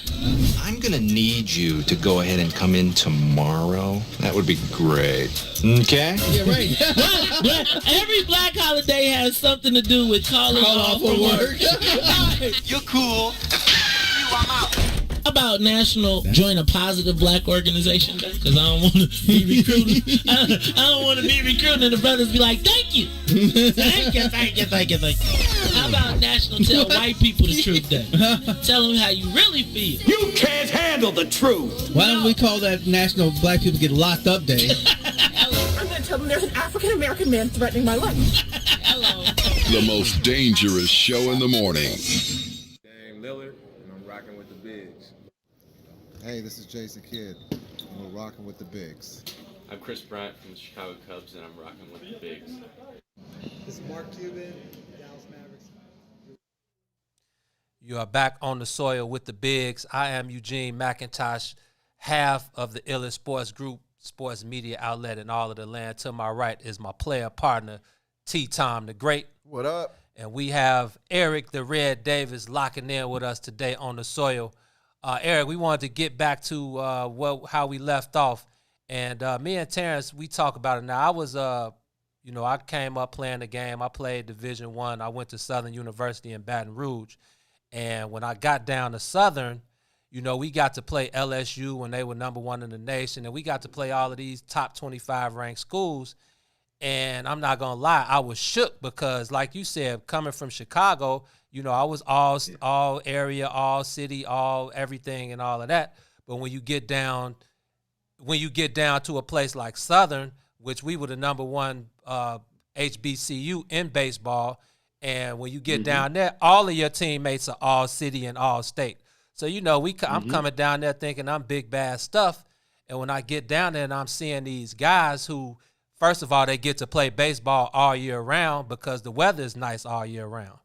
Right. And another thing that I noticed was I didn't have the fundamental baseball skill that those guys had. I was basically just a kid from the hood playing off of raw talent.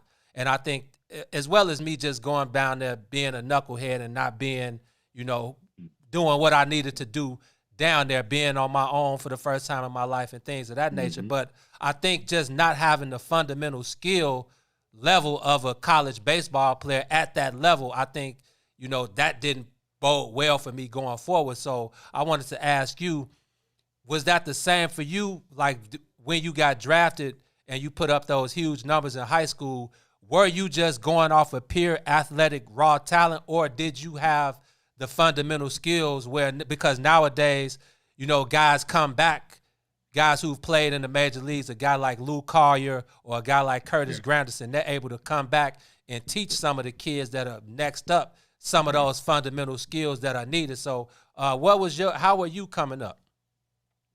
Just so you know, Southern did send me a double scholarship package. I just didn't get a chance to get down there, but one of my teammates by the name of Bernard Holmes went down there. Okay. So all of my family's from Natchez, Mississippi, so I know about the HBCUs. I've been down there my whole life. I was just the only one born in Cali. In high school, nobody ever taught me anything in high school. You know, and my high school, Fremont High School, at that time had the most major leaguers in the history of America. It was 19 of them. Going all the way back from Willie Crawford to Bobby Tolan to Chet Lemon, Danny Ford, Bob Watson, George Hendricks. There was so many of them that the game of baseball was synonymous with inner city in Los Angeles. Our division, Sparky Anderson, our league, our Southern League in California produced probably about 300 over the course of 15 years, major leaguers. That's why Cali was so advanced. But my baseball teacher was a drafting teacher. He was a pimp. And you know what I'm saying? He just happened to be able to put the equipment out. Yeah. And so we kind of taught ourselves how to play. I was drafted as a shortstop, but I didn't know how to play shortstop. And at that time, there was only two black shortstops. It was Ozzie Smith and Gary Templeton. Yeah. So I could catch the ball, but I didn't have the fundamentals on how to move. And as earlier you used the word graceful, I didn't have the grace as a shortstop.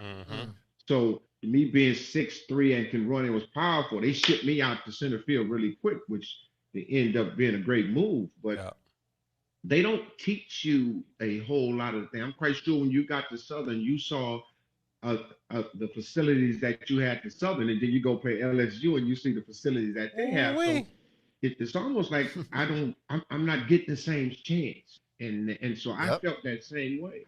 And even when we played in park and recreation, we never had fences. Never. You had to try to hit it to the swimming pool, or you hit it to the basketball court. Yeah. Or they could play you way down there. So all of those things made us work even harder, but it gave us the wherewithal to compete.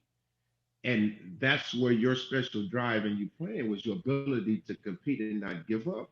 But it's never been equal. I don't think anything in America has been equal. So why would we want sports to be equal? Because it's never been equal. Science. Baseball, hot dogs, Chevrolet, baseball, hot dogs, apple pie, and Chevrolet is America. So that's where the equality lies in this country. Wow. But we have always had the ability to teach ourselves. When I was coming up, you didn't have hitting coaches, you didn't have fielding coaches, you didn't have none of that. Your roommate was your coach. Now, you see where guys, you talked about the Lou Colliers and all those guys. It was something. Me and Daryl Strawberry created a documentary called Harvard Park, and if you haven't seen it, check it out. We were the first black duo to create that inner city buzz for athletes to come back to LA and have somewhere to go, have somewhere to work out with, have someone to learn, have someone to teach. Kenny Williams was there. Frank Thomas had just came out of Auburn.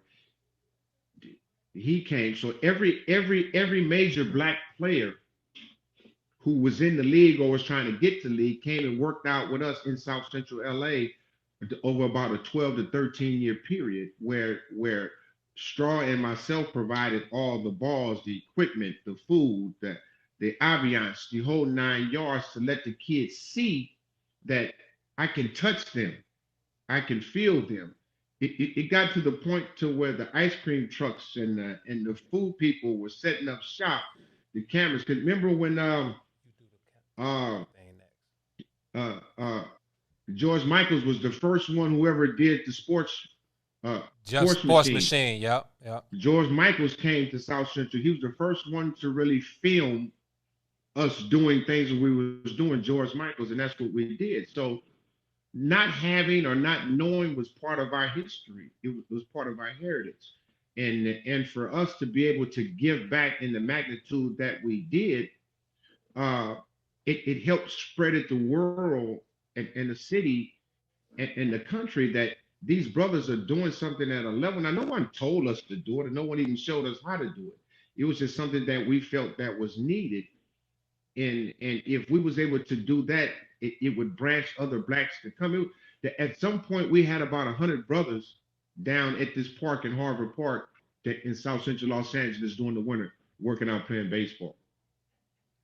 Eric, I feel like I got so many more questions for you that I want to ask you about if Barry Bonds should be in the Hall of Fame. I want to ask you about, Marge Scott, what it was like playing for somebody with that character. But I feel like one thing I can't let you go 100% without asking about is how you overcame colon cancer in 95 to win the comeback player in 96, man. I feel like that's something that should never be glossed over. When you put a group of people in a room, a handful of those people are going to know somebody that was personally affected, or maybe they were personally affected by cancer.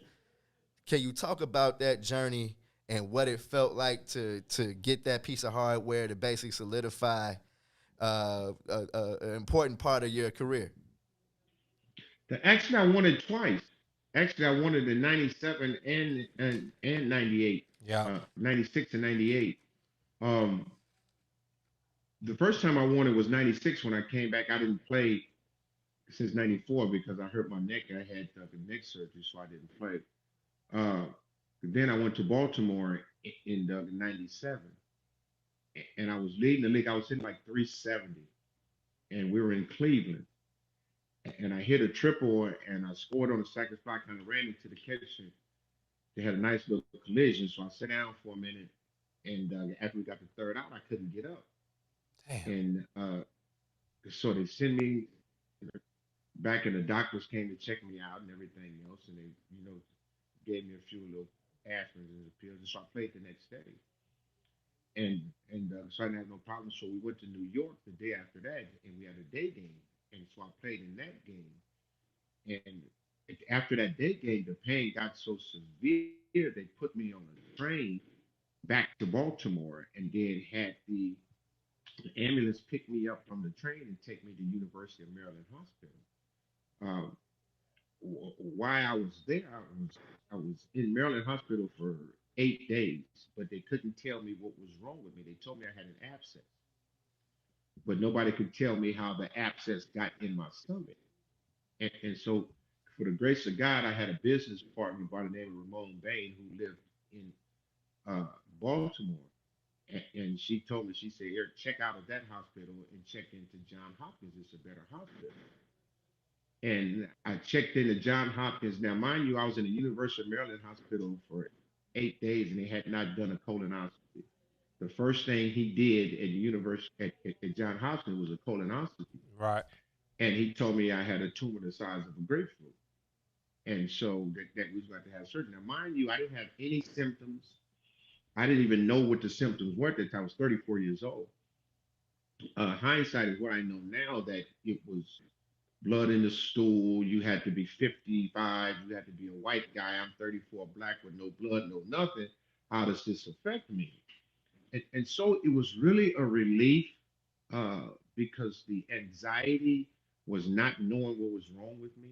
Right. And actually the team was going to send me back to play. They was going to check me out of the hospital until I asked for a second opinion. So on the graces of God, I asked for a second opinion, and I actually had surgery on Friday the 13th. The doctor thought I was one of those guys that Of was all like, days. Jason, I didn't get no damn about Jason in the movie.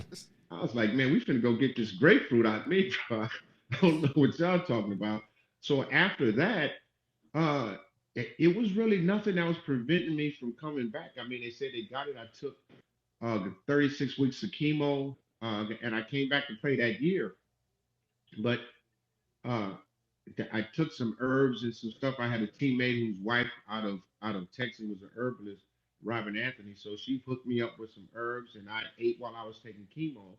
And I never had a problem with how the chemo affected me or anything. But what really motivated me was every time I took chemo, I was in the children's hospital ward, and to watch how many children that was suffering that never got a chance. And here I was, 34 years old. I was an athlete that had played for years and had lived this great life.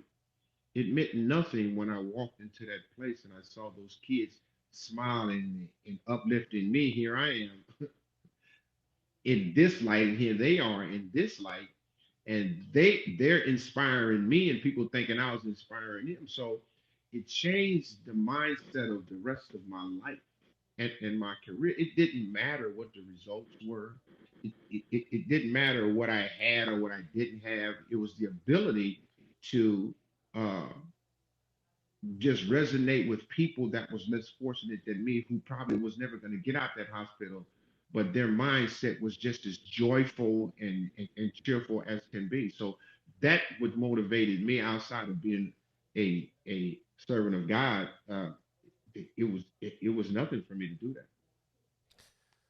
Inspiration, brother. Nothing but inspiration. That's all that was, man. Look, Eric, man, we like Terrence said, we got a whole nother hour of conversation that we can have with you. So hopefully we can have you back, you know, when you're available another time. But I just want to say that we appreciate you jumping down on the soil with us as a member of the Baseball Writers Association of America. I'm going to have to implement a rule for these guys that we need to go back in history and get these guys who are more than deserving to be in this Hall of Fame right a few back on the ballot, man. So, man, we appreciate you, brother, man. This is anytime, man. I had a good time with y'all, man. I like the soil.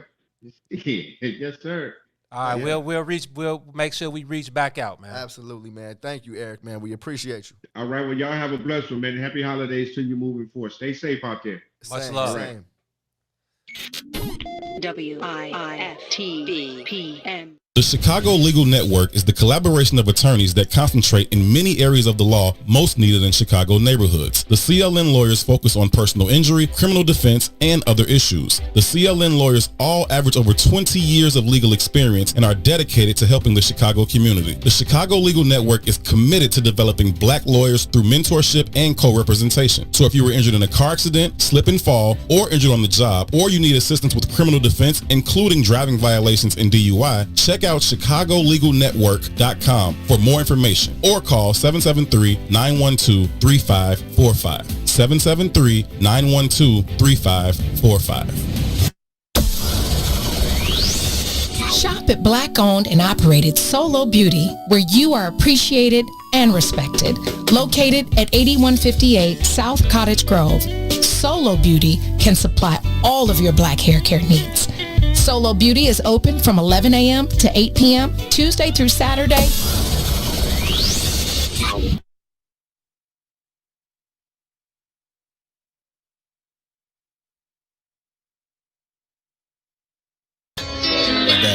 Traffic jam fan, you know it. I'm from the middle of the map. I get around, I've been there and back. Born in Gary, Indian, just to be exact. Got family in the go and family in the nap. Same shit everywhere, saw it in the A out on Old Nat. Sucker free suckers can't take the heat, nah they gon' rap. Big dumb cats, big guns clap. Another brother dead, another mother son lap. I'm where the niggas did scrap. Seen the same person shot with 2 different straps. You don't want this, now you don't want that. Tired of fuck shit, wanna take a nap. I'm a dog on these chicks, just a different cat. Must make at least a M to make an impact. May just paint the Benz matte black. Fresh head to toe, never wore socks that didn't match. Cause I'm from the middle of the map. Yeah, I'm from the middle of the map. I'm from the middle of the map. Nigga, I get around. I've been there and back. Yeah, I'm from the middle of the map. I'm from the middle of the map. Yeah, I'm from the middle of the map. I get around. I've been there and back. Check. I'm from the middle of the map. I get around. I've been there and back. Born in Gary, Indian, just to be exact. Got family in the go and family in the nap. Talking money, shit hit my jack. If it don't make sense, shit I can sense that. Blowing big loud, never the mid-pack. We are right back at it on the soil. Hope you guys enjoyed our last segment, man, with the one and only Eric Davis talking about overcoming injuries in his career, the state of black baseball in the game today, and how we stayed relevant. It was a special conversation, as usual, on the soil. But how wicked was it Let that him know. we talked about his basketball career? He was averaging like 30 and 10 in high school, and he said DePaul was one of the schools that recruited him, and he said, man, when I saw Terry Cummings and Mark Aguirre at DePaul, he was like, if I was to play basketball, that was one of the schools that I was going to. So it was crazy that Eric Davis brought you up, Mark. Wow, that's crazy. Okay, I at least I can hear you that way. Wow. So where did he, Eric Davis, you mean Eric Davis, the Eric Davis? From the Cincinnati Reds. You know what I mean? That Eric Davis? Yes, sir. He said you and Terry Cummings. Hold it. I'm going to tell you how crazy I didn't know he was from Chicago. No, he's from L.A., but he was saying that he was a high school All-American basketball player, but he was also a 8th round draft pick in Major League Baseball. And he was saying had he chosen to go the basketball route, then DePaul was one of the schools that recruited him. So that's nice to hear, but I think we all know he took the right route. Absolutely. He took the right route. Big Mark. Yeah. I'm sorry. Hold on. For those who don't know, we have the one and only Big Mark Aguirre in the studio with us right now. He is the big homie of the bigs. We got to ask you something, man. We talked a little bit about NBA training camp kicking off today. Right. So know, I'm wondering, can you dig in your bag and tell us how was your first training camp and how did you view training camp while you were in the league? I mean, just to explain to you how my training camp went, it was really not an actual training camp because I went on an expansion team. Well, I don't call it an actual training. I was on an expansion team. So most of us was rookies, or we had some, 5 or 6 veterans on it, but they weren't known by anybody. They were kind of journeymen. So, I had my training camp, but, I mean, it was good for me to get in shape. It was good for me to do all those things. But at the end of the day, I wasn't able to compete like I wanted to compete because, none of those guys were at that particular level to, like, give me what I wanted. So my training camp was good, but I had to get mine that first 3 years, like I say, with the rolling kind of camp. Like, before we go to camp, like, all the boys that played with me, we would meet up in different cities. Like I told you guys, in different places. And when I went into training camp after that, I was in shape when I walked in. So my training camp the first 2 years was, it was okay. But it got better, though. Okay. Because we got better players when they started getting Derek Harper. Right. When they started getting Roy Tarpley. When they started getting Detlef Schrempf. When they started getting, because only Donaldson. iron sharpens iron, right? Huh? Only iron sharpens iron. Oh, with the dogs. I grew up like that. Right. I need that. I mean, I can't not come in the gym and not think compete. if I got to compete, and if you're not competing, I don't want you guarding me. I don't want to guard you because it doesn't give me anything. So, training camp is huge, especially for the guys that need it. Did anybody try you early on? Any of your teammates? Yeah, I mean, when we first go in, I'm the number one pick in the NBA. So I'm my targets on my back everywhere because they want to say, okay, you all of that. You came from, they trying you. I mean, that's the nature of the NBA. Like, you come in with a name, and some guys are going to try you. And then it's only right that they try you. It's only right that they try you, and then you let them know where they stand. And did the big names even show up for training camp? Like, no, some of them didn't have to. I mean, like I was stating earlier, like Kareem Abdul-Jabbar, he knows what his body's supposed to be. He knows what kind of shape he needs to be in. And you're trusting him to do. And when he get on the court, hold on, what are you going to tell Cap? That's why the Cap. That's why he's Cap. Yeah, Cap. We don't want you out there hurting your legs and knees and things. Cap, training camp ain't for you. It's not for you. All right? Just run and be in shape. You can't. What are you going to tell him? Right. Period. What are you going to show him new? What are you going to do? You got to get some stuff from him. I mean, you can't show him new. You can say, okay, Cap, we move you from the right side to the left side. He don't have to be on the court for that. Hey, you take Cap's position. See yourself, Cap? Exactly. Yeah, take Cap. Now, Scott, that's what we want you to do. That's how easy that is, So it's. How seamless was the transition for you? Having that number one shot on your back come from high school going into college. I'm from Chicago. There you go. That's the end of the story. Like, we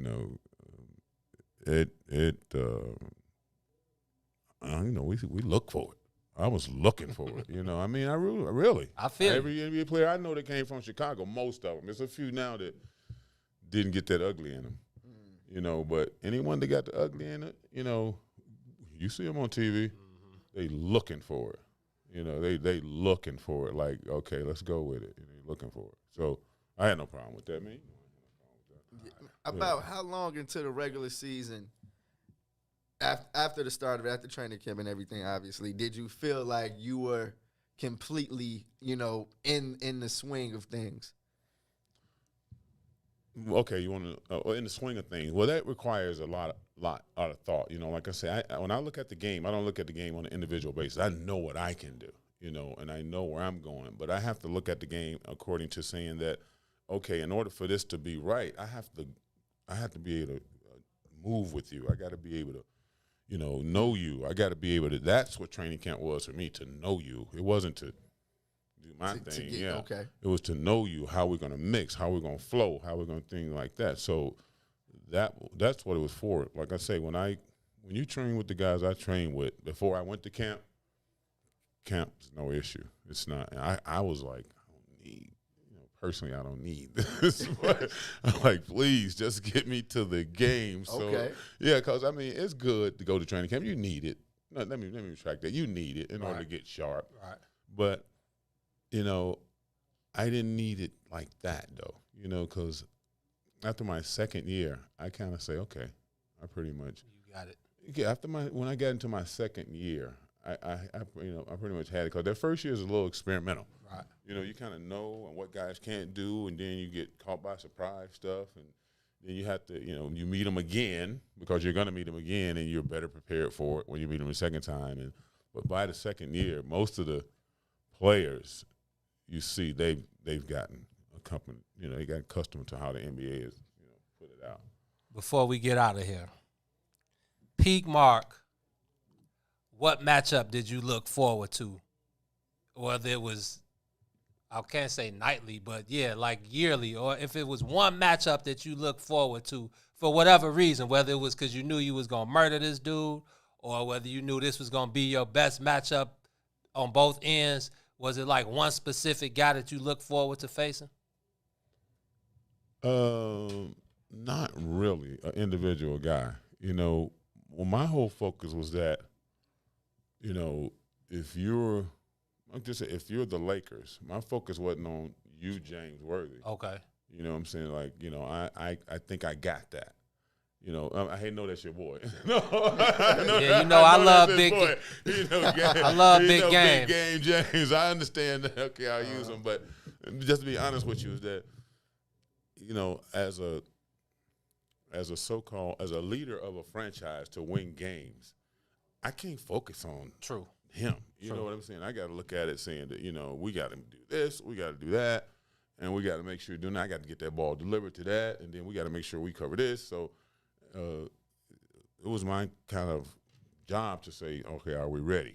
You know, what are we doing? So I didn't really have time to like focus on the player. I focused on teams like Boston, New York, yes, sir, LA. You know, all the teams that was there. I got to beat them. I want to beat them. That's my job. Man, on that note, you know we wish we can keep this conversation going and going and going. Man, our resident on the soil guest, man. Dropping dimes coming soon. That's dropping dimes coming soon. Yes, yeah, sir. y'all got to come certainly see me. coming soon. Did we man. get any of them inserts yet? Or where they at? Hey, they were dropping dimes with me yesterday. Yeah, right. You getting the exclusive information. You know we got it. We working on it. Gonna make it super special for you. Nice. Man, but y'all just got down on the soil with the Bigs for another installment. Hey, shout out to Eric Davis. Shout out to Big Mark Aguirre for coming to jump down on the soil with us. As always, man, shout out to my player partner, Eugene McIntosh. You know. I'm Terrence Tomlin. Hey, real quick, shout out to the Lady Blue Devils. They dropped 128 on Chicago State last night. We got to make Morgan sure. State? Oh, Duke? Yeah. No. Excuse me. Paul. Excuse me. They dropped 128 on 128 on the state, bro. Chicago State, man. Yeah. Ron, what can we say about our alma mater, bro? Wow. We gonna get some Joanna man action. We been sucking, man. Chicago State. Oh man. Hey man, up next, man, we got our guys Herb and 2. I said what I said 3 to 6 every day on What's in It for the Black People Media. We appreciate the family members locking in with us. We'll be back Thursday. Mark will probably be out of town somewhere doing his thing, but we'll be back. So much love to everybody out there. Till then. WIFTBPM.